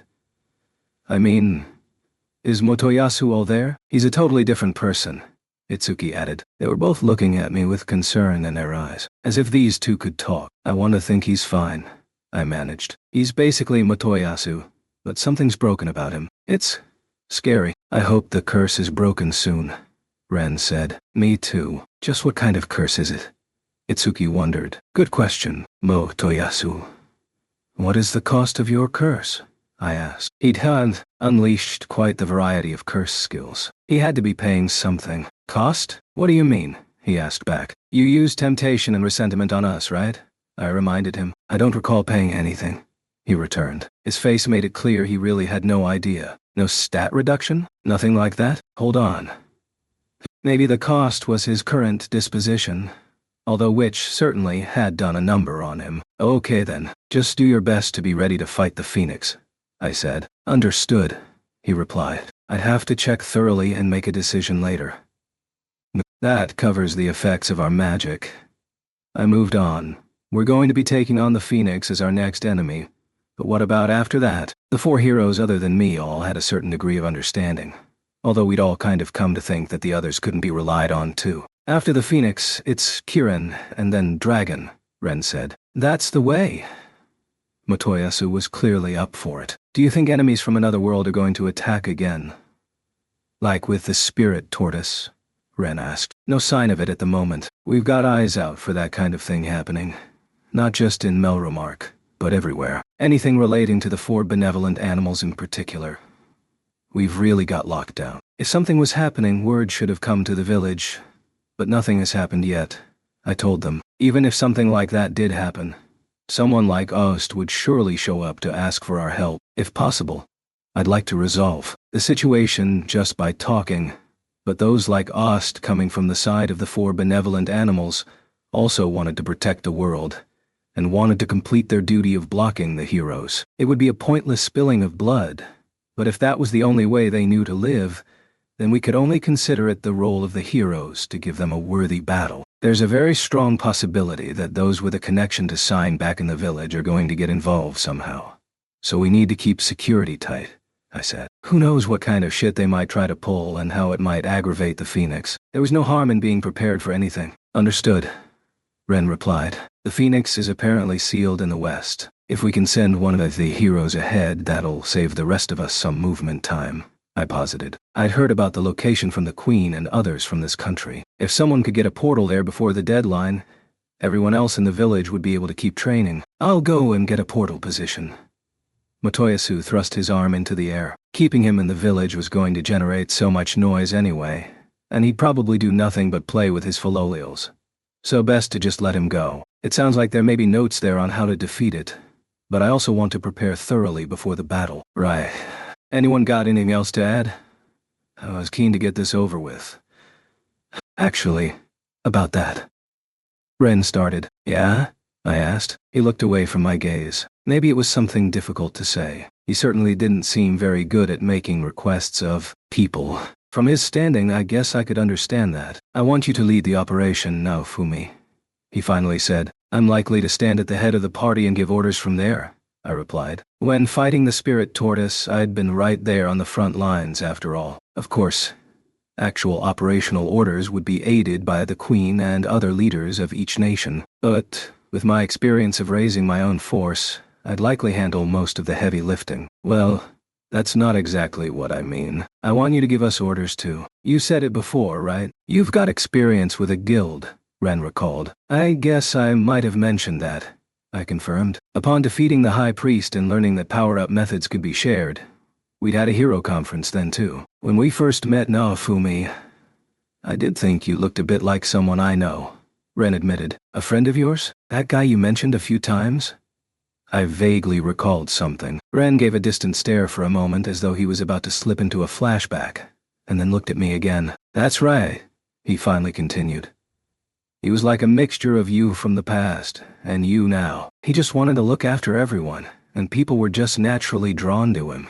Me from the past, huh? Back then I had the confidence to talk to anyone. Rather than worry about maybe being tricked or abused, I just wanted everyone to get along and have fun. He ran a big guild. I know you did too, but that's why I want to leave this to you, Ren explained. Still, I can't beat out experts in this stuff. Large-scale battles and raids running on a fixed set of rules, however complex, isn't much help here, I cautioned. It was one of the major aspects of an internet game. It was a way to proclaim your strength within the server you played on, including access to dungeons that only the higher-ranking guilds could enter, and rare items that only they could obtain. Among the vast array of these events, guilds and teams allowed for the kind of experience you could never obtain while playing solo. That said, it was a little hasty to compare the waves to that. It was impossible to tell what was going to happen during them, demanding everyone be ready for anything at all times. What scale of guild did you run in that game? I was just thinking you never told us the details, Ren asked. Of multiple servers, there was one. I was part of the leadership of perhaps the third largest allied guild, but we weren't big enough to appear in world tournaments, I explained, realizing I'd never told them this. I'd held quite a lot of authority within the alliance, but not the most. My character hadn't been the highest level, and I'd really just put my emphasis on making money and building connections with people. Part of the reason for that had been because expensive gear and healing items had been very important in the game. So you've got a lot more experience than us. Clearly, Ren said. I mean, I guess so, but it's rarely helped out. Maybe when ordering people about to get away from the waves, I replied. During the first wave, it had been all I could do to protect the villagers, and things had been no different in Thyr. Second wave, or the third. During the fight with the spirit tortoise, the Queen and the coalition army actually gave the orders. All I did was hold the spirit tortoise in place alongside Ost. I mean, okay. Maybe I had the most experience with this kind of stuff among the four holy heroes. Ren had only helped some others who also played solo get their game into shape. Oyasu had run a smaller guild. Itsuki just played console games, right? They might have been strategy games, but I wouldn't put money on it after seeing him fighting the waves. All he could probably do was help form a plan to fight the Phoenix during the next wave. We'd start by checking the site and looking for information, then research ways to defeat it. What's this quest for the Phoenix game like then? I asked. In the game story, after the damage from the spirit tortoise, each country starts seriously investigating what's going on, but they still fail to seal the Phoenix away. And it ends up reviving, Ren told me. I see, I replied. Back with the spirit tortoise, they acted like they could just defeat everything with game knowledge. I guess this showed how the relationships between the four of us had progressed. After this, before the battle, we're going to have the heroes all make accessories, I told them. You mentioned being able to add powerful effects to skills and attacks, right? Ren recalled. You don't have any game wisdom to share? I prodded. Ren tilted his head and thought for a moment, then replied, there are accessories that can increase certain skills or abilities when equipped, so I guess I do. Yeah, good point. I'd experienced some things like that myself. Games had things like that quite often, although it could hardly be called much of a new discovery. Anyway, equipping accessories can enhance skills or provide unique ones. Accessories are developed by discussing them with me, a therianthrope called Emiya, in the village, and the alchemist rat. You guys can help us start looking into all that, I said. If that's what you want, Ren said. His strangely detached reply was a bit like Itsuki, which I didn't need more of, but it was better than him launching into another rampage. Anyway, the plan was the recreation of the scabbard that Raphtalia had used in Kizuna's world. To get as close to that as possible. The accessory dealer had also reported that work was advancing on the mass production of a prototype of an accessory that allowed drop items to be obtained from monsters, just like a hero, via use of a dragon hourglass. There were lots of orders for those already. We'd use those as funds for our forces, creating a foundation to further enhance our strength. All the heroes were now aware of the item creation, and so this looked to have been a pretty productive gathering, nothing like the train wrecks of the past. The only other thing to do is raise our levels as much as possible, I concluded. Ren raised his hand and commented on that. I personally feel that Q10 Low is the best for efficient experience gains.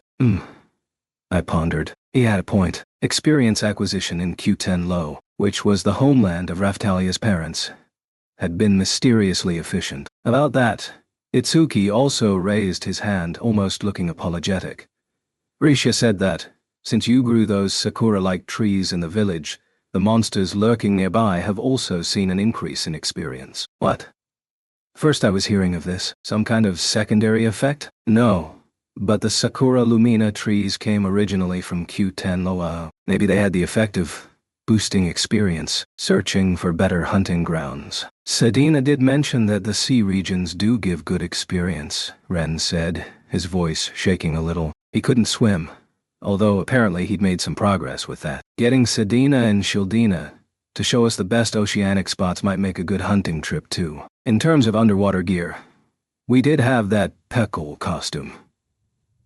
But there was only one left after all that other stuff went down. All we have to do is keep on training until the day of the battle. That's our role here, I said. All sorts of stuff had happened since I was summoned to this other world, but that simple truth remained unbreakable. There weren't many days left until the Phoenix would revive, but that didn't change what we had to do. We also need to select the allies to fight with us against the Phoenix. Do you have any picks in mind, Naofumi? Ren asked. Anyone who wants to try it, I'm going to let them. Aside from the ones who clearly wouldn't stand a chance, of course, I replied. I see. You've got some pretty tough allies on your side. What with Raphtalia, Rishia, and Sedina. To name but a few, Ren commented. Indeed, those were some of the strongest in the village. Raphtalia in particular was a key combatant, taking the fight to our foes in my place. You're going to take Atla too then? Ren asked. Huh? What was this? Ren asking about Atla by name? Why her in particular? I mean, sure. She's strong, I asked. She trained with me in Raphtalia, as well as fighting some pretty blazing battles with Raphtalia every night. If I'm honest, I think Atla is the one from the village who's made the most progress, Ren admitted. I agree, Itsuki offered with a nod. I thought it would be going too far to attack her at full strength with a powerful hero weapon, so I hold back against her. But on a technical level, she overtook me real quick. That's how good she is. She's a genius, really, Ren explained. He was right. Atla was developing quickly. She'd started off with some skills, and different from the richly experienced Sedina. But Atla had the ability to learn stuff just by seeing it, even though she couldn't see. There had been more times recently when, even backed by the Raph species, Raphtalia hadn't been able to contain her. That had to be due to the defensive life force that Sign had taught her. Atla and I, with help from Sign, had both learned defensive life force. Having Raphtalia focusing on the mastery of the techniques she acquired in Q10 Low was keeping her behind in terms of other progress. The techniques had names, and I took a moment to recall them. First there was Gather. This was a technique that could use the power of life force to bend the trajectory of magical attacks, such as fire magic, and draw them to the user. Useful when bearing the brunt of a magical onslaught. The range had a diameter of about 10 feet. Of course, that could be extended further with further deployment of life force. Next was Wall. This allowed an invisible wall to be created in the air for a few seconds, impeding the movements of opponents. It was a bit like using Airstrike Shield. It could stop normal attacks and magic attacks too. The strengths of this technique were its versatility and being able to cover a pretty wide area if you wanted. The weaknesses were the actual defensive power it offered, and the length of time it lasted. Finally, there was Bead. This was a counterattack. It allowed magical attacks to be collected together using life force, concentrated, and then thrown at the enemy. Of course, there was some magic that simply couldn't be thrown back, and so it wasn't all powerful. It operated much on the same principles as reflecting magic with my shield, and Atla could use all of these. Of course, these techniques had been created around me and my specialization in defense, and Atla was adapting them to her own purposes. I can't read her movements, and she's fast, Ren continued, oblivious to my musings. Just when I think an attack has gone in, she immediately redirects it and takes no damage at all. At the same time, she comes at you with defense-ignoring attacks like they are nothing. She's very difficult to handle, Itsuki added. But you manage it somehow, right? I asked. She wasn't that strong yet. Surely. Yeah. Sure. But if we fought one-on-one, I'm sure I'd have to get pretty serious, Ren admitted. It would be hard to stop her without hurting her badly, Itsuki agreed. Fully enhanced heroes would have to fight her seriously or lose. Just how strong was she becoming? Of course, we didn't want to kill anyone in the village by mistake, so we had to hold back quite a bit. That wasn't easy either. It sounds like Foal has finished his training and is coming back. But I'm not sure if we can hold her back until then. She may break through Raftalia's defensive line before he reappears, Itsuki analyzed. Why does she want to sleep close to me so badly? I asked, exasperated. I'd saved her life, that much was true, but I still had my limits. Things had been getting a bit easier recently, but I still had no plans to have a family. I was no Matoyasu. But was this what being attractive to the opposite sex was like? No, with Atla, it was more a racial thing, combined with feelings of affection due to me saving her life. I mean, consider her age. Because I was acting like a parent to Raftalia, I treated Atla in much the same way. Foal and Atla are both so strong. I think the Phoenix battle is going to be pretty easy, Ren said. Well, for one thing, I don't think Atla will be joining us, I replied. Why not? Ren asked, puzzled. I made a promise to Foal that I wouldn't involve her in any more dangerous battles. So, I'll respect the wishes of anyone in the village who wants to fight.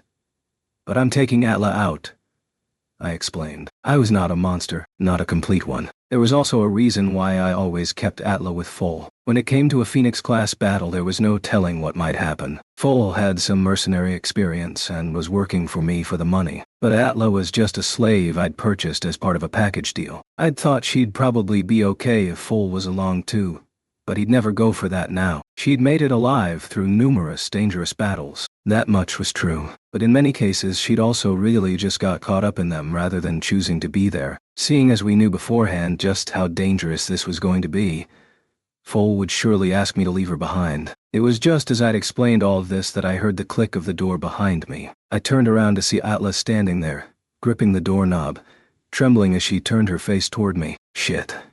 Bad timing. What's up, Atla? I asked, playing it low-key. Master Naofumi, you're not going to allow me to join you in an important battle? She said. The shock was clear on her face. She had suddenly been benched after coming along so many times already. That's the short of it. I made a promise to your brother, I confirmed. Master Naofumi, I made a declaration that I would become your shield. That means I must always be close to you in battle, she stated, indicating a burning desire to come along. I understood how she felt. I really did. But it was going to be just too dangerous. I understood how Foal felt too. It's a little too late for that now, I'm afraid. I've already made the promise. I never break a promise. Ever. And I made this promise. It's a real thing. Even if outlawed it, Foal would never allow it. My brother made you promise. Atla walked away, unsteady on her feet. I didn't like the way she was moving. Naofumi, do you think she'll be okay? Ren asked. Can't say I'm not concerned. But going after her now would be playing right into her hands. I muttered. Atla could come on too strongly even for me sometimes. She said things like, a god can't be wrong, which made her a bit of a liability if I pushed her too far. I could understand why Foal just wanted her somewhere safe, although I was also impressed by her desire to protect me. As the shield hero, it was nice to have someone standing up for me for once. But I also didn't want her to actually become a shield either. Mr. Naofumi. Raftalia knocked on the door and then poked her head around it. Atla just walked past me, looking more dejected than I've ever seen her before. What happened in here? Well, I made a promise with Foal about not letting Atla join us in the Phoenix battle. I was just talking about that. I see. She heard you, Raftalia said, looking back behind her.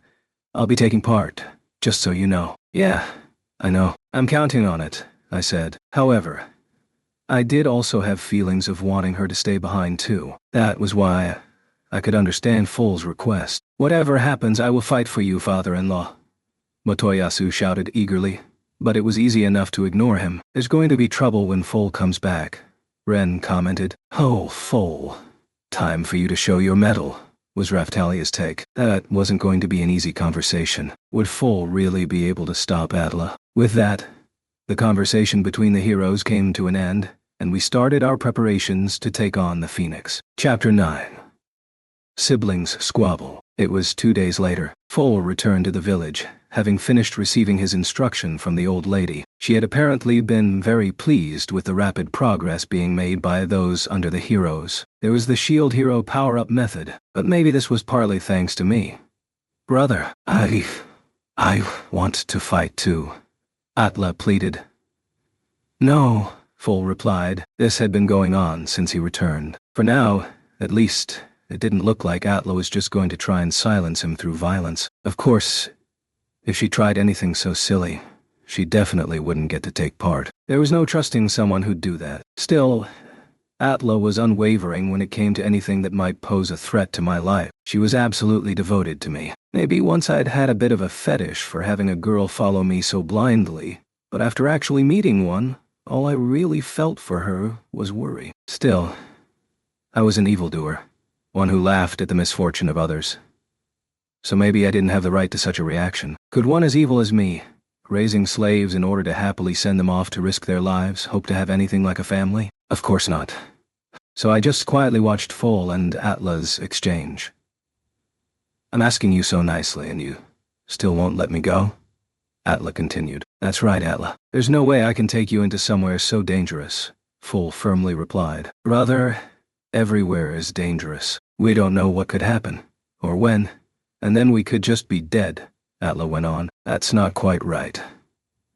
So long as you are here, you will be safe, Foal countered. Do you really think so? While Master Naofumi is away, someone may pour poison into the river. A sudden plague may kill me. People jealous of Master Naofumi's deeds may come to the village, and I'd get caught up in the commotion.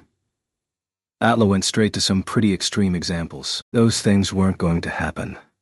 Right? Poisoning the river, that would really be crossing the line. Still, maybe I'd talk with Rat about planting some bioplants to keep the river clean. Can you at least be a little realistic?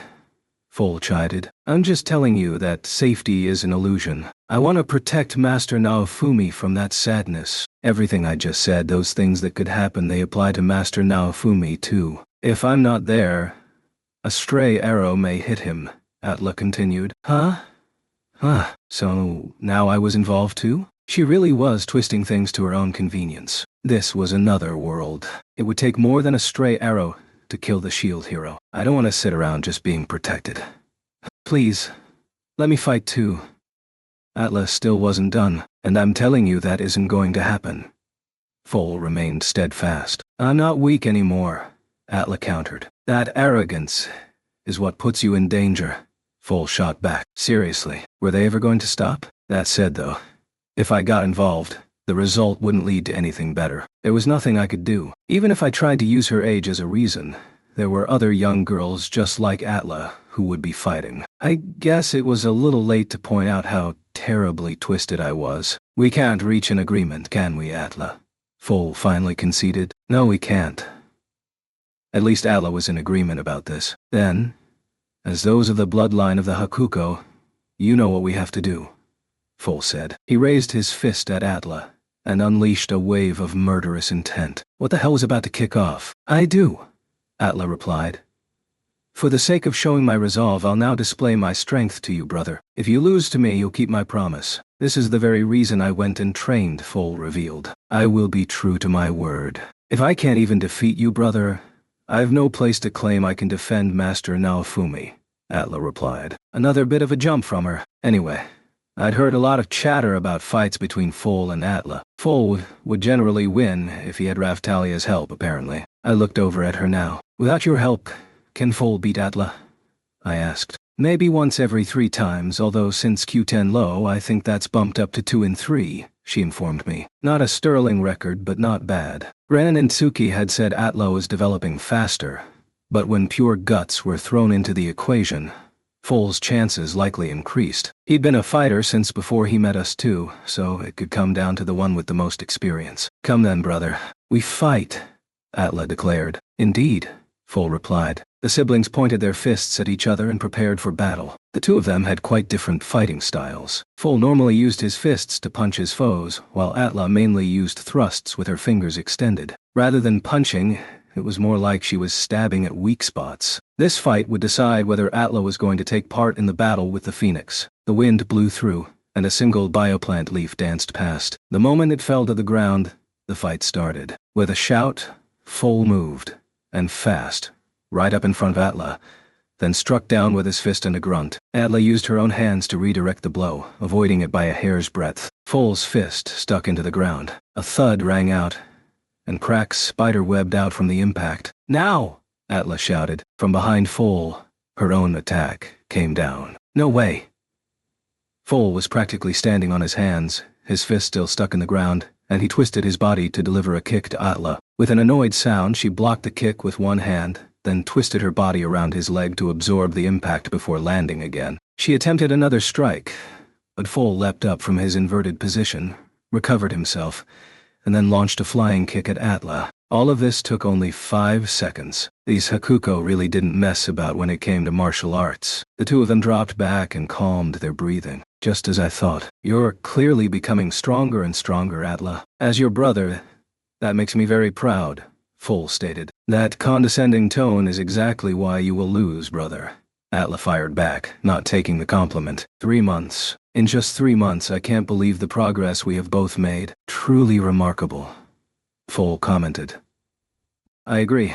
3 months seems short, but it's long enough for a person to change, Atla replied. You've changed, Atla. I can't believe how you used to worry about being a burden just by being alive, Foal recalled. I haven't changed at all, Atla countered.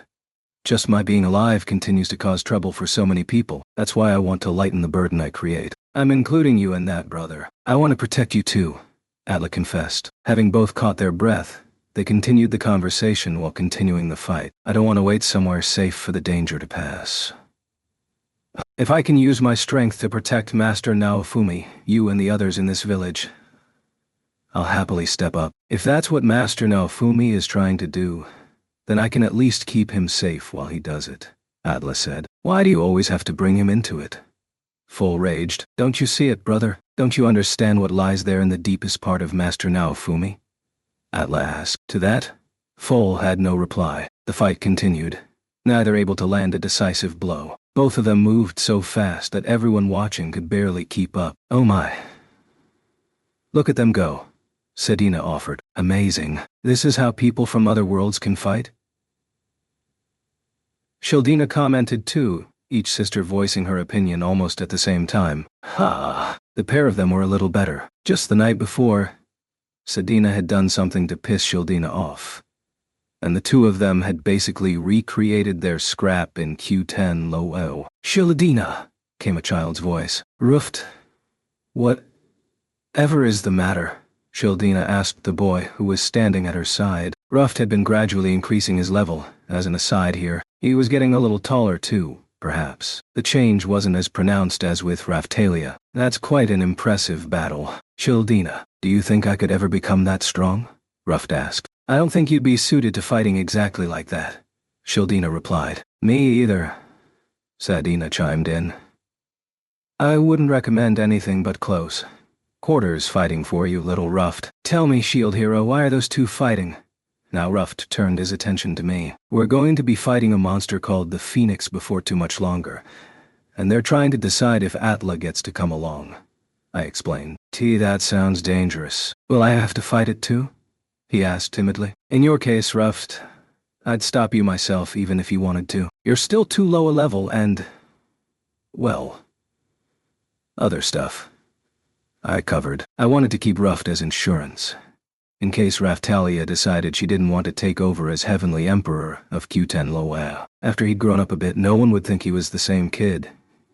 Even if we took him back, he'd pass him off as a distant relation who just looked like him. Something like that. I see. But I can kind of understand how they feel. It's plain on both of their faces that they want to fight for someone, Ruft observed. I agreed with the kid. They had good intentions, surely. Ren and Itsuki were following the battle with their eyes, each gripping their own weapons hard. Perhaps they were considering what action would be best to take. I might have done the same, if I was more objective about the whole thing. Motoyasu had gone to set up the portal location, so he wasn't around. He probably wouldn't be that bothered about this anyway. Atla, you've made your resolve firm to me, but I still can't accept you going into danger. It's time for me to end this, Foal declared. Then he thrust his arms in front of himself and started to focus his awareness. With a suitable roar, Foal transformed into his therianthrope form. That alone was enough to give his abilities a real boost. This hadn't been a real battle until this point. We'll see about that. You are going to have to accept it. I'll fight you at full strength too. Then both of them triggered Hengen Muso-style Muso activation. It was like the very air was vibrating. Everyone there also experienced the difference in the deadly intent emitted by these two fighters. Foal was like a feral beast. Hot life force, almost like anger, rolled off him in waves. Opposing him, the life force from Atla was cold, ruthless almost, like something other than human. So he had burning heat, seeking to bend his opponent to her knees, and chilling cold, looking for any chance for the kill. The spectators held their collective breath as the two combatants powerfully clashed again. Hengen Muso-style fist technique. Tiger break.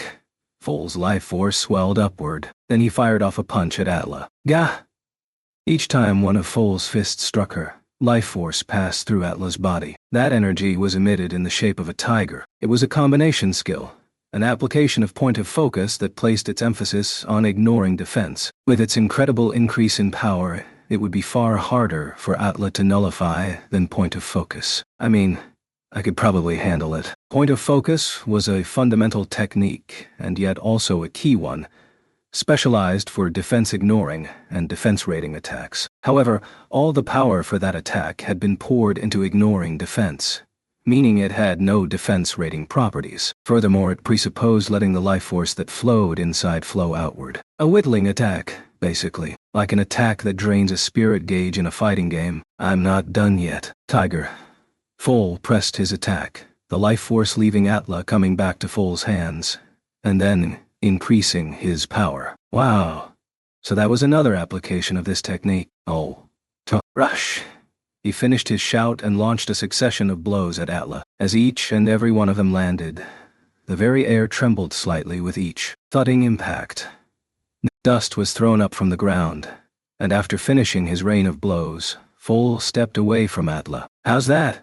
He shouted, probably going too far. The others might have wanted to reply, but I had seen what else had happened. Very impressive, brother, Atla replied. She was pretty beaten up, but she was still on her feet. The same could hardly be said for Foal, who suddenly grunted in pain.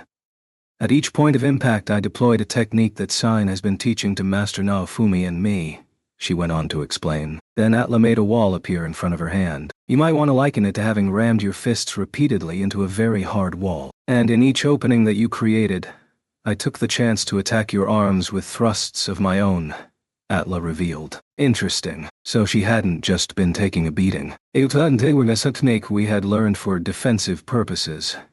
But against someone fighting barehanded like Foal, it also had this application. Foal had been wearing gloves more often recently, but he still preferred to go without. He also wasn't the type to fight his sister with power-enhancing gloves on. Even so, Atla was weaving between those high-speed attacks to strike back at her brother's arms. Just how crazy was she? Impressive, Atla. You've really given me a beating, Foal admitted. Not as bad as the one you've given me, Atla spluttered, coughing up a little blood, so she hadn't been able to stop all of those attacks. Now it's my turn. You can see this, can't you, brother? There was a bead composed of life force above Atla's palm. It swelled up to reveal a tiger trapped inside. That's my life force? Foal asked. Correct. The life force that you unleashed at me. I couldn't get all of it, but I managed to trap some of it, like this. Now, you know what happens next, I presume? She taunted. In an instant, Atla rushed up to Foal and rammed the bead into his abdomen. From the look of the technique, she was doing more than just reflecting back the life force she had collected. It was very similar to the point of focus that Eclair and Rashia often used. It was like adding an attack to the counterattack move bead. Why? If one was going to give it a name, it's only temporary for now.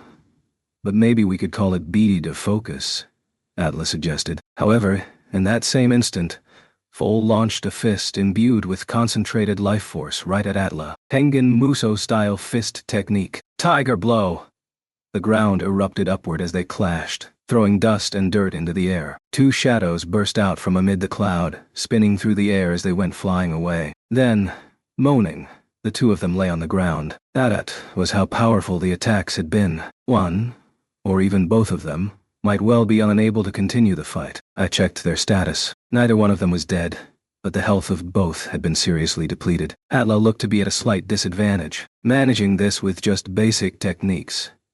Sign started, who was also watching nearby. She is saying that it is quite impressive to have reached this level using just basic techniques, her familiar explained. You said it. That's basically a whole new move now, I agreed. She gathered and collected together the life force sent into her body, concentrated it, then returned it to the opponent and made it explode. I wasn't at that level yet. With a groan, Atla unsteadily stood back up. Foal staggered back up to his own feet too. He almost fell back over but managed to stand firm. Atla fared worse and appeared ready to tumble forward. Atla, I've beaten you, Foal said. And not yet you haven't, Atla retorted, stamping the ground with a thud. Look at yourself. You can barely stand, Foal replied. Brother, when faced with a battle you can't afford to lose, would you just give up and collapse? Atla asked. No, I guess not, he admitted. Then there's only one thing to do. The same thing you would do, brother, Atla stated. Very well. Then I'll end this, Foal replied, turning his fist on the tottering Atla again. Foal was looking pretty unsteady himself, of course. If this was going to end it, did that mean one of them would die? That was what it was starting to feel like. We didn't need anyone dying before the wave even started. Huh? Ren started saying something to me. No, Fumi. Watch this. What happens next is the reason we think Atla is stronger than Foal. What's going to happen? I rarely got to see Atla fighting at full strength after all, so I didn't know what was going on. But Ren and the others seemed to know. Atla started breathing heavily. Life force started to gather around her. What was this? It looked like her wounds were healing a little even. She can recover her stamina in the middle of battle, so the longer the break goes on for, the more of a disadvantage her opponents are placed at, Ren explained. Just what was the extent of her powers? When had she learned this technique? Well, Foal was also catching his breath in a similar way, recovering his health. There was still much to learn from the Hengen Muso style. With her own shout, Atla thrust her fist at Foal and charged forward. Foal swung his own fist in reply. With a thud, both attacks landed. With that, both of them stopped moving. Having fallen quiet, I moved in closer to the pair to see what was happening. Both of them had passed out standing up. They were completely out of it. Quite the party trick, but I guess I should have expected it from these two muscle heads. As the source of your power, I, the shield hero, order you. Let the true way be revealed once more, and heal these before me. All's right, heal. I intoned healing magic with an area effect and healed the two of them. Foal was the first one to recover consciousness. He started. It's a draw. You both passed out together, I reported.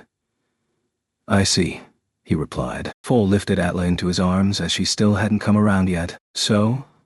Are you going to make her stay behind? I inquired. Foal didn't answer the question but started off toward their house. It didn't look like his silence was due to any feelings of dislike toward me, because his face looked like he was smiling. Whatever could have made him so happy. Then Foal did say something. You have my gratitude for having made Atla this strong. I watched them leave, her still in his arms. He thanked you, didn't he? Raftalia said. Then she stood, watching Foal's receding back with a distant look in her eyes. Honestly thanked you, Mr. Naofumi, for having raised up his precious Atla to be this strong. I hadn't done anything I thought I deserved. Thanks for. Still, I could understand. In the same way, I was proud of the progress Raftalia had made. If there was someone who had helped her achieve that, I might feel the same way toward them.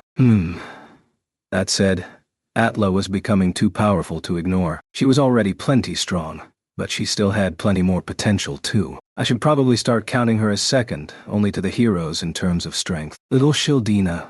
We can't let those two make us look too bad, Sedina commented. Indeed. We have to show sweet Naofumi what we can do too, Shildina replied. These killer whale sisters always had something to say. I already know all too well how strong you pair are, so no need to show me anything, I told them firmly. One thing, sweet Naofumi, Shildina said, a bit of a troubled look on her face. What now? I asked. Oh, it's nothing much. I just need you to tell the village Philolials something, she replied. Ruft and I both jerked in response to those words. The trauma rose in me again. Tell them what? I ventured. I really wanted to keep my distance from them. I need them to stop pestering me about how to use magic to fly. Can you ask them to stop? She implored. Ah, right. Shildina could use magic to fly. Well, swim.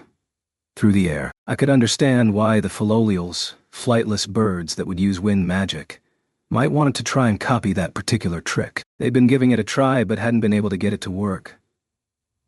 Philolials were great at vocal mimicry, but it seemed flying using magic was a bit more difficult for them. That's hard magic that only little Shildina can use. I'm even jealous of that myself, Sedina piped up. Ah, as if you can't fly a little yourself, Shildina shot back, glaring at her sister. Not like you can. I just use a magnetic field through an application of my lightning. I can barely hold it for 30 seconds, Sedina stated. But in beast transformation support she could become a killer whale and fly all she liked. No, best not to say that. Some of the sparks flickering between them might transfer over to me. I'd tell them that I can't fly for extended periods myself, but they still pester me so, climbing onto my back and asking me to fly with them. I don't have much choice, so I launched them around a bit. Shildina started to shake a little, and I placed a comforting hand on her shoulder, well aware of her suffering, so she could at least launch them. But with those numbers, every day, day after day, that wasn't going to be easy. This was like a gathering of a support group for sufferers of Philolial attacks. Man, how I wanted to get those creatures out of my village. We'll have to put the raft species to work, I said. Okay, Shildina replied. It started with Ruft, and now I'm seeing that you also seem to be getting along mysteriously well with Shildina, Mr. Naofumi. And hey, don't bring the raft species into this either. Raftalia had noticed how I was smoothly inducing Shildina to make use of them. So, Raftalia, you're going to persuade those Philolials, are you? Make them understand that only Shildina can use that technique. I rounded on her, just a little. Well, she really is the only one who can use it, Raftalia confirmed. Ha, see, she didn't want to do it either. The only way is to incant magic using your voice and your awareness at the same time. If you can't do that, you've got no chance, Shildina confirmed. Okay, I'll give it a try, although I can't promise anything, Raftalia said. The flightless Philolials just wanted to fly. As for Shildina's flight, I very much suspected that she used it to get a look of the lay of the land, due to her terrible sense of direction while on the ground. The day passed in that fashion. The next day, I was researching accessories. Apart from Raftalia, Master Naofumi, Atla appeared, accompanied by Foal, and looking very happy. What's up? I asked. I've been allowed to take part in the expedition to defeat the Phoenix. Now I can go with you, she reported. I see, I replied. The fight had ended in a draw, but Foal appeared to have given his permission anyway. That said, we'll be facing a powerful foe, so I need to become much stronger. I'm in a good mood today too. I'm going to have Raftalia give me an even more thorough training session. I'll see you later. With that, Atla dashed off. I thought she might try and grab onto me first, but no, she really was taking this seriously. You sure about this? I asked Foal. Yeah. It's better than trying to leave her in the village and having her come after us anyway and get hurt, he replied. You think it's that simple? I asked. He'd certainly changed his tune. Yes, it is. I just have to protect Atla. Nothing has changed, Foal stated. Fair enough, I concluded. Foal had a clear soft spot for Atla. Still, the conditions might have been to win the fight, but seeing as it had been a draw, I guess leaving her behind would be difficult to enforce. There was quite a refreshed, happy look on Foal's face, which kind of annoyed me, but I decided to just ignore it.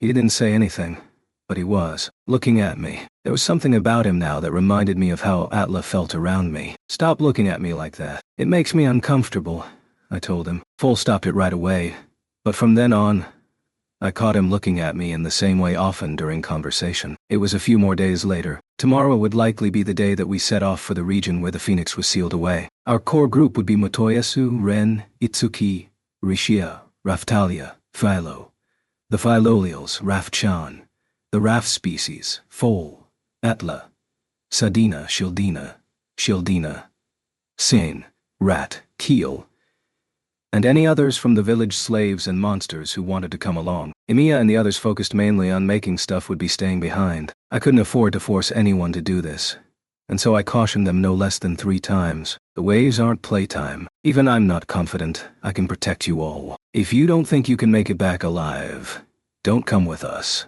I declared. I just had to hope that they were hearing me. I really wanted to keep the damage down to the minimum, to overcome the wave with as little trouble as possible. All the slaves nodded their agreement, but I had to question if they really understood what they were getting themselves into. Chapter 10. Home of the Phoenix. The Queen was joining us as the head of the coalition army. She seemed to have some idea of what had gone down in Siltveld and Q10 Lo-Au. I was thankful for her reconnaissance abilities. The castle would be left in Melty's care.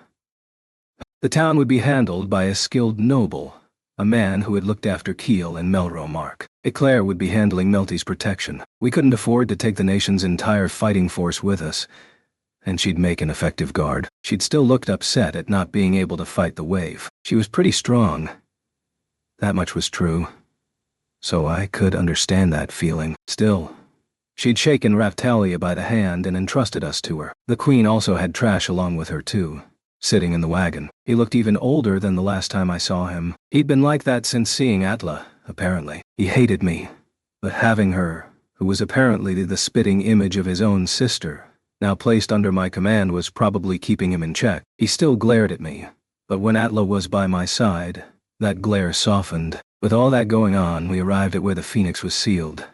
Motoyasu getting a portal for us meant the trip over was a smooth one. There was also a dragon hourglass at our destination, so Raftalia was put to work using return dragon vein to bring in some of the forces from places like Melromark and Siltveld. "So this is where the Phoenix is sealed," I said to no one in particular. The country we had arrived in was, well, barely large enough to be called a country. A real tiny backwater. There were people in the castle town dressed in what looked like Chinese clothing. It was a China-like nation, but with differing tastes from Siltveld. Exactly how it was different I couldn't really express well in words. It was like a regional thing, looking the same at a glance but having subtle differences. In terms of Japanese history, it was like the difference between the Muromachi and Edo periods. "First, let's head to castle," said the Queen, walking ahead and leading the way through the castle town. She didn't really seem to know the way, so I wasn't sure she had to go to the trouble of guiding us. "There aren't many people here, are there?" I noted. It was almost odd. There were so few people around we almost had the streets to ourselves. The town really looked to have fallen on hard times. I wasn't quite sure what to make of being told there was a castle here. After all the trouble with the spirit tortoise, talk of the Phoenix that slumbers here also awakening caused a bit of a panic, and most of the people fled, the Queen explained. I mean, fair enough. The spirit tortoise had done its fair share of damage. I could see people choosing to run from that. I guess the rumors of the damage that had been caused were enough to scare most people away. "So, are we going to talk with the leaders of this nation?" "That's right. We are to have an audience with a representative," the Queen stated. I wasn't convinced. Rightly so. The chamber the Queen finally let us into had only one single young-looking kid sitting on the throne. This was their representative? Another kid ruler?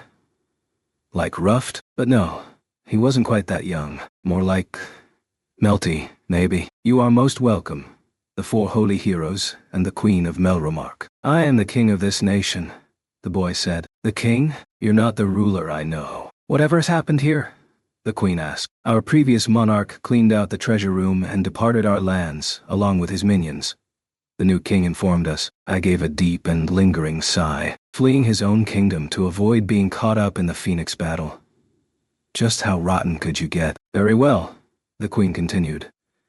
"So, you are now the representative of this land. That is how things currently stand," the boy agreed. "Hey, Queen," I said. What is it? She asked. Are all the royal families in this world so extreme? I couldn't help but ask. He should be of the most capable bloodline of Fabri, so I can't fathom why he would run away when faced with crisis, she explained.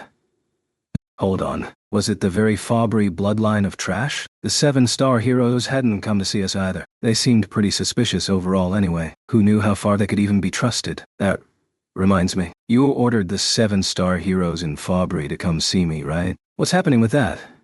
I asked the Queen. I've made contact with them 3 times, but nothing has happened yet. Then there's the incident with the one claiming to be a 7-star hero, who you encountered in Siltveld. Everything is still being confirmed, she explained. We needed to stay on guard, is what it sounded like. There'd been some pretty crazy people amongst the vassal weapon holders in Kizuna's world. It was starting to look like that problem wasn't exclusive to that world.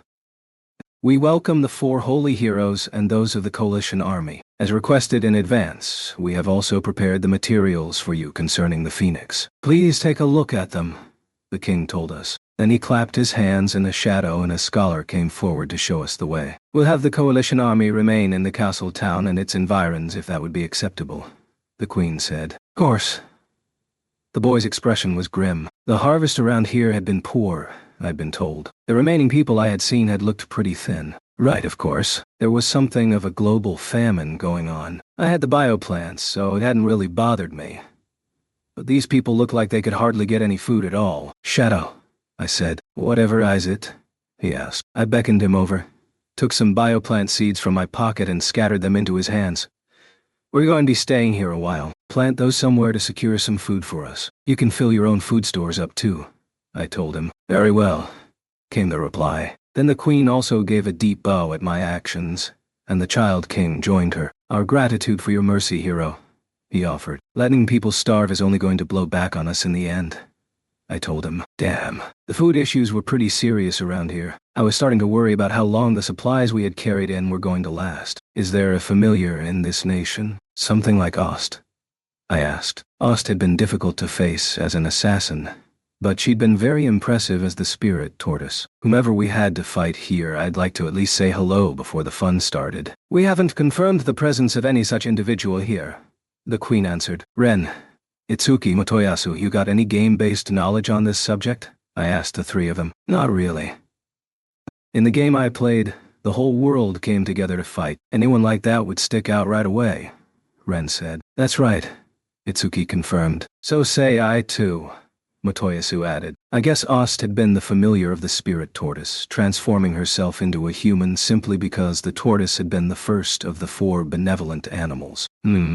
This might even make things easier in the end. Let's take a look at these materials you've collected, I said. Of course. His way, said the shadow. We finished our simple audience with the king and were shown through to where the Phoenix materials had been gathered. Before that. Oh, Raphtalia, Foal, Atla, go and see how the coalition army is doing, I ordered them. They should know what to do already, right?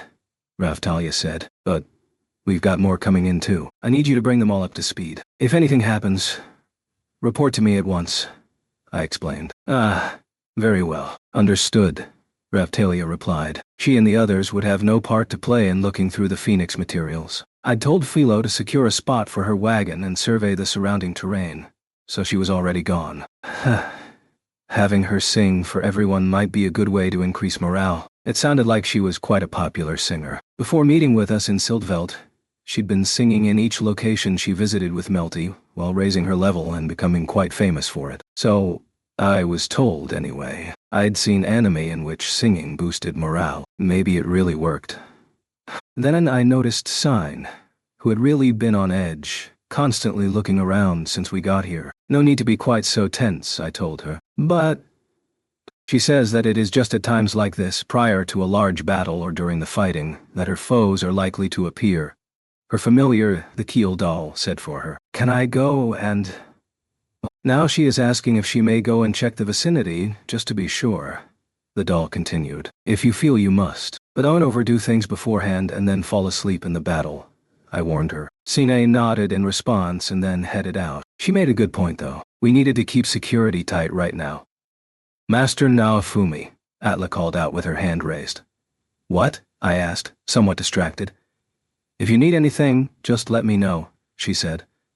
I will. Sane said, pretty much the same thing, I replied to Atla, and then headed to look at the Phoenix materials. Chapter 11.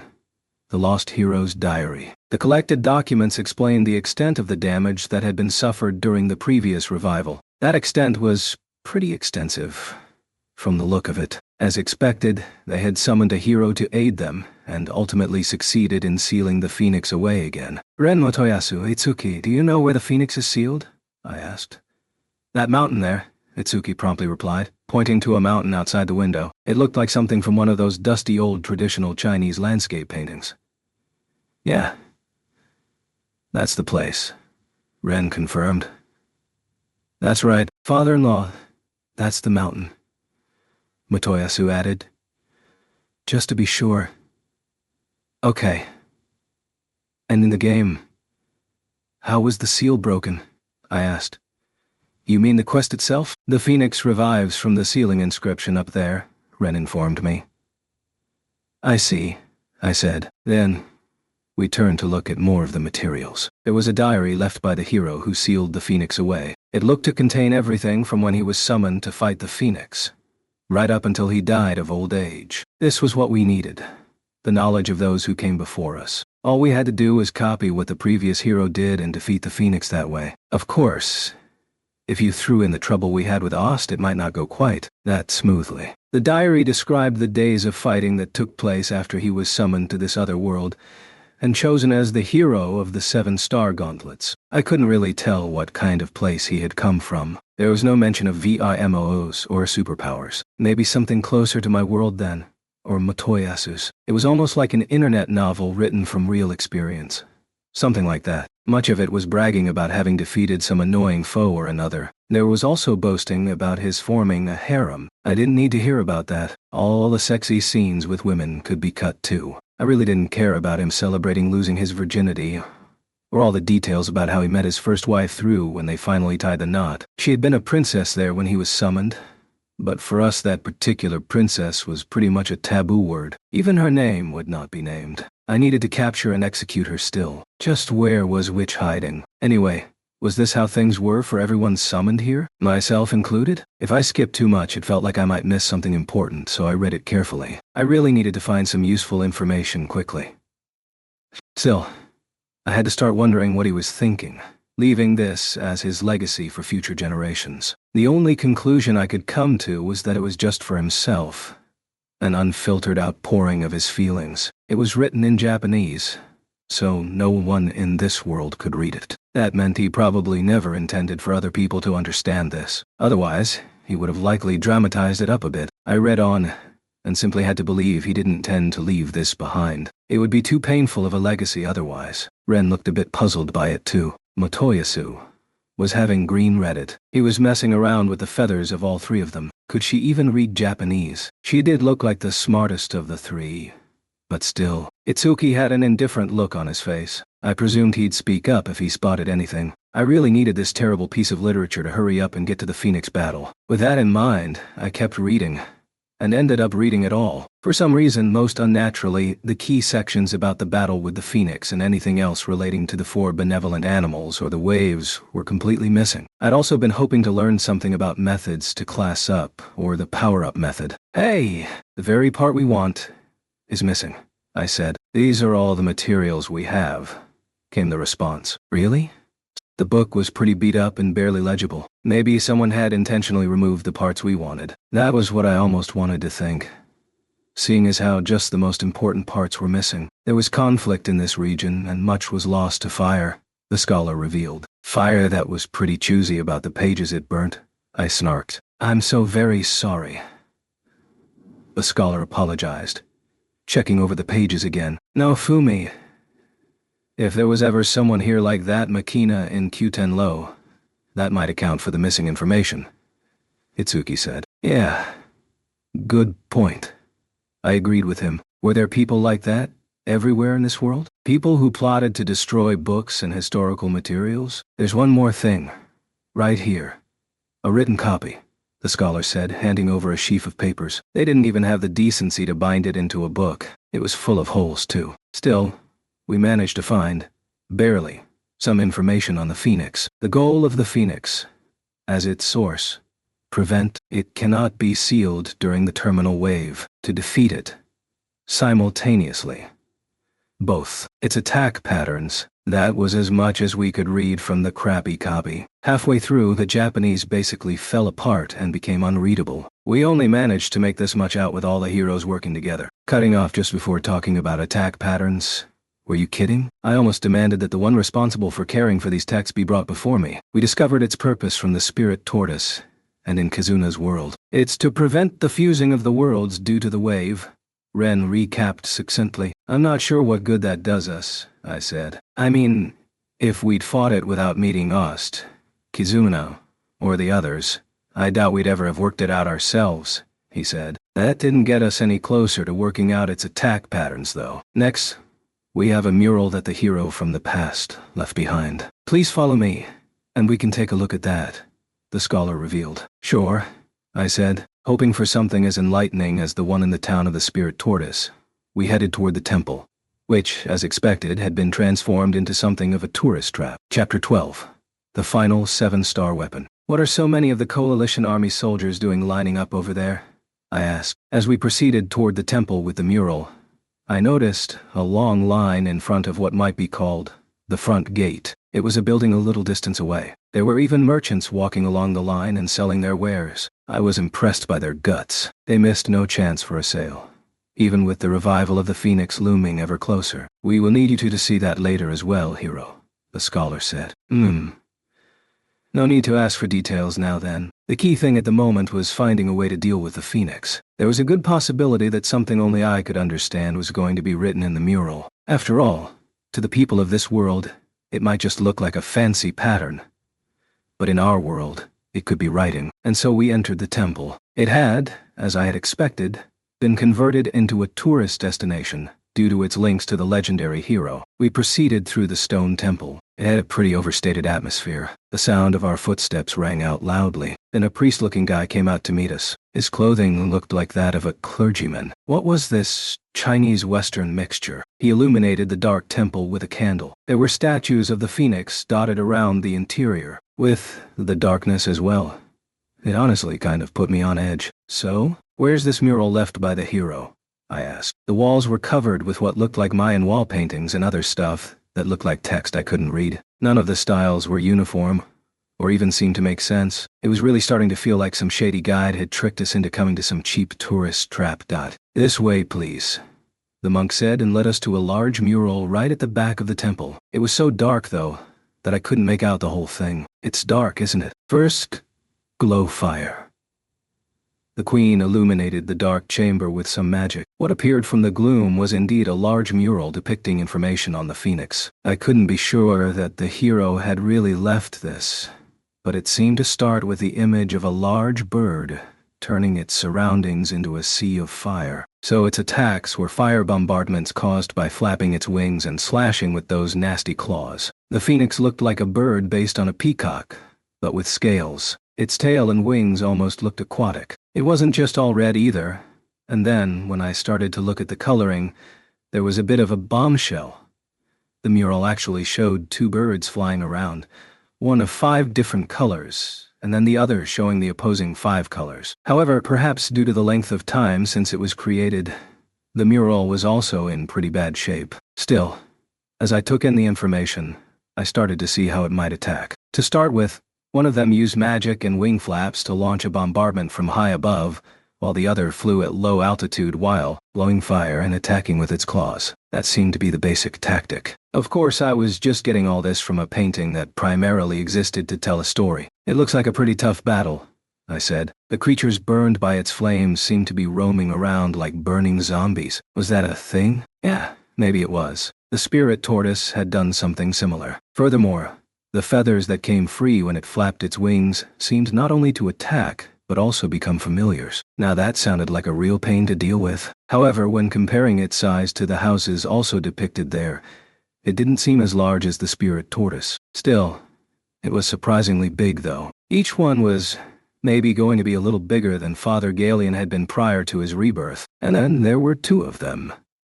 Phoenix's was actually more like it. Ren, Does this all match with the attacks of the Phoenix in that game? I inquired. Yeah, pretty much. It didn't have that breath, he said. They've got some attacks I haven't seen before too. Sending people flying by flapping its wings and summoning tornadoes both look new to me.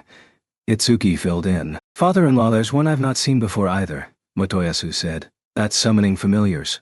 So there was quite a gap between the game and this reality. Still, and I thought this every time, it was odd how Ren and the others seemed to always be missing key pieces of information almost intentionally. With incomplete information, anyone could get this stuff wrong. If I'd been in the same position, I might well have made the same mistake with the spirit tortoise. The Phoenix had one especially surprising attack. There was an image of one bird being defeated and the other swelling up. The images continued to show the swollen bird exploding apart, scorching everything with a massive explosion. This attack had caused the hero to retreat the first time he saw it. The whole scene was up there on the wall. It almost looked like he defeated it with one dying and the other blowing up. But when I looked more carefully at the pictures, the exploding one was shown splitting into two while blowing up. This image seemed to suggest that if one of them was defeated, the other would self-destruct while regenerating into two new ones. When fighting the spirit tortoise, Kyo had been involved, so we hadn't been able to defeat it even when the correct conditions were reached. It looked like this time defeating just one of them meant the other bird would launch a powerful counterattack, and also then regenerate the defeated one. There was even a scattering of stars drawn around the regenerated Phoenix. Perhaps it was visual language from our world to show it as being new. Beyond that, the wall was cracked, making it hard to see everything. But it was possible to deduce that defeating both of them at once was the way to end the battle. Looks like we have to take them both down at the same time. If that fails, the remaining Phoenix launches a powerful self-destruct attack, and then regenerates into two more birds. I spelled it out for everyone. As I thought, it's different from the game. In the game they share HP, and if one is defeated the other goes down too, Ren recalled. A self-destruct attack, with an option for regeneration. That sounds nasty. Itsuki was as emotionless as ever, his voice a wooden monotone. He sounded like he completely lacked any kind of enthusiasm for this endeavor. From what he said, though, it did sound like a serious analysis. Not to mention, I picked up his thought, if one of them is always high up, attacks are likely to hit the lower one more often. That would be really dangerous, taking the whole regeneration thing into account. In that case, Itsuki and I will attack the high-altitude one, while father-in-law and Ren deal with the low-altitude one. How about that, I say? Motoyasu suggested. Itsuki and Motoyasu could target enemies at a distance, and I was purely defensive. Ren, meanwhile, was a close combat fighter, so it wasn't a bad plan. I think that'll be how this turns out. Taking your weapons into account, Itsuki and Rishiya should attack the high one, along with Motoyasu, I said. Oh, okay, Itsuki replied. What about the coalition army? The queen asked. It would be nice if we could defeat this just using the heroes, but that really wasn't looking too hopeful. If the coalition army was going to take part, we should use them. That meant only one thing. Pretty much. We need anyone who can attack at long range. If it's a weapon, then I guess it'd be bows, and then anyone skilled at magic should attack the high target. Everyone else, attack the low one. Your Majesty, I'll let you handle the planning and formations for that, I said. Still, we had all four heroes as optimized as could be. I really wanted to finish this one as easily as possible. If there were still any unknown elements, they could cause issues, of course. Still, we had a good idea about its attack patterns now, and should be enough to form a suitable plan of action. Of course, all these records from the past might not be completely accurate, so we'd have to keep our wits about us too. Very well. What should we do about training? The queen asked. Good question. Let's have our flyers play the two birds and sort out formations that way, I suggested. Understood. In that case, let's perform a Coalition Army joint training session for the Phoenix battle with the Coalition Army at once. I hope the heroes will also participate, she said. Sure, Ren confirmed. Leave it to me, I say. Motoyasu enthused. I'll do my best, Itsuki said. I mean, that was why we were here. The goal was to keep our losses down as close to zero as possible. That was the main thing. Now then, let's go and take a look at the other building we passed on the way, our guide suggested. Having finished looking at the Phoenix mural, the Queen and the heads of this nation led the way back outside. Just what is that place? I asked. The last of the 7-star weapons is housed there. It currently hasn't selected an owner, came the reply. Very interesting.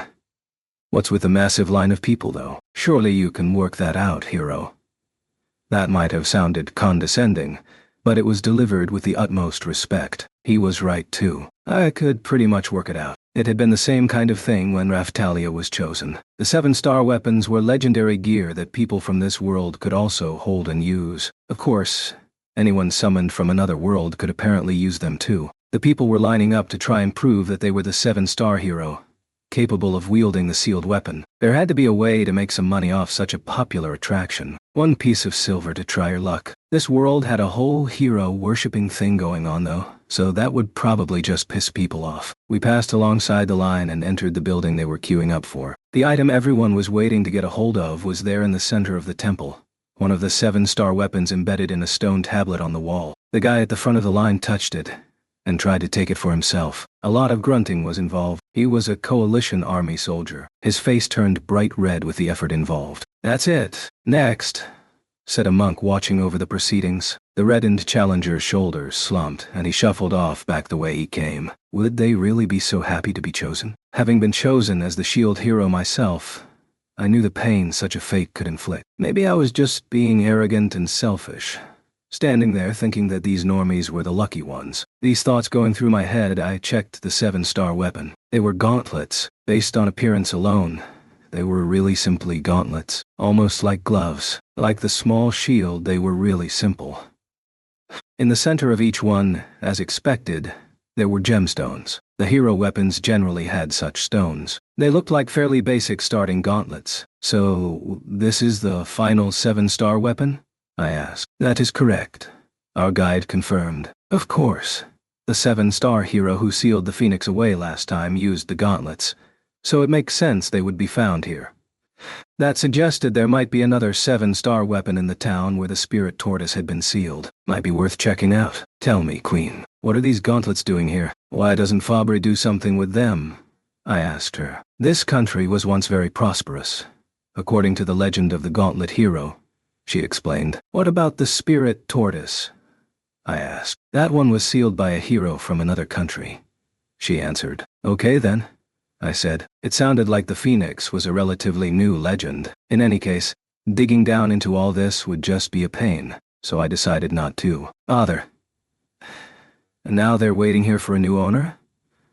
"Correct. Most of the visitors to this country are here to see the gauntlets and hopefully claim them," she told me. "Well then, I'd have my slaves try it too. It'd be funny if Atla obtained them." I couldn't deny she had the potential for it. Then I asked, "How long is this line going to be here?" "During the daytime, it's here for as long as this place is open to the public," came the reply. Wow. Okay.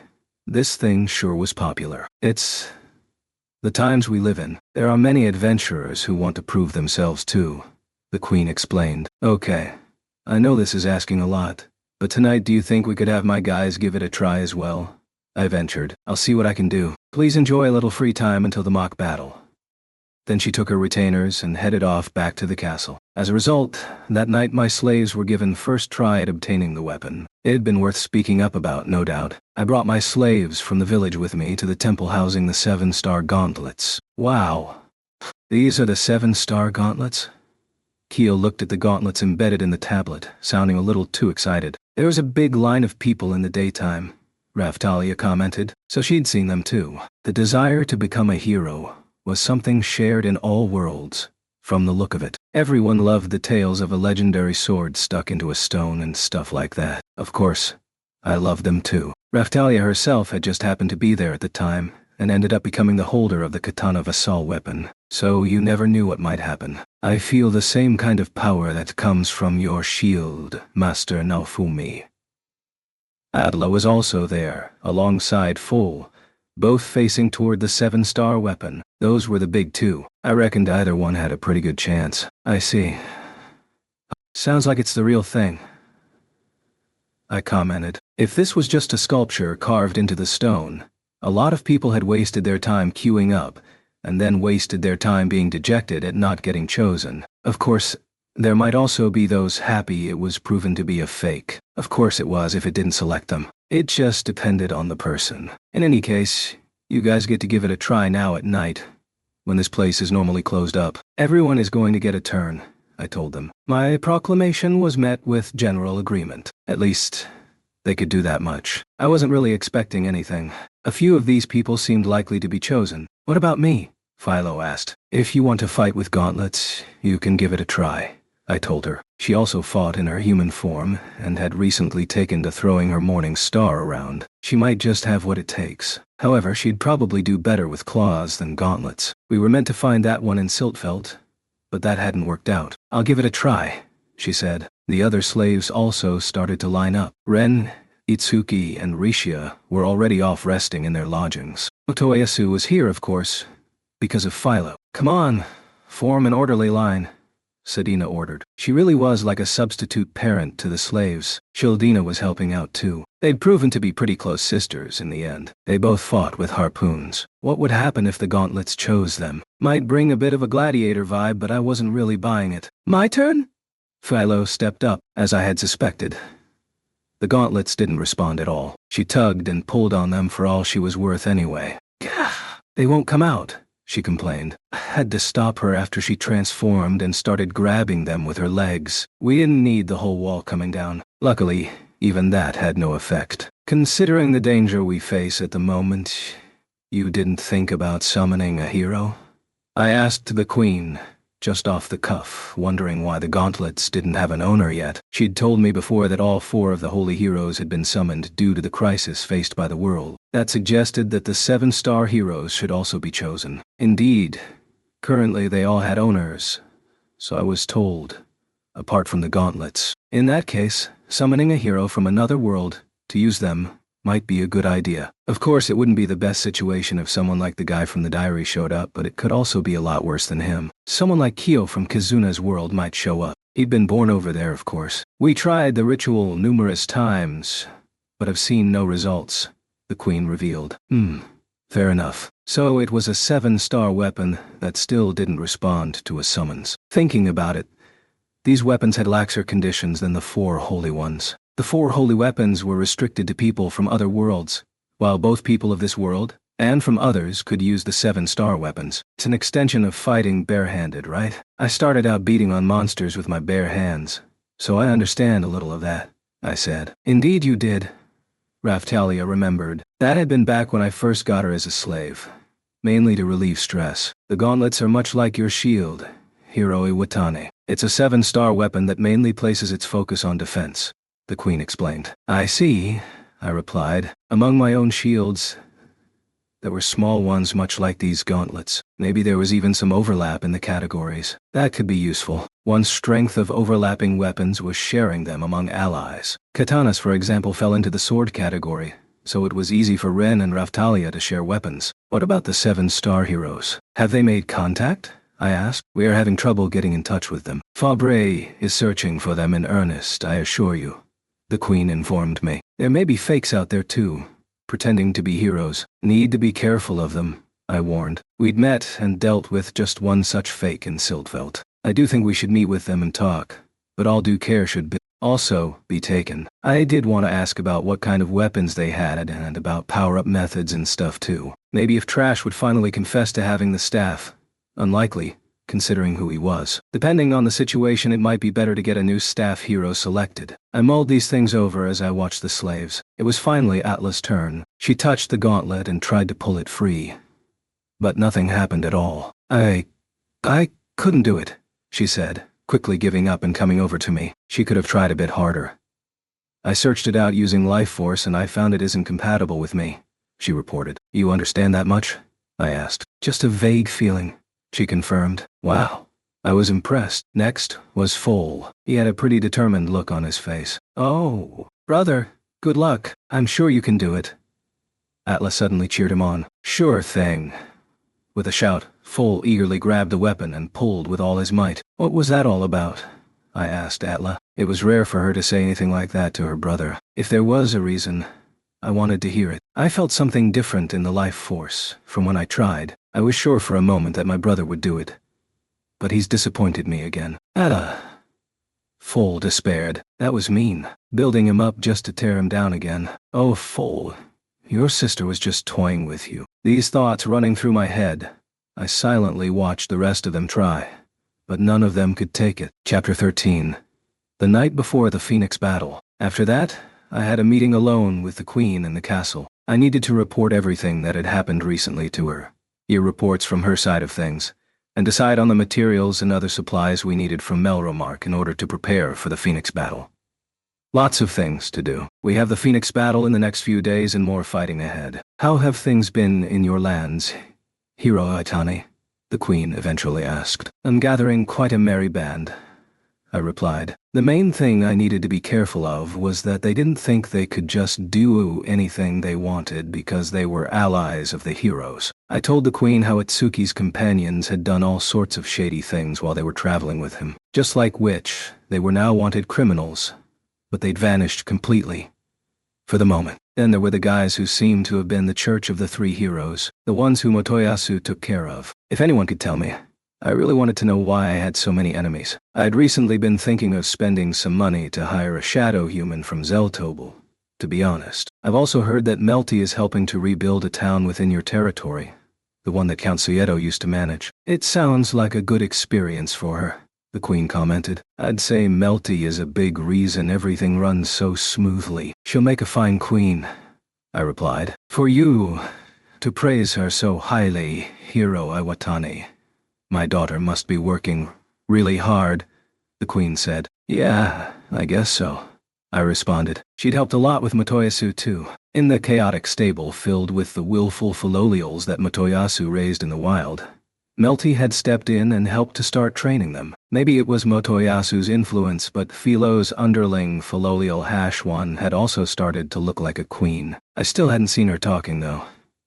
According to Melty and Philo, aside from the three who formed Motoyasu's direct retinue, all of the other Philolials had been brought together by underling Philolial Hashwan, whose name was Chick. Apparently, I guess she had some skills after all. In order to fight the Phoenix, we'd also brought along the Philolial army that Motoyasu raised. They were in competition with the Raft species basically. Galeon was going to talk with the dragons, that the Dragon Knights rode and fought alongside them. Command of a demi-human Therianthropes was going well, with Raftalia, me, Fol, and Atla acting as representatives. Werner from Siltveld was handling business too, by all accounts. Then, there was the Q10 Low contingent. Hearing that the new Heavenly Emperor Raftalia was going to be fighting, some volunteers had expressed a desire to fight alongside her, and they'd already been added to our forces. The Queen was responsible for leading the humans. Otherwise, the command structure was pretty solid. There were many soldiers among the Melromark forces who had experienced the fight with the Spirit Tortoise, so they should be able to keep up. Don't you dare touch Atla, I heard Fol's voice from the castle gardens. Huh?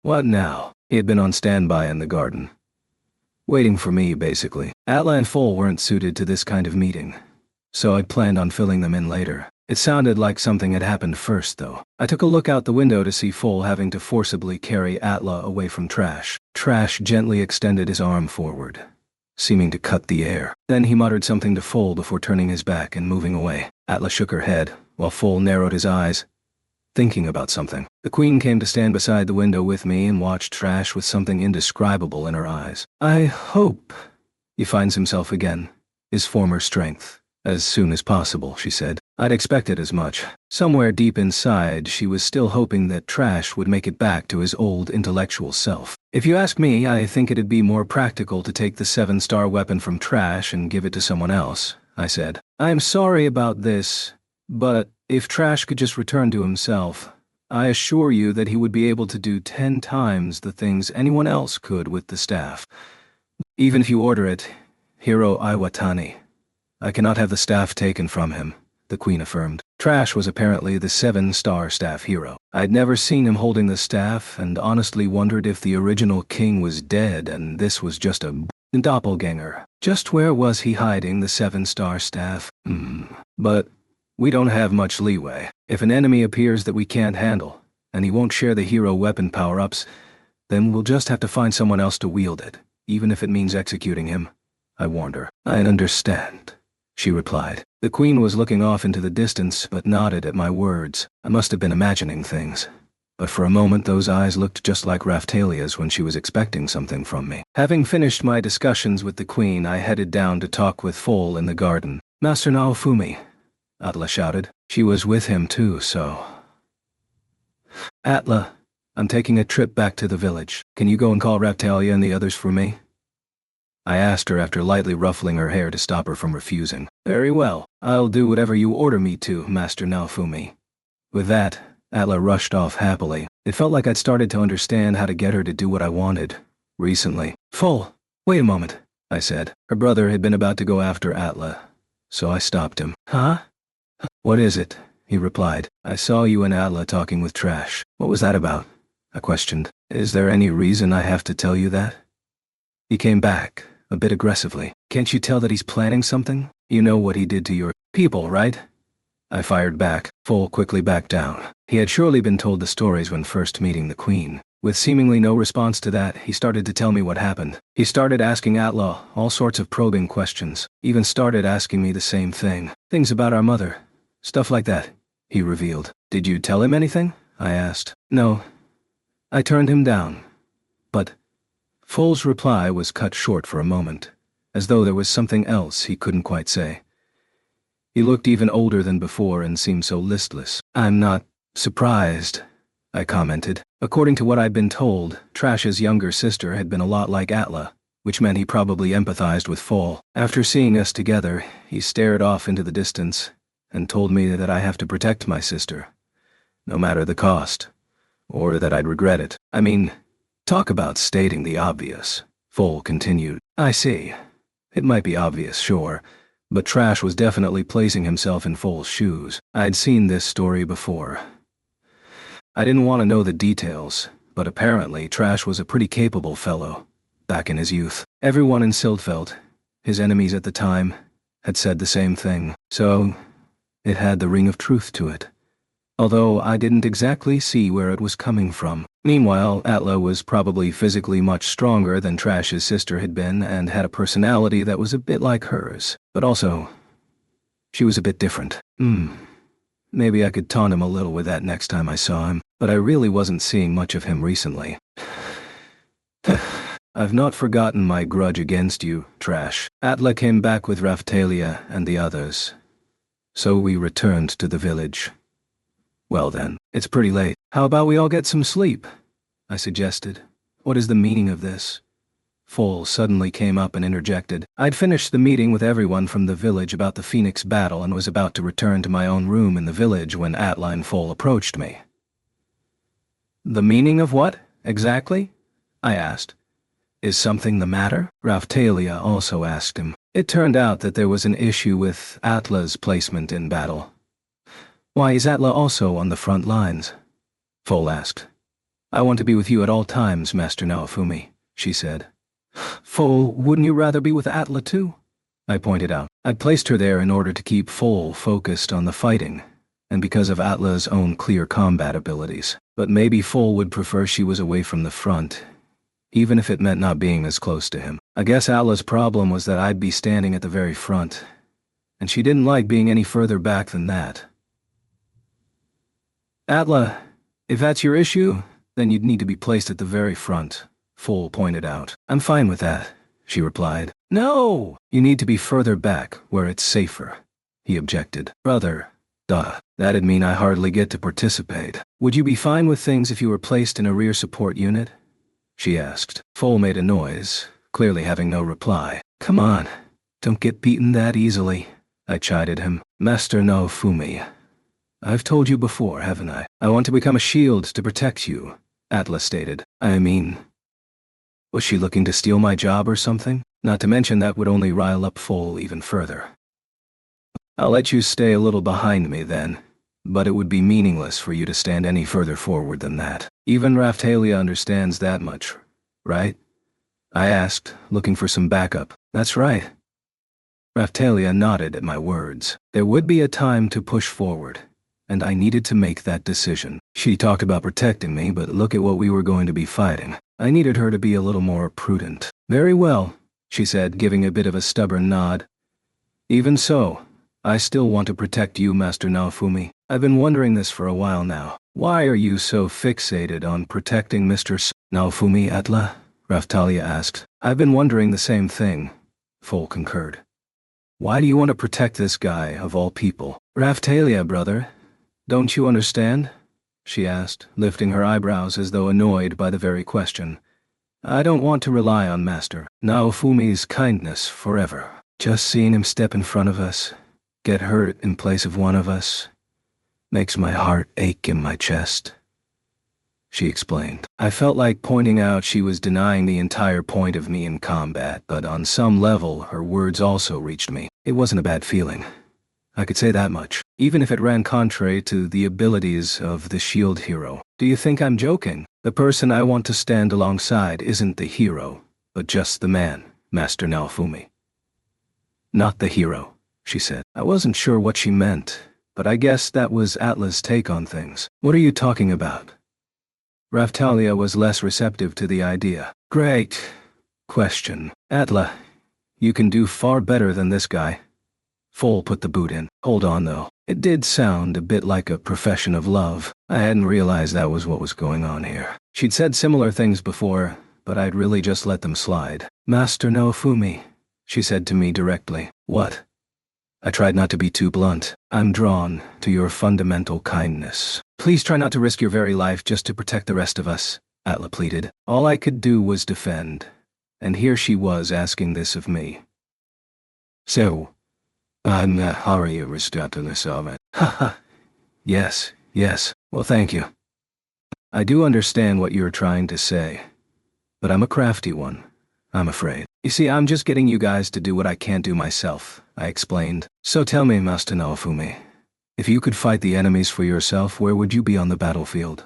Atla asked. If I could fight normally, what would I be doing? An interesting question. But I'd still be standing at the front. I wasn't sure I'd place any trust in these slaves. When I'd first been framed, if I had any attack power myself, I probably would have raised my level alone without buying a single one of them. Master Naofumi, I ask this one thing of you. Don't take it for granted that you have to get hurt. Your true nature, Master Naofumi, is how much you give to others. And as you continue to give so much of yourself, who will heal you? Who will give back to you? Atla asked, turning to look at Raftalia. I agree with what you clearly want for Mr. Naofumi, Atla, but you're forgetting something. Mr. Naofumi himself also has a say in all this, Raftalia told her. At those words, Atla bit her lip in annoyance. I wasn't sure what was making her do that. Master Naofumi, if someone were to lose their life in the coming battle, I don't want you to ever blame yourself, thinking you were unable to protect them.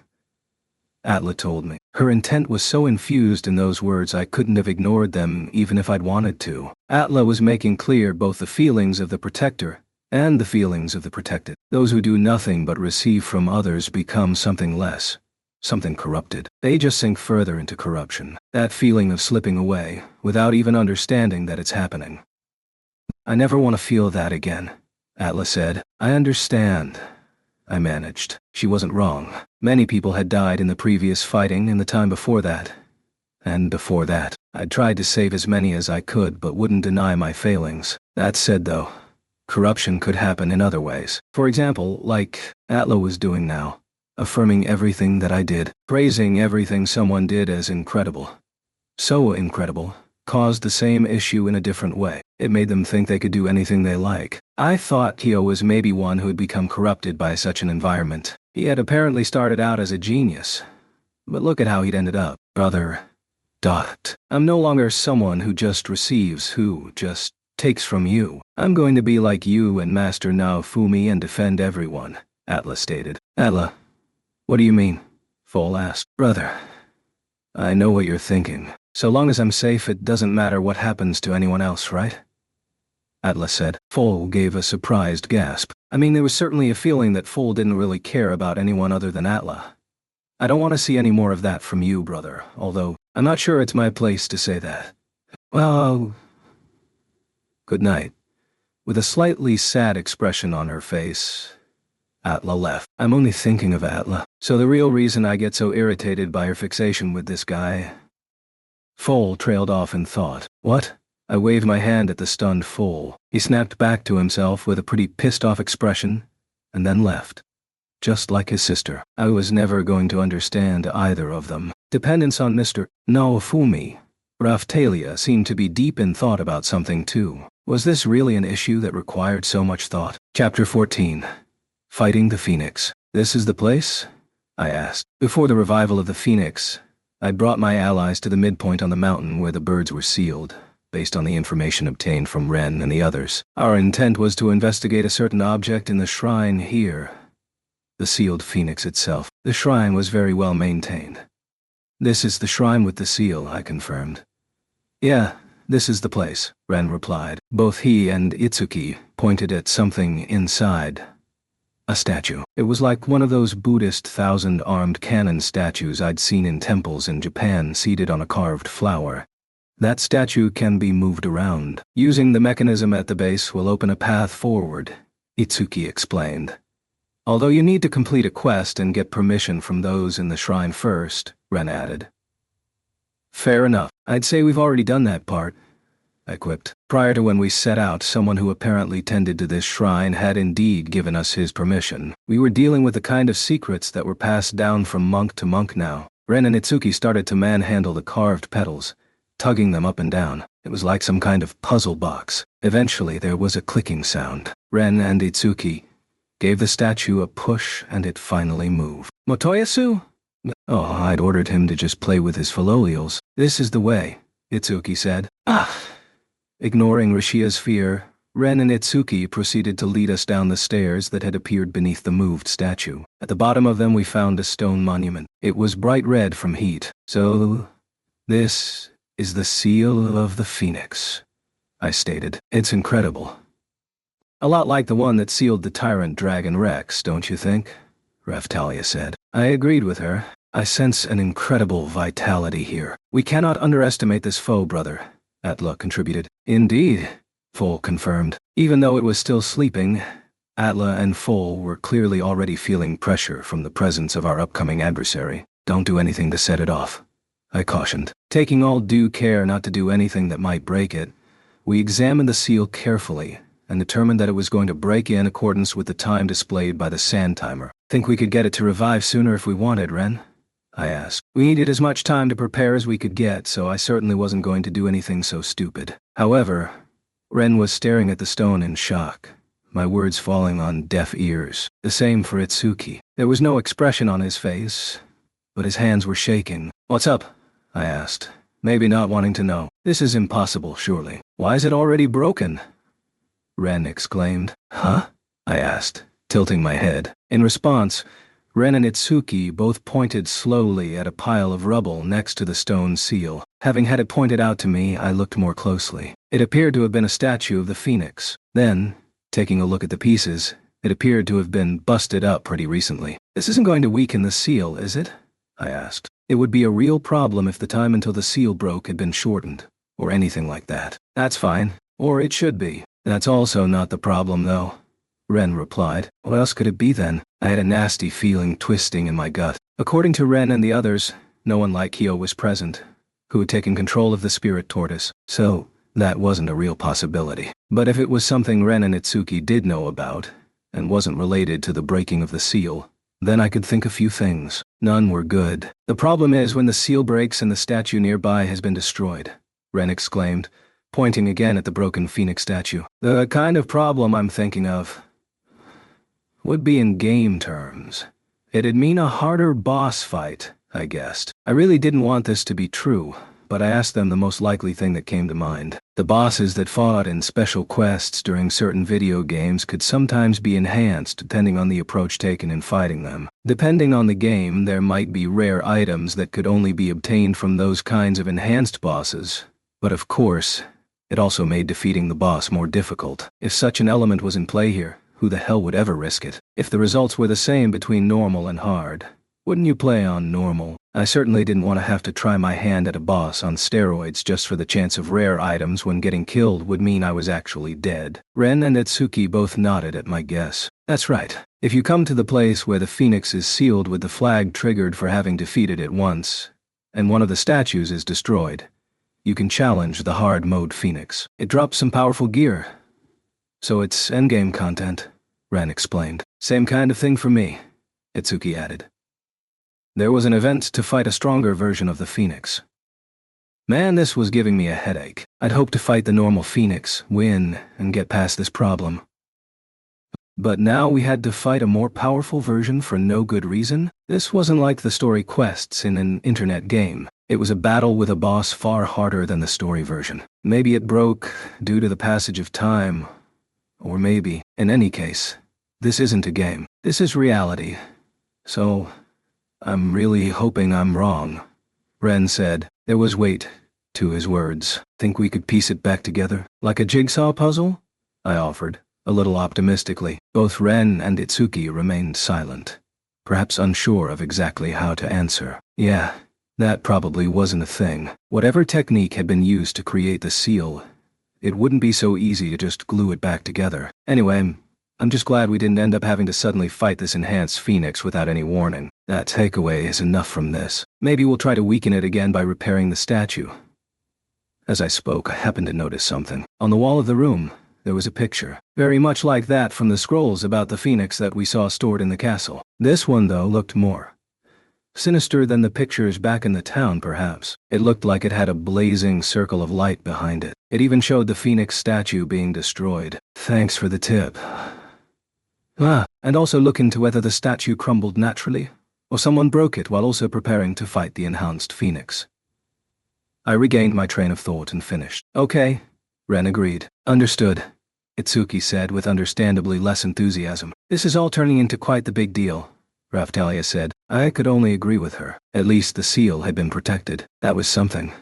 But still, this hidden content was utter bullshit. Whatever comes, we just have to deal with it, Atla added. I mean, she wasn't wrong. The temple monks later explained that one day they had gone to check on the sealing stone, and the statue had already been destroyed. We brought in a specialist in these things, and their investigation revealed that it had been broken quite recently. However, in this instance, recently was quite a broad term. It could have been anything between a few days to a few months, making the whole analysis pretty unreliable. Was it the work of man? Or just a natural disaster? It was a pain in my ass either way, and so the days passed until the appointed time for the battle with the Phoenix. Gate. The day of the Phoenix battle. I expanded the blue timer icon located in one corner of my vision. 012. It was 12 minutes until it happened then. This wasn't my first time in this kind of situation, but my heart was pounding nonetheless. I knew I just had to fight as normal. Even better than normal, but still I couldn't get used to this feeling. The surrounding area had all been evacuated of residents, meaning only the heroes, their respective retinues, and the coalition army now remained here. This wasn't a sudden occurrence, like it had been with the spirit tortoise. The evacuation had been completed without any particular problems. I'd also made sure they weren't going to let anyone in who might get in the way. The Queen and the coalition army leaders were taking command at the back. The heroes, including me, were on the front lines. Seema was on high alert too. She apparently hadn't seen anything suspicious yet. I just had to pray that nothing untoward was going to happen. We've done all we can to prepare to fight the Phoenix. Everyone fight as hard as you can in order to return from this alive, I commanded from the head of the army. My simple order was met with cheers of agreement from the slaves and the coalition army as one. This had been a long time coming. Reflecting back on everything that had happened, I looked up at the place where the Phoenix was sealed. We should be tackling the waves, really, and yet here we were, spending so much time on this. We'd chosen a barren area just down the mountain on the path to the town, thinking it would be easiest to fight it there. We'd also looked at all sorts of other ways to fight it, like maybe using the gravity field from the spirit tortoise gear to drag the high-altitude one down. All sorts of ideas had been kicked about. The issue with that one was the range. It was unexpectedly short, so we'd only know if it worked on the Phoenix once we actually got to test it. The difficulty there was that I'd have to ride up to the high-altitude Phoenix and jump onto it before I could use it. I wouldn't be able to fly on Gillian if I used the gravity field on my shield while on his back. And if I changed to it during flight, we would drop to the ground. Ren, Motoyasu, and Itsuki had similar weapons, but we just didn't know how effective they would be. In terms of the accessories prepared for the final battle, we'd gone with a unified approach across the board to increase the power of the skill each person was most adept with. I just wanted a simple increase in firepower. Something a bit trickier might have worked too, but something simple seemed easier to handle and would also keep the loss of accessories themselves low. Mr. Naofumi, Raphtalia said. What? I was on edge. Let's do our best, she affirmed. You said it. I agreed with a nod. Then Atla spoke up. Life force imbued with heat is starting to gather in the surrounding area. Master Naofumi, please be careful. I will, I replied. The sand timer now had less than 3 minutes left. This time we'll settle things, Ren said. I'm with you, Itsuki managed. We shall do this, I say, Motoyasu added. All of them gripped their weapons as they spoke. They weren't wrong. Enhanced Phoenix or not, if we couldn't follow the plan and defeat it without too much hassle, then our future battles looked like bleak affairs indeed. We had the power of 4 heroes on the field. We should be able to finish this. No problem. 0-1. With 1 minute left, I focused my awareness and incanted some magic. All liberation aura. I poured in magic and life force, converted it into the widest possible area, and gave the entire front line the increase to all the stats I had used on Philo during the race. 0-0. A sound like breaking glass, exactly like the one we heard before, rang out. A violent shockwave shook my vision. Also just like before. Then a fire pillar rose from the middle of the mountain and the twin phoenixes rose up into the air. They looked exactly like the images on the wall. Not those from the town, of course. They looked like those from the mountain temple. The ones with the halo behind them. 2 powerful screeches rang out across the vicinity, and so the fight between our forces and the blazing phoenixes began, just as we had expected. After having appeared, both phoenixes flew straight toward the closest source of lives gathered together. Us. It was just like with the spirit tortoise. A number 8 hovered in my field of vision. Everyone, don't mess up the timing of the final blow, whatever you do. I shouted, I know. Ren returned, leading the attack on the low-altitude phoenix, which was already closing in. Another screech rang out. The high-altitude phoenix flapped its wings in our direction, causing a rain that mixed feathers with fireballs to pelt down around us. Shooting star shield? I yelled. Adding some life force considerably increased the range and defense boost of the skill. Not to mention, the sharing of the power-up method acquired in Q10 low meant that my own defense had been considerably increased. That was enough to protect the very front line, but not enough for the rest. We'd taken all of this into account, of course. Just like we planned, I ordered. I turned around to see not only the slaves, but also the coalition army agreeing with me. It went without saying. I didn't think I could protect all of these people, but I'd done everything I could think of to make that a possibility. I proceeded to deploy Gather toward the incoming rain of fire. It was a technique that wasn't a skill, as it was created through cooperation between Atla and me. Like a huge funnel, it started to collect all of the blazing missiles in front of me. I could change my response based on the severity of the attack. Meanwhile, everyone else would focus their attacks on the Phoenix coming in at low altitude. I took the incoming fire on my shield. The sensation imparted to me was like heavy rain hitting an umbrella. I had the enhanced Spirit Tortoise Shell equipped. Spirit Tortoise Shell. Awakened. 80/80 at Abilities Locked Equip Bonus. Skills. ES Float Shield. Reflect Shield. Special Effect. Gravity Shield. C Soul Recovery. C Magic Snatch. C Gravity Shot. Lightning. Large. Lightning Defense. Large. Lightning Defense. Large. Lightning. Resistance. Nullify SP Drain. Magic Assistance. Spell Support. Growth Power Special Equip Effect. Comet Shield. Spirit Tortoise. Mastery Level 100. Item Enchant Level 8. Defense 10% up Dragon Spirit. Defense 50.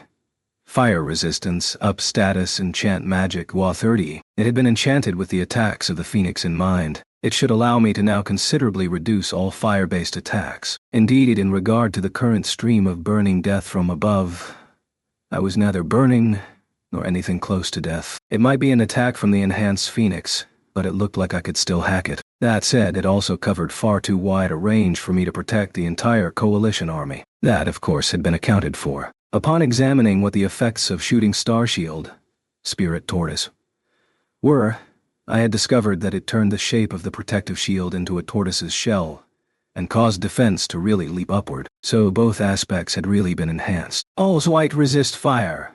came the shout from the support troops at the back of the coalition army as they maintained magic to increase fire resistance at all times. This should somewhat reduce the impact of the Phoenix's attacks and allow us to also concentrate on attacking. Itsuki, I commanded. I know what to do. All liberation down. Itsuki incanted his magic and debuffed the Phoenixes. Now we had all our buffs and debuffs in place. Huh? When the feathers dropped by, the high-altitude Phoenix landed on the ground. Monsters started appearing from those spots. They had the name Phoenix Familiar, Vassal type, and looked like a suit of armor, just like the mural had shown. However, they also looked a bit tougher than the ones on the wall. There were wings sprouting from their armor and their entire bodies blazed with fire. The front line, close combat unit dashed forward to take out Phoenix Familiars that had appeared. Right. Raph! I shouted. And Raph-chan and the other members of the Raph species started to knock away any Phoenix feathers that I was unable to stop on my own. Great. That was a big help. Qua! Galeon and Windia flew toward the high-altitude Phoenix. We've got this, Galeon, Windia shouted. Qua! The dragon replied. I hereby draw out the power of Galeon, desirous of it taking physical form. Dragonvein, grant me your power, Windia intoned. Qua! Qua! Qua! Was Galeon's addition. High wing slash. At Windia's shout, Galeon's wings started to glitter with light, and each flap of them caused blades of wind to slash forward. Those blades jammed into the high-altitude Phoenix. It didn't like that, giving an annoyed, maybe even surprised, shriek. I needed to focus on the Phoenix right in front of me. Ha! I grabbed the Phoenix's legs to create an opening, which Raphtalia, Foal, and Atla made sure to exploit to the fullest. I've been training hard all for today. Now I'll show you my improved, stronger technique. Raphtalia sounded pleasingly confident. Her tail started to glow, just like the past Heavenly Emperor, and then she swept her sword down. 8 trigrams. Blade of Destiny formation. 2. Her weapon sliced into the shoulder of the Phoenix. Wow. Formation 2. It really looked much stronger than before. Now she would be even more reliable in battle. Tiger break! Foal's fist rammed into the Phoenix's abdomen. Here I go! Atlas stabbed with her hand. Don't forget about me. Gravity sword! Not wanting to be left behind, Ren also unleashed a skill, leaping onto the Phoenix and stabbing it multiple times in the head. Wow! It was like slicing butter. Ren's slashes looked to be causing some pretty serious trauma to the Phoenix. Okay, I'll do what I can to help out. Woof. With that, Keel chased in nimbly behind Ren and also started stabbing away. Keel was getting pretty strong too, from the look of things. This was a far cry from the danger she'd faced when that spirit tortoise familiar had defeated her. I'd known everyone was getting stronger, but it was nice to see the evidence playing out before my eyes. The Phoenix, however, had not only an animal part, like the spirit tortoise, but also seemed to comprise an elemental, spectral part. Each time it was injured, fire welled up from the wound, and it vanished as though healed. Damn it. It's got vitality in spades, Ren complained. Even if a wound was cut, it quickly sealed back up, preventing a deeper injury from being caused. This was really going to be a problem. But, at least from the look of it, we were causing damage at the same time. Just as we had simulated, the low-altitude one was using an attack-focused suicide strategy, uncaring of whether it ended up blowing up or not. However, we'd been prepared for whatever the Phoenix might unleash, so we weren't taking much damage from both the breath and all the wing flapping. It was also very nice to seemingly not have to worry about the low-altitude one using anything as annoying as the Spirit Tortoise's SP-absorbing attack. However, we couldn't be sure exactly what it might try to use on us. It might still have some attacks we hadn't seen yet too. As though on command, the Phoenix gave a high-pitched shriek and the halo on its back started to glow brighter. Whoa! I exclaimed. Pain flowed across my skin as though it were burning. The mural hadn't shown anything like this. What was it? Some kind of special counter only used by the enhanced Phoenix? Everyone? Are you okay? I checked. I'm fine. Raphtalia confirmed. Me too. Ren chimed in. It seemed that I'd taken the brunt of the attack, keeping it from affecting anyone else. Glad to hear it. As I held on to the Phoenix to keep it from flying too high, I checked in on the high-altitude one. Motoyasu, Itsuki, Risha, Sadina, and Shildina, and the Queen were all launching their attacks toward it. Breonak! Motoyasu threw a spear of light toward the Phoenix. Bird hunting! Itsuki's arrow divided into multiple shafts, all striking the phoenix at once. Tornado arrow. Rishia's arrow created a tornado that held her target in place. Cooperative magic. Image of gale and thunder gods, Sedina shouted, while Shildina cast intense collective ritual magic. Rainstorm.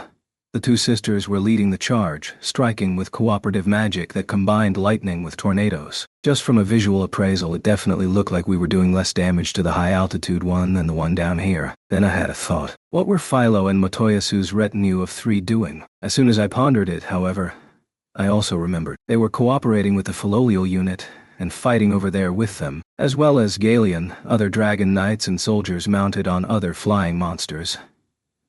I wanted to say griffins.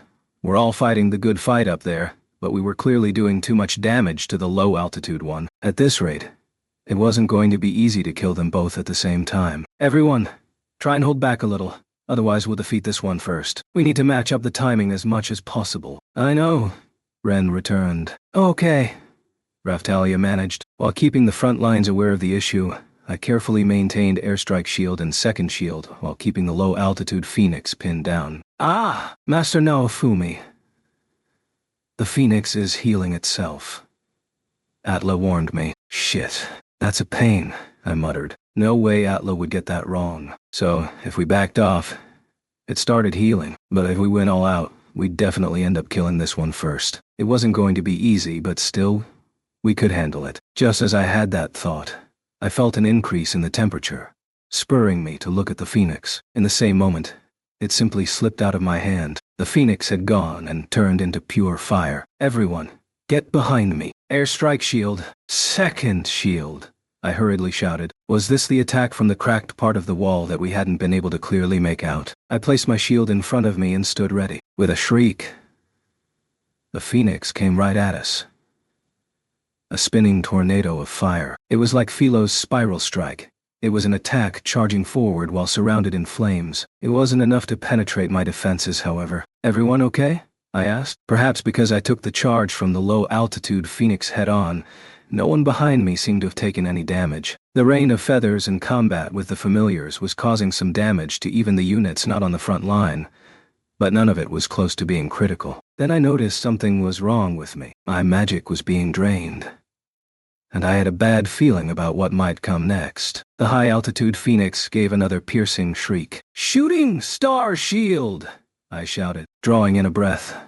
The high-altitude phoenix then expelled it as a beam, almost like a red laser. The shooting star shield barrier centered around me came up just in time before the beam hit. With gasps of surprise, Galeon and the others fighting the high-altitude phoenix barely managed to get out of the way. Then this breath attack was unleashed upon the ground forces. With terrible screams, part of an entire unit was blown away like toys. Damn this fiery turkey. How many more annoying tricks did it have concealed in its feathers? It drained my magic. The attack the low-altitude one just used steals away magic from the enemies fighting on the ground, and then the high-altitude one unleashes that powerful breath attack, I explained. The two birds had made one big mistake, however. The spirit tortoiseshell had sea magic snatch on it. Having finished defending the attack, my shield launched a magical missile directly at the low-altitude phoenix, but with a fizzing sound, it vanished. It was just further proof that I couldn't counterattack for shit. It looked like gravity field didn't work on the phoenix either.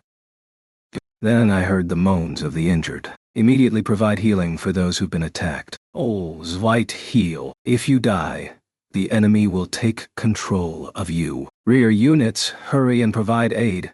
At the orders I barked, the rear support units rushed forward and started to aid those who had been on the receiving end of the breath attack. The problem was the stinking absorb attack. It just had to have one of those. The spirit tortoiseshell couldn't nullify MP absorption. The only thing to be happy about was, perhaps because of the barbarian armor having absorb resistance medium, my magic hadn't fallen completely to zero. We also couldn't rule out the existence of SP absorbing attacks, which would be really nasty. I could change to the Soul Eater shield, which would nullify drain completely, but that would leave me with concerns about defense. It would probably still be able to handle whatever the phoenixes dished out, but I also had the gut feeling that I'd only held out so long because of the spirit tortoiseshell. There was no need to rely on the Shield of Wrath here, but it was still hard to know which approach to take. that had enhancements on it that really needed to be sealed away. Realizing how dangerous they were, I tried to change them but didn't have the required abilities or level. The demon dragon really had got the last laugh, leaving that little trinket behind. Huh?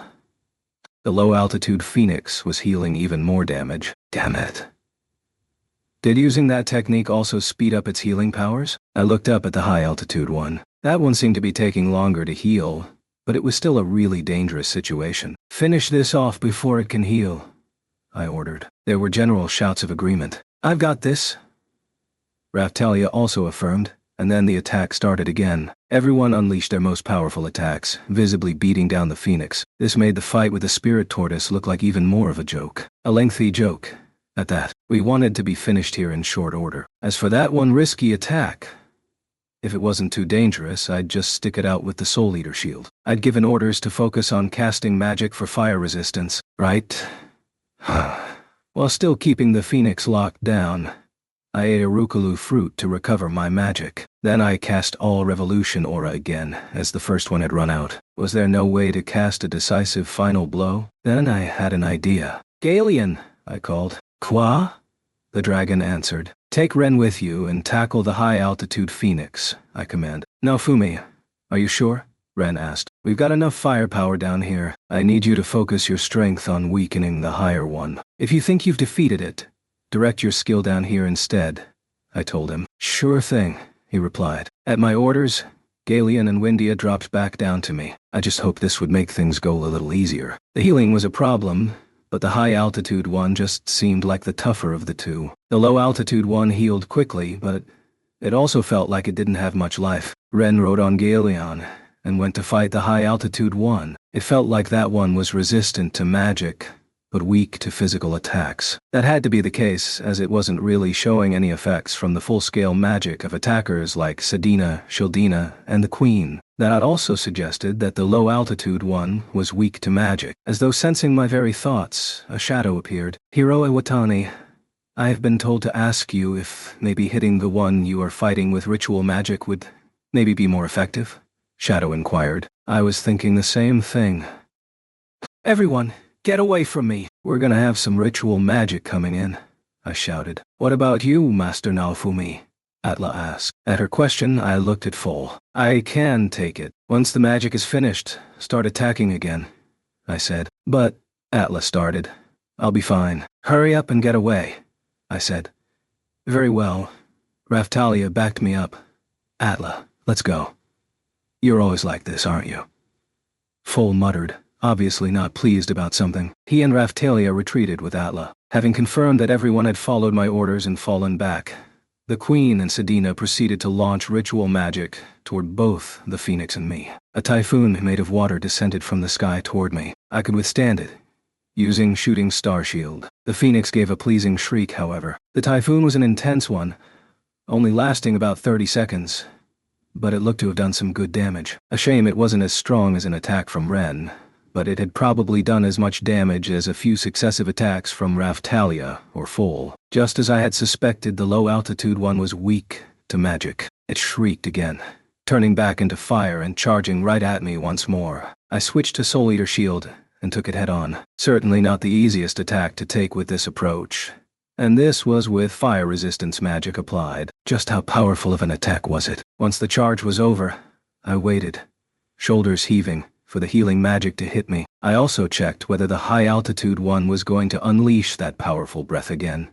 But no, it looked like if it was unable to steal any magic, it couldn't use it. Some sparks rained down, but nothing else happened. It didn't seem to have stopped the healing of the low-altitude Phoenix. That looked to be a separate issue. Still, we could do this. If we pushed through, we could finish it. We just needed to weaken the high-altitude one some more, adjust the remaining life of them both, and we could win this. Come on, let's push on through and end this, I declared. In that same moment, from far behind us, far too far to see the source, a single shaft of light punched right through one of our targets. The weakened, almost ready to die, high-altitude Phoenix. Chapter 15. A forbidden flicker. What the? We hadn't reached the point of striking a finishing blow yet, and the low-altitude Phoenix had just been healing itself. So, who was doing something so stupid? I looked into the direction the light had flown from. It was far behind us, a totally different direction from where the coalition army was set up. So what the hell was it? Was it some kind of hidden Phoenix attack? Or maybe, but no. It wasn't the time to worry about that now. The high-altitude Phoenix gave a fading shriek, and then turned into a flickering fire mist in the sky, as though burning away, leaving only feathers behind. I confirmed the falling scattering of feathers. Okay. This was bad. Real bad. Our forces casting magic from the rear had just completed large-scale ritual magic. Even though we now knew the low-altitude Phoenix was weak to magic, we couldn't unleash any on it right now. Finally snapping back from our surprise, we turned our attention to the low-altitude Phoenix. With a feeble, dull shriek, the low-altitude Phoenix completely stopped moving. And then a horrible, unsettling sound rang out. A little at a time, the Phoenix was starting to swell up. At the same time, as though making a clear declaration that this was the self-destruct, the halo on its back turned into an enclosing sphere that started to protect the Phoenix. Its wounds also looked to be healing incredibly quickly now, like the vitality of the pair of them was now infused into just one. Magic and heat started to compress into the Phoenix. Attack support, everyone. Throw everything you've got at it. Quickly. We need to take this down as quickly as we can, I shouted. There was no time to try and evacuate the area. Every second I could see the Phoenix swelling larger and larger. If we couldn't kill it before this death balloon popped, a massive-scale self-destruct attack was going to be triggered. I'll cast the debuff magic again. Liberation down. Itsuki carefully assessed the situation and cast the status-reducing magic again. That was a big help. I'm on it. Shooting star sword. Gravity sword. 100 sword. Ren slashed and sliced. Hear me roar, I say. Shooting star spear. Rayak. Airstrike javelin. Second javelin. Motoyasu got in on the action as quickly as possible. Shooting star bow. Bird hunting. Spread arrow. Itsuki launched his own barrage, all of the other heroes firing off everything they had one after the other. Airstrike throw. Second throw. Drit throw. Tornado throw, said Risha. 8 trigrams Blade of Destiny successive strikes. First formation. Section formation. Third formation. Raphtalia piled on too. Tiger break. In went full. Spiral strike. Haiku-iku. Philo raged. Master Naofumi. Atla hastened me on even as she struck at the Phoenix. Herself. Quickly. Scissor blaze. Sign split up her scissors into 2 separate blades and sliced into the Phoenix as though she was dancing in the air. Galeon, now full-sized, also understood the situation. Incanting magic, he unleashed his breath toward the Phoenix. High wing slash. With the cooperation of Windia, he immediately unleashed blades of wind that caused a tornado that swallowed the Phoenix. We actually lost sight of it. While that was happening, I directed life force at our foe, using wall and airstrike shield to prevent it from escaping from the attacks. Everyone, you finished? I asked. As best I can.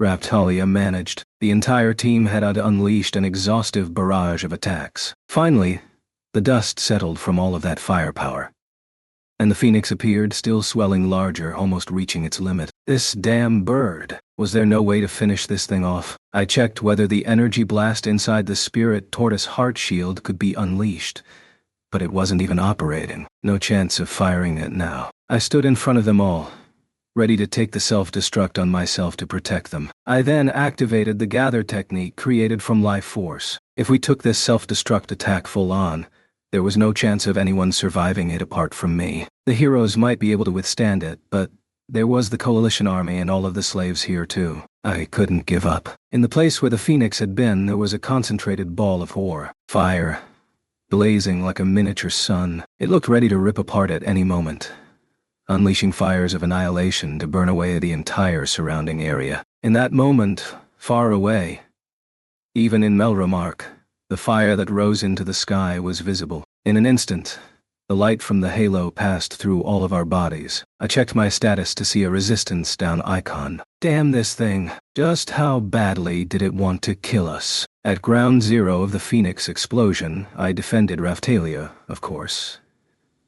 And then the heroes, the slaves, and the entire coalition army, from flames trying to decimate the entire vicinity. I gave a defiant scream, taking one step and then another forward, pushing back the flames. In every direction other than the one I was defending, the flames rose higher, scorching the very ground black. Gah.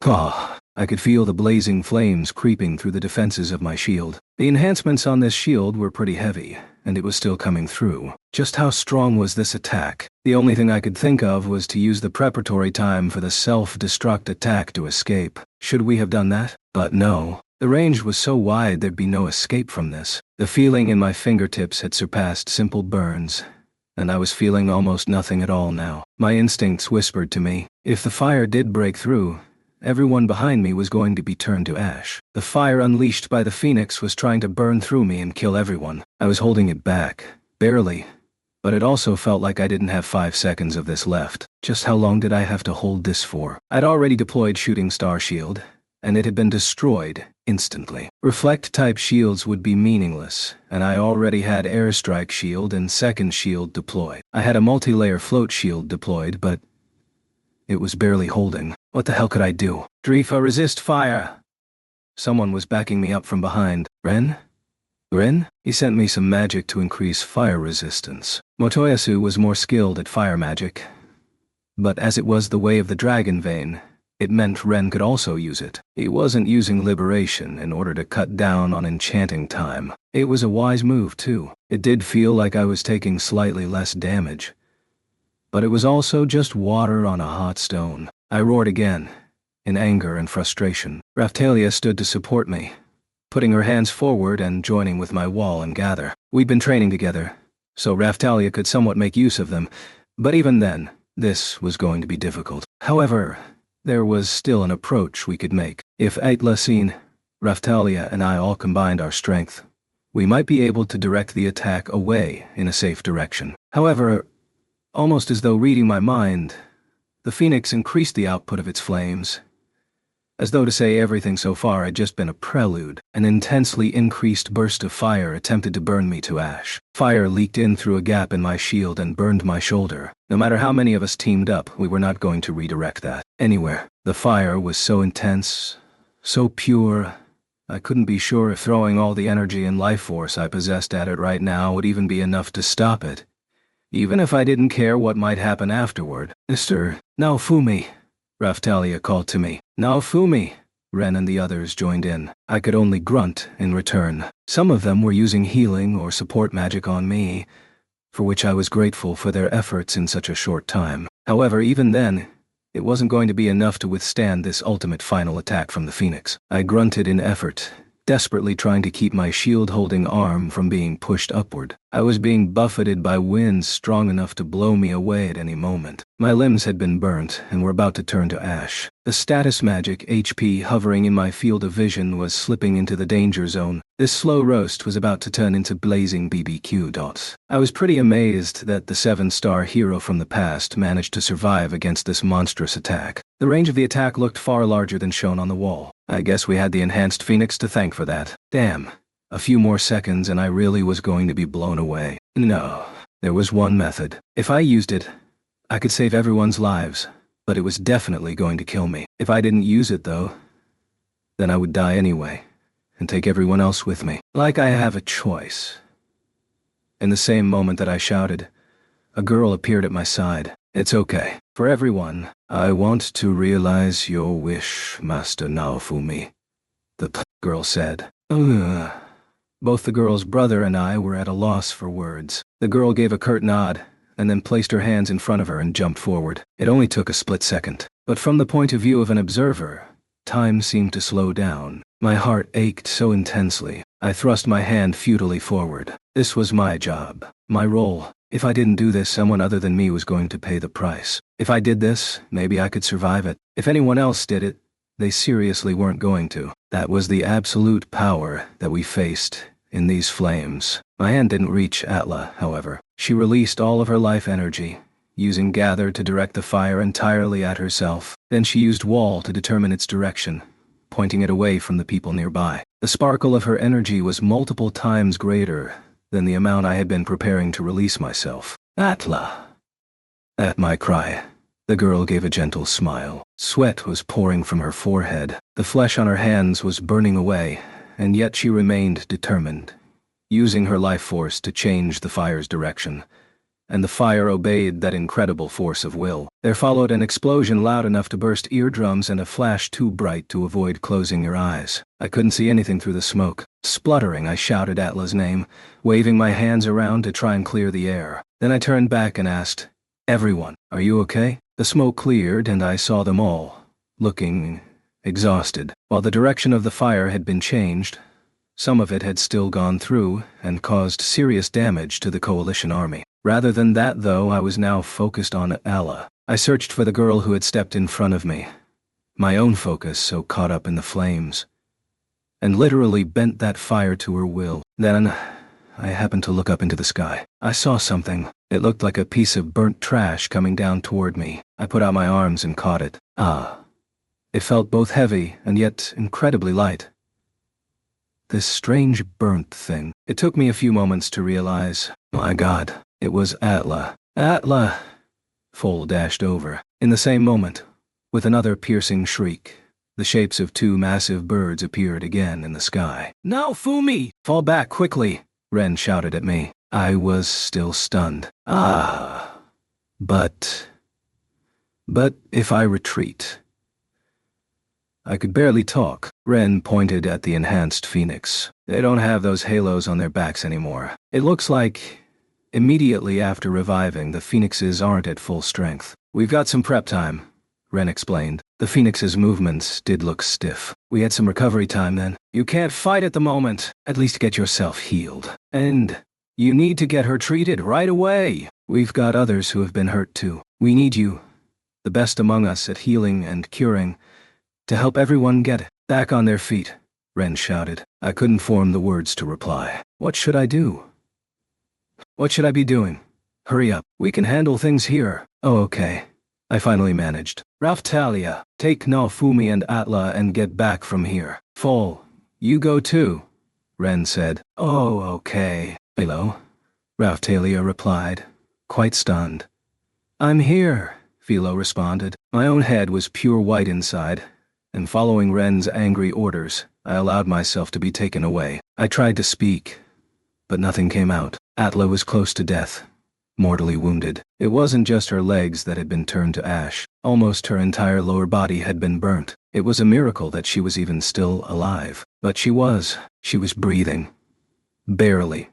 As I laid her down in a tent set up at the rear of the army. Then the healers there and I all started to try and heal all the terrible injuries our forces had suffered. The most terrible of all was Atla. The others, it looked like the focus had been on bringing in those who were still alive.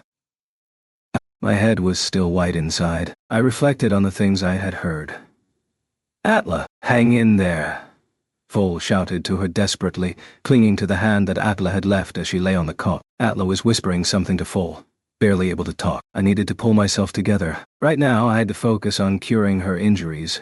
Curing everyone's injuries, as many as possible from among those who could be saved. That was what a hero did. That was what the SHIELD hero should do. I was better than anyone else in this entire world at defense, support, and healing, after all. Those were my things, for what it was worth. And yet, I couldn't concentrate. And yet, I couldn't let everyone die. Let Atla die. Desperately forcing myself to focus, I concentrated my awareness and cast some high-level healing magic. "Liberation heal!" The healing magic flew toward Atla, but that healing light failed to restore her missing pieces. What? What's gone wrong? Healing magic could cure anything, right? Now that I thought about it, the healing magic cast on me while we fell back had healed my wounds, but Atla had not been affected at all. What did this mean? Did it mean that she was healing, but her wounds were just far too bad? She had unleashed all of her life energy, not worrying about any limitations. Should we just be grateful that she was even still alive after such a feat? I took out an elixir of Yggdrasil from my shield and had Atla take some. It worked even when just applied to the skin. If drunk, it could bring someone near death fully back to life. Using this in combination with everything else should definitely cure her. Some life force water should also replenish the energy she had expended when unleashing all of her life force. And yet, why isn't it working? I shouted. There was no sign of Atla's injuries being cured. My tone was almost accusatory, brimming with frustration, as I questioned the healer. Why isn't she getting better? She is simply beyond the range of injuries that can be cured, that can be healed. Rat appeared, muttering this quietly. What do you mean? I was unable to process her words. It's an absolute miracle that Atla is even alive right now. The work of the healers and your magic and medicines count are just barely managing to keep her alive. There's nothing more. But Rat trailed off, not wanting to have to complete that sentence. Rat, can't you save Atla? Raftalia asked. Yes, you must be able to do something. I jumped in. Anything. If you use all those devices in your lab, surely you can at least prolong her life a little? Right. Monsters and demi-humans are different. If I use homunculus technology, I may be able to restore her arm and both legs perhaps. But her internal organs have been burnt too. There are some things that alchemy just can't do, Rat sadly explained. I can't believe this. Raftalia lamented. I don't have the materials. Even if I did, I couldn't save her. There's not enough time. I've heard talk of forbidden ancient magic that allows for the transfer of souls, but that's not something I can just do right now, Rat continued. This can't be the end. I couldn't believe it. There had to be a way somewhere. There had to be a way to save Atla. Somewhere. Somewhere right now, there had to be a shield that could save her, even in this state. Shield. Hero? Ha. Ha. What the hell was I shielding if I couldn't even save a single girl? Master Naofumi. Atla spoke to me. Did I? Defend everyone? Yes, we need to worry about... Brother, bring Master Naofumi closer to me, she asked. Okay. Fall pushed me roughly up to his sister. I understand the situation. There is little time remaining, Atla said.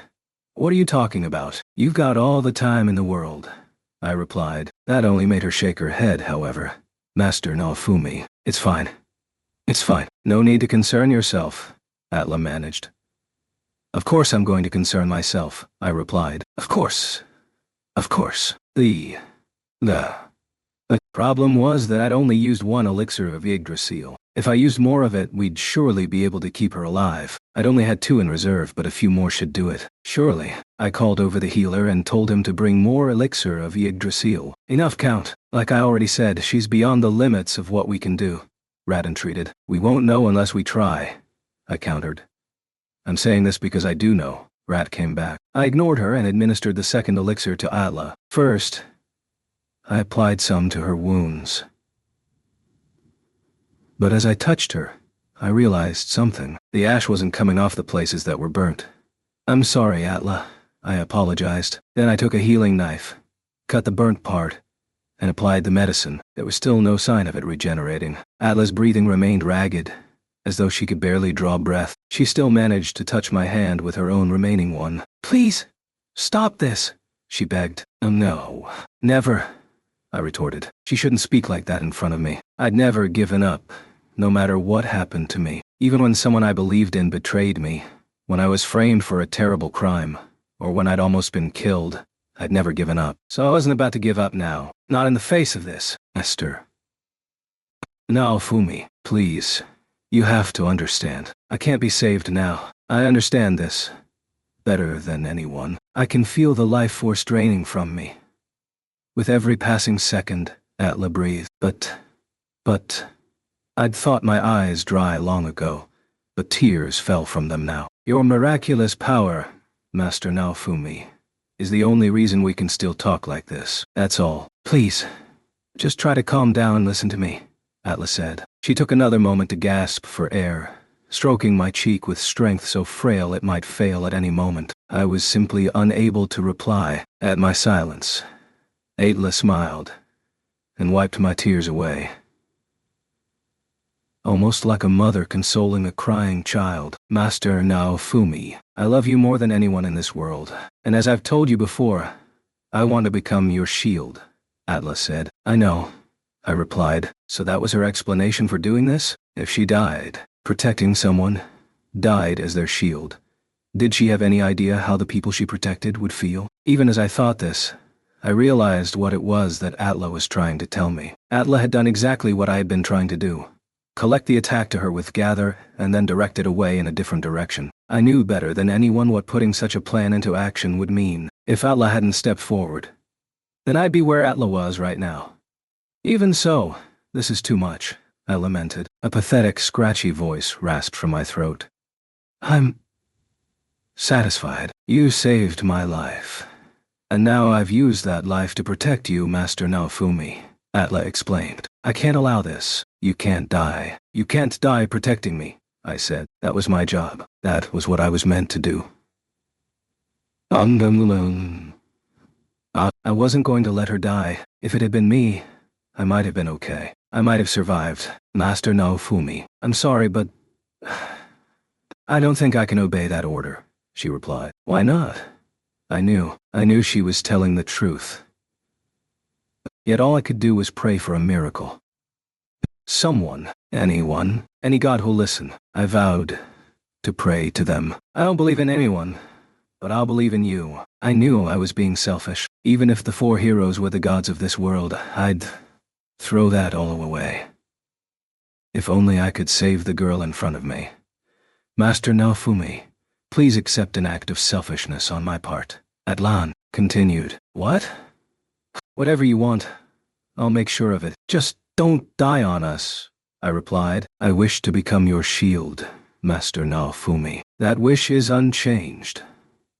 And what's more, I don't want my blood or flesh or my very soul to return to this land, she stated. What?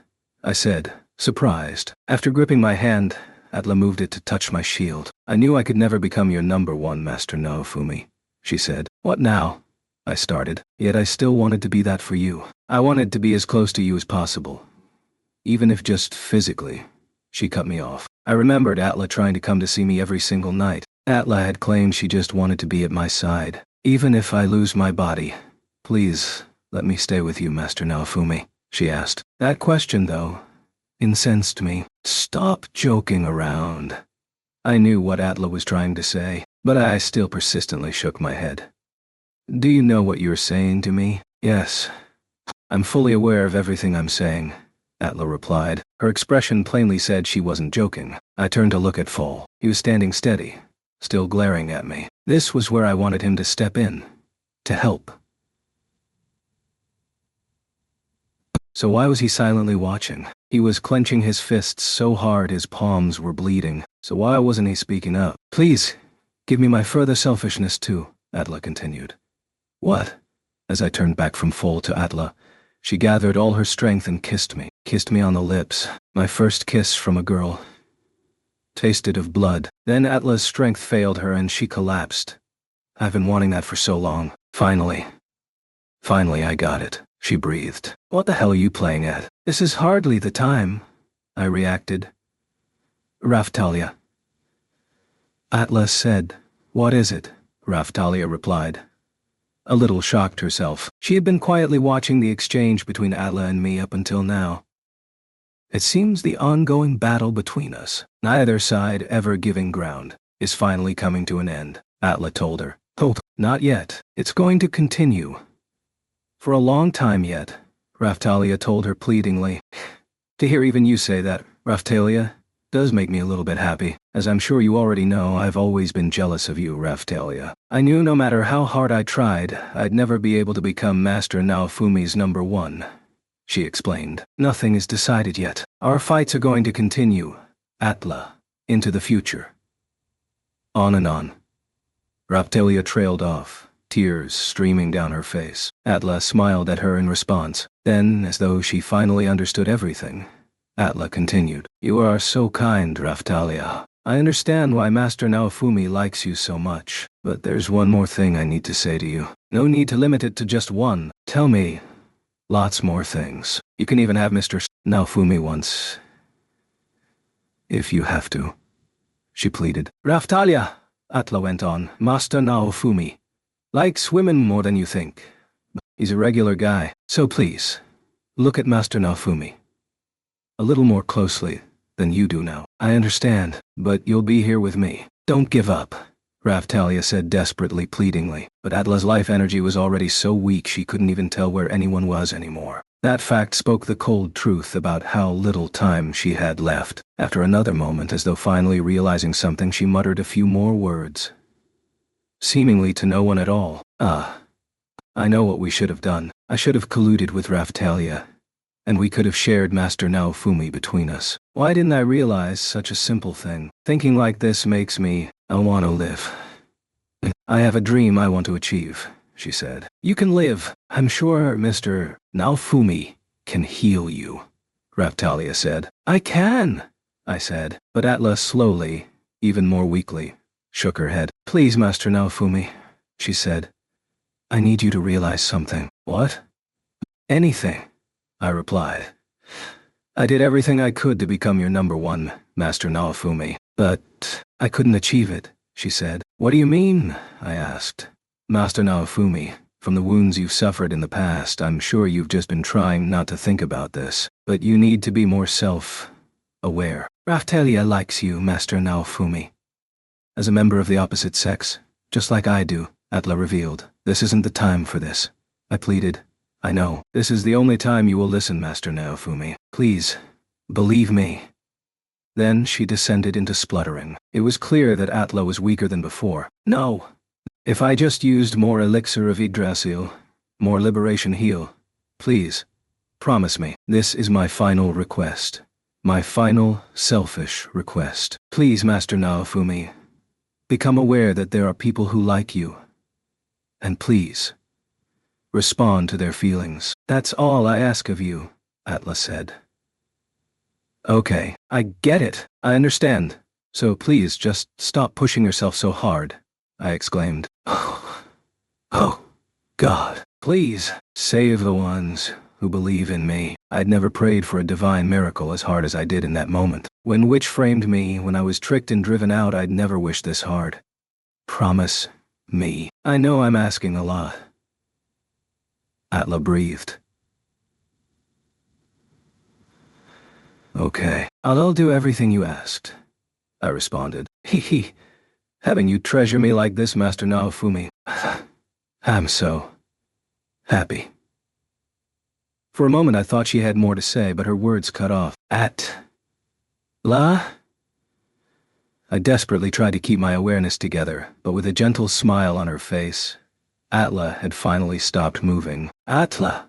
Raftalia wept. Atla! I shouted. But what remained of the girl, lying there on her cot, could never answer me again. Ugh. The girl who became a shield. I had no idea how long I'd been out of it. Raftalia had been crying the entire time, while Foal just wordlessly glared at me. Atla's life had ended. She wasn't with us anymore.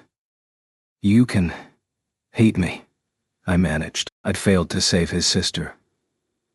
Someone he had loved and treasured more than anyone else. I could accept him hating me. The moment I said that, Foal grabbed the front of my clothes and his fist stopped just in front of my face. I'm not going to hate you. I'm not going to hate you and make this any easier on you, Foal raged. What? I could hardly comprehend. Let me tell you, Atla, right up to the end she was in love with you. She chose to sacrifice herself for you. So I can't blame you. I can't hate you. I didn't save her either. If I'd stopped her when she stepped forward, none of this would have happened, Foal said. But my words stopped as my head filled with possibilities, things I could have done differently to stop Atla from dying, questioning myself as to why I didn't respond to her feelings. If I'd never met Atla, then she wouldn't have died like this. In the moment I uttered these words, my whole head was rocked hard to the side. I realized that Foal had finally punched me. Don't say that to me. Never say that to me, he raged. But it's the truth. I managed around my aching jaw. If we hadn't met you like that, Atla would have died long ago. Foal countered. I didn't have the money to buy the medicine we needed to keep Atla alive. If she had another episode, she would have simply died. Instead, she was able to walk around, even fight with me, which was all thanks to you. So I won't forgive you if you ever say something like that. But even so, this is just... I stumbled. Don't you dare defile Atla's pride any further, Foal demanded, turning his back on me. His hands were bunched so tight they were bleeding. I was as hard as metal and he'd punched me. That was going to do more than just hurt. Droplets of his blood dripped onto the ground. Atla told me that she wanted me to protect everyone from the village, just as though they were her. I have to stand by her final wishes. How can I hate you? The one who should have become my brother-in-law. I can't hate you. Fol roared, his rage ringing out. That shout, perhaps having awoken something, caused a blinding light to rise from the temple in the castle town. That light flew toward Fol and enveloped him. The eyeball-burning flash lasted for just an instant before vanishing. And then gauntlets appeared on Fol's hand. I'd seen these particular gauntlets before. Had the legendary gauntlets responded to the shout of Fol's heart, I would have mocked this all a simple contrived coincidence up until yesterday. But right now, I didn't have the leeway even to mock such tropes. It was too late. Too late for anything. You'd better keep your promise to Atla. I'm going to go and do the same. Fol dashed away, tears streaming from his eyes, to protect those fighting on the battlefield. For my part, I tried to console the sobbing Raphtalia, and reflected on the final words of the departed girl who had so adored me. "Can I have a moment alone?" I asked Raphtalia, Rat, and the healers, even as I held Atla's remains in my arms. "If that's what you need. But don't forget the battle is ongoing," Rat said. "Yes, I know," I managed. Raphtalia just gave a sob, and then the two of them nodded and left, still stunned. I thought back over my memories of Atla. I remembered that night when she first came to sleep in my room. "I'm the shield hero. All I can do is protect people," I had said, playing down my own role. "Looking at your village, Master Naofumi, it seems like everyone is being protected under your wing," Atla replied. "Wing, huh?" I hadn't been convinced. "I think you are protecting everyone waiting for their moment to leave the nest," Atla had continued. "Leaving the nest is all very well, but I still need you to defend it. I'll have to consider some punishment otherwise," I had told her. "Everyone in the village has told me about your great deeds, Master Naofumi. I think you're doing a wonderful thing, something to be proud of. I respect you for overcoming such adversity, always carrying on," she had replied. I guess so. I'm not trying to be humble, but I guess I've made something of myself," I had admitted. "One thing, though. Who protects you, Master Naofumi?" she'd asked. "Me?" I'd asked in surprise. Then I'd remembered Raphtalia saving me and the others. I guess I do have some people. I've had a thought. If Raphtalia is your sword, Master Naofumi, then I want to become your shield. "I want to protect you," Atla had said. "A shield, huh? That might not be as glamorous as you think," I'd told her. Now that wish had been fulfilled at the cost of her life. In that case, I had to respond to her final request. I hadn't been able to protect her, so the least I could do was fulfill that final wish. Or I wouldn't be able to forgive myself. That was the heart of this. No matter who might take exception with what I did next or disparage me, having failed to protect someone else so badly, I had to keep this promise. This promise above all else. I grit my teeth, determination flowing through me. I was about to step into forbidden territory. Then I scolded myself. I was a criminal, buying people's lives, using them up, then discarding them, so what did I have to feel guilty about? I looked at Atla's body. It looked like it would crumble at a single touch. It was all because she chose to protect our lives with her own, small, fragile body. She had certainly helped keep our casualties down. When considering it pragmatically, I did understand. If it was to save the heroes, if it was to save someone you loved, people might be willing to give their lives for such things. I'd considered making that choice myself, so I could sympathize with that thought process. But then take a look at the reality. Look at what happened to her. The kind of death so horrible it could barely be put into words. And yet, right up until the end, she had still been thinking of me. This girl had loved me. Of all people. Accepting everything about me. Unconditionally. And now I was going to put her inside my shield. Fear, terror, despair, lamentation. All kinds of emotions whirled inside me. My body couldn't stop shaking. I still had to do this. If nothing happened after all of my prayers, if they could just stand by and not see the injustice in this outcome. There surely were no gods. No. There couldn't be a God. I wouldn't allow it, if any such God existed. And, allowed this to happen, I would never forgive them. I'd kill them. Whatever it took. It was all so messed up. Everything had been going well. I'd been aware of everything. Ready for anything. It was a battle we could have won without losing anyone. If not for that light, that terrible flicker, Atla wouldn't have had to die. Heroes? Ha! Gods? Double ha! This world. This unreasonable world. Who could stand it? Atla, I think I understand a little about what you meant when you said you didn't want to return to this world. I whispered to her. Her body was so light. The body of a girl that I would never talk to again. I was going to keep that promise. I couldn't possibly break it. I wasn't going to let this shitty world take Atla. I grunted. I gasped. The body of the girl vanished into the shield. It sparkled in exactly the same ways when I'd put a monster or item inside in the past. Curse series. Shield of Wrath. Blessing. Bless series. Shield of Compassion forcibly unlocked. Soul Shield conditions unlocked. Demi-Human series forcibly unlocked. Completed! Slave Master series forcibly unlocked. Completed. Companion series forcibly unlocked. Completed. Bless series. The Bless series is a powerful series of weapons only obtained by those who have overcome a terrible curse. It exists as a default shield and imbues power into the weapon it changes into. The equip bonus depends on the shield it is changed into. Bless series Shield of Compassion. Abilities unlocked. Equip bonus. Skills. Chain Shield. Attack. Iron Maiden. Shooting Star Wall special effects. Call of Compassion. Enchant. Less. All resist. Spell support. Hand in hand with a blind girl.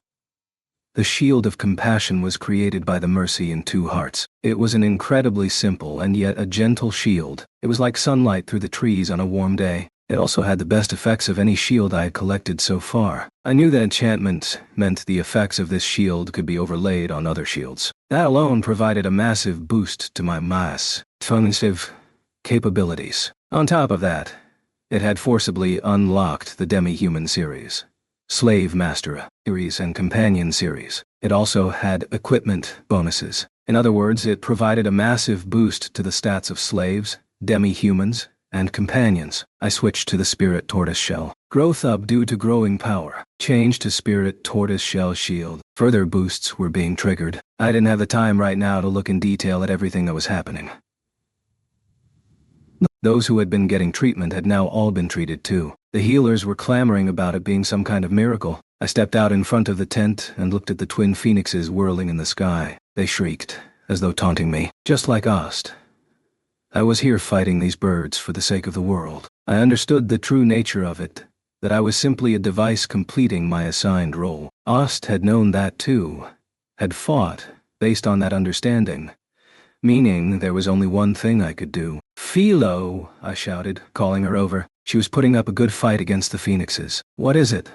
Philo approached, clearly worried about Atla and seeing the sad expression on my face. I glimpsed a kindness in Philo in that moment that I'd never seen in her before. I couldn't tell if that was Atla's power, or the power of the Shield of Compassion. Conflicting emotions rose inside my chest. Not just sadness, but also kindness mixed in. However, I didn't want to think this was just the influence of the shield. I know you won't like this, but take me over to Galeon, I told her. Okay, we're doing this then, she replied. Yeah, time to bring overtime to an end, I stated. I climbed onto Philo's back and sped back to the battle. When I gave a signal with my hand, Philo bunched her strength into her legs and then leapt up to Galeon. Galeon, a request from our master, she shouted. Qua, he replied. Galeon, with Windia still on his back, caught me in midair as I launched myself off from Philo. One final push, master.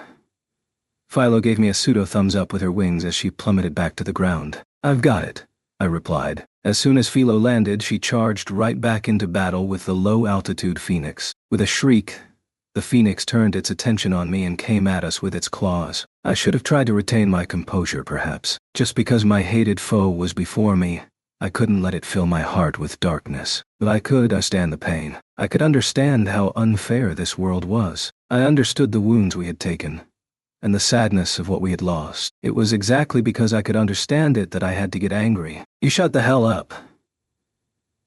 I stopped the phoenix's incoming claws with a single hand and hurled the bird down toward the ground. Its only shriek now was one of surprise. Spinning dizzily, the phoenix recovered in midair and flew back toward me. Its expression looked like one of pain. Was it weak? Then this was the moment to strike. I immediately leapt off Galeon's back and headed straight for the phoenix. Ha!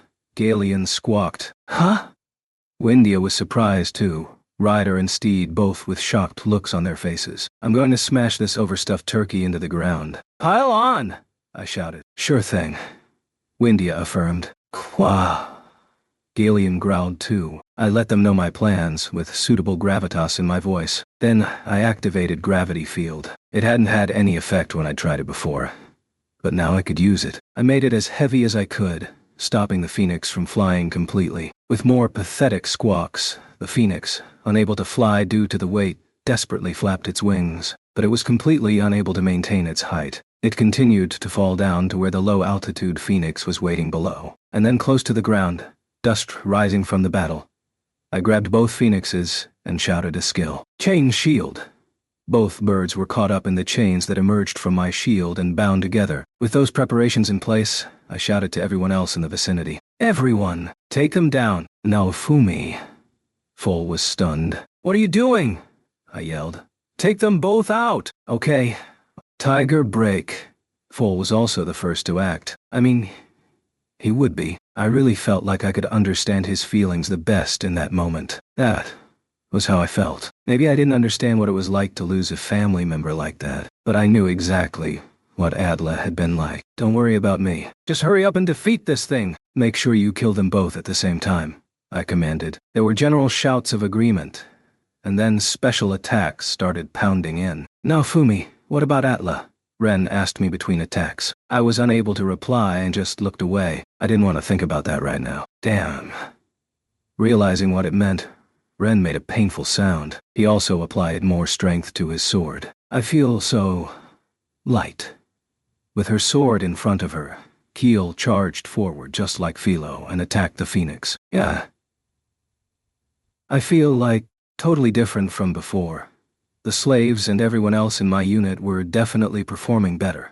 Their attacks sharper, more on point. This was clearly a result of the boost from the Slave series and Comrade series being unlocked. I still hadn't checked the details yet, but the effects were clearly pretty massive. It was all thanks to Adla. Faster. Finish them off faster. All the unfairness, all the sadness here. We have to eradicate it as quickly as possible, I shouted. Both phoenixes were together now, attacking me one after the other, but I didn't feel a single thing. The claws, the breath, the feathers, none of it meant a thing. Once we had them pinned in a single place, they were just prey. All we had to do was pile on and tear them down. Gravity sword. Brionac. Bird hunting. Tornado throw. 8 trigrams blade of destiny second formation. Third formation. Stardust blade. Spiral strike. Everyone unleashed all of their highest powered attacks, one after the other. I'm activating the ritual magic, Meteorite. Hiro Iwatani. The queen cautioned me, but I signaled with my eyes that she should just go ahead regardless of my position. Very well. Everyone other than Hiro Iwatani fall back, she warned. As my other allies all put some distance between themselves and the target, a massive meteorite dropped from the sky to envelop both myself and the 2 chained birds. A huge explosion swallowed the 3 of us, but I didn't take any damage at all. Our turn, Shildina. Now it was Sadina. I'm ready, Shildina replied. The 2 of them, located toward the back of the forces, promptly completed incanting ritual magic. Gale and Thunder gods! They shouted together. The ritual magic caused a thick blast of lightning, far more powerful than judgment, to crash down onto the phoenixes, combined with an air-shredding tornado. One of the 2 birds gave a protracted scream, and the other started to pulse in a strange fashion. It was happening again. Self-destruct. Duh. Of course, we weren't about to let that happen. As the cacophony of ritual magic came to an end, my allies dashed back in. Attack support! Tiger Rampage! Full special attack thundered home after he had received support magic from pretty much everyone else, and the two birds were reduced to feathers at almost exactly the same time, proceeding to vanish into nothing. A roar of victory echoed out across the field. Feathers drifted down like snow, and amid the blizzard I just stood, quietly, simply existing. Ah, we did it, I finally said. I lifted my shield high, reporting the victory. We definitely could have won this without having to pay such a price. Whoever was responsible for this, they would never find forgiveness from me. Ren, you know what needs to be done? I shouted. Yeah, he replied. Tell the Queen too. Whoever it was who fired that flicker of light, we're gonna burn them at the stake. No forgiveness. It might have been one of the suspicious 7-star heroes, or it might have been Sign's enemies. I looked over at her, but she just shook her head, telling me that she didn't know. A cunning move, I'd give them that. If it had been Sign's enemies, they really had targeted the best single moment that could possibly kill the heroes. Sign had always warned us about that possibility. If they were the ones then, they were going to take full responsibility for everything that had happened as a result. Still, after the first explosion, the phoenixes became a real pushover, Ren commented. I ignored him, my anger still seething. Who cared about any of that now? We're moving, I stated. I called over Philo and told her to head straight for where the light that had punched through the phoenix had come from. Ren came too, riding Galeon. We searched for the remainder of the day until the sun went down, but didn't find anyone who could have been the culprit. Damn it! Where have they run off to? I roared. This search isn't going to find anything now. Now, Fumi, you need to take a break. Ren chose that moment to give me what sounded like an order. What are you talking about? I fired back. We'll keep going and let you know if we find anything, he said. You need to rest until then, please. But I wanted to carry on. Please, no, Fumi, he repeated. I wanted to debate the point, but Ren wasn't having it. His expression was a complex one, mixing sadness with anger. You aren't the only one who's angry here. I'm filled with an incredible rage. Okay, I managed. I'm not going to forgive whoever did this either. But we need you to approach this a little more calmly, he said, which was actually quite effective at calming me down. When I became truly angry, completely incensed, it could feel as though I was actually completely calm. My feelings in that moment couldn't be easily described. It felt like I was being controlled by a totally different type of anger from when Witch betrayed me. He was right. I should take a break. I needed to rest up well enough to be able to tell the difference again between those I needed to protect and those I needed to get angry with. That was what my seemingly calm mind told me. Okay, I'm sorry. I'll leave this with you, I told him. I sat down beside the temple, the sun slipping away. The search was ongoing. As I rested as Ren had told me to, I realized that I had been angrier than I'd even been before. The shield of compassion helped to soothe that anger, which otherwise felt as though it might burn me away. Yet beyond that, I just couldn't hope to find forgiveness for whoever had done this. I understood the depth of the unfairness, sadness, and suffering this had caused. As the anger faded, though, I became aware of a feeling of loss, like a hole had opened in my chest. It swelled up to overtake me. Before I knew it, I was sitting in a temporary tent erected by the Coalition Army, with Raftalia standing in front of me. That was a cowardly move on Atla's part. I was hoping to get you to notice me, on my own merits. Mr. Hawk. Now, Fumi, she said. Okay, but, for now. I could still barely speak. I know. So please, stop crying, Raftalia said. Who was crying more than I was? They were tears from her heart, tears that understood the pain of others. I'm not crying, I replied, and then realized something was running down my cheeks. Were these tears? When I left the medical tent, I hadn't been aware that I was crying at all, but everyone else must have seen it. I was crying. In the moment I realized that a feeling of emptiness had started to overtake me. No, Fumi. Raftalia started. Without thinking, I grabbed onto her and started to sob. After the battle in the castle, I decided I wasn't going to cry anymore. Now my tears wouldn't stop. The more I tried to stop them, the more they flowed out of me. It was because I understood the sadness, suffering, and pain of others now. This wasn't something to be ashamed of. It was the correct thing, the right thing to do. I understood that now. For now, I just wanted to quietly cry, thinking of the girl who became a shield and who was now closer to me than anyone else. I also made a vow, however, deep in my heart, that those responsible for this, whoever they might be, were going to be made to pay.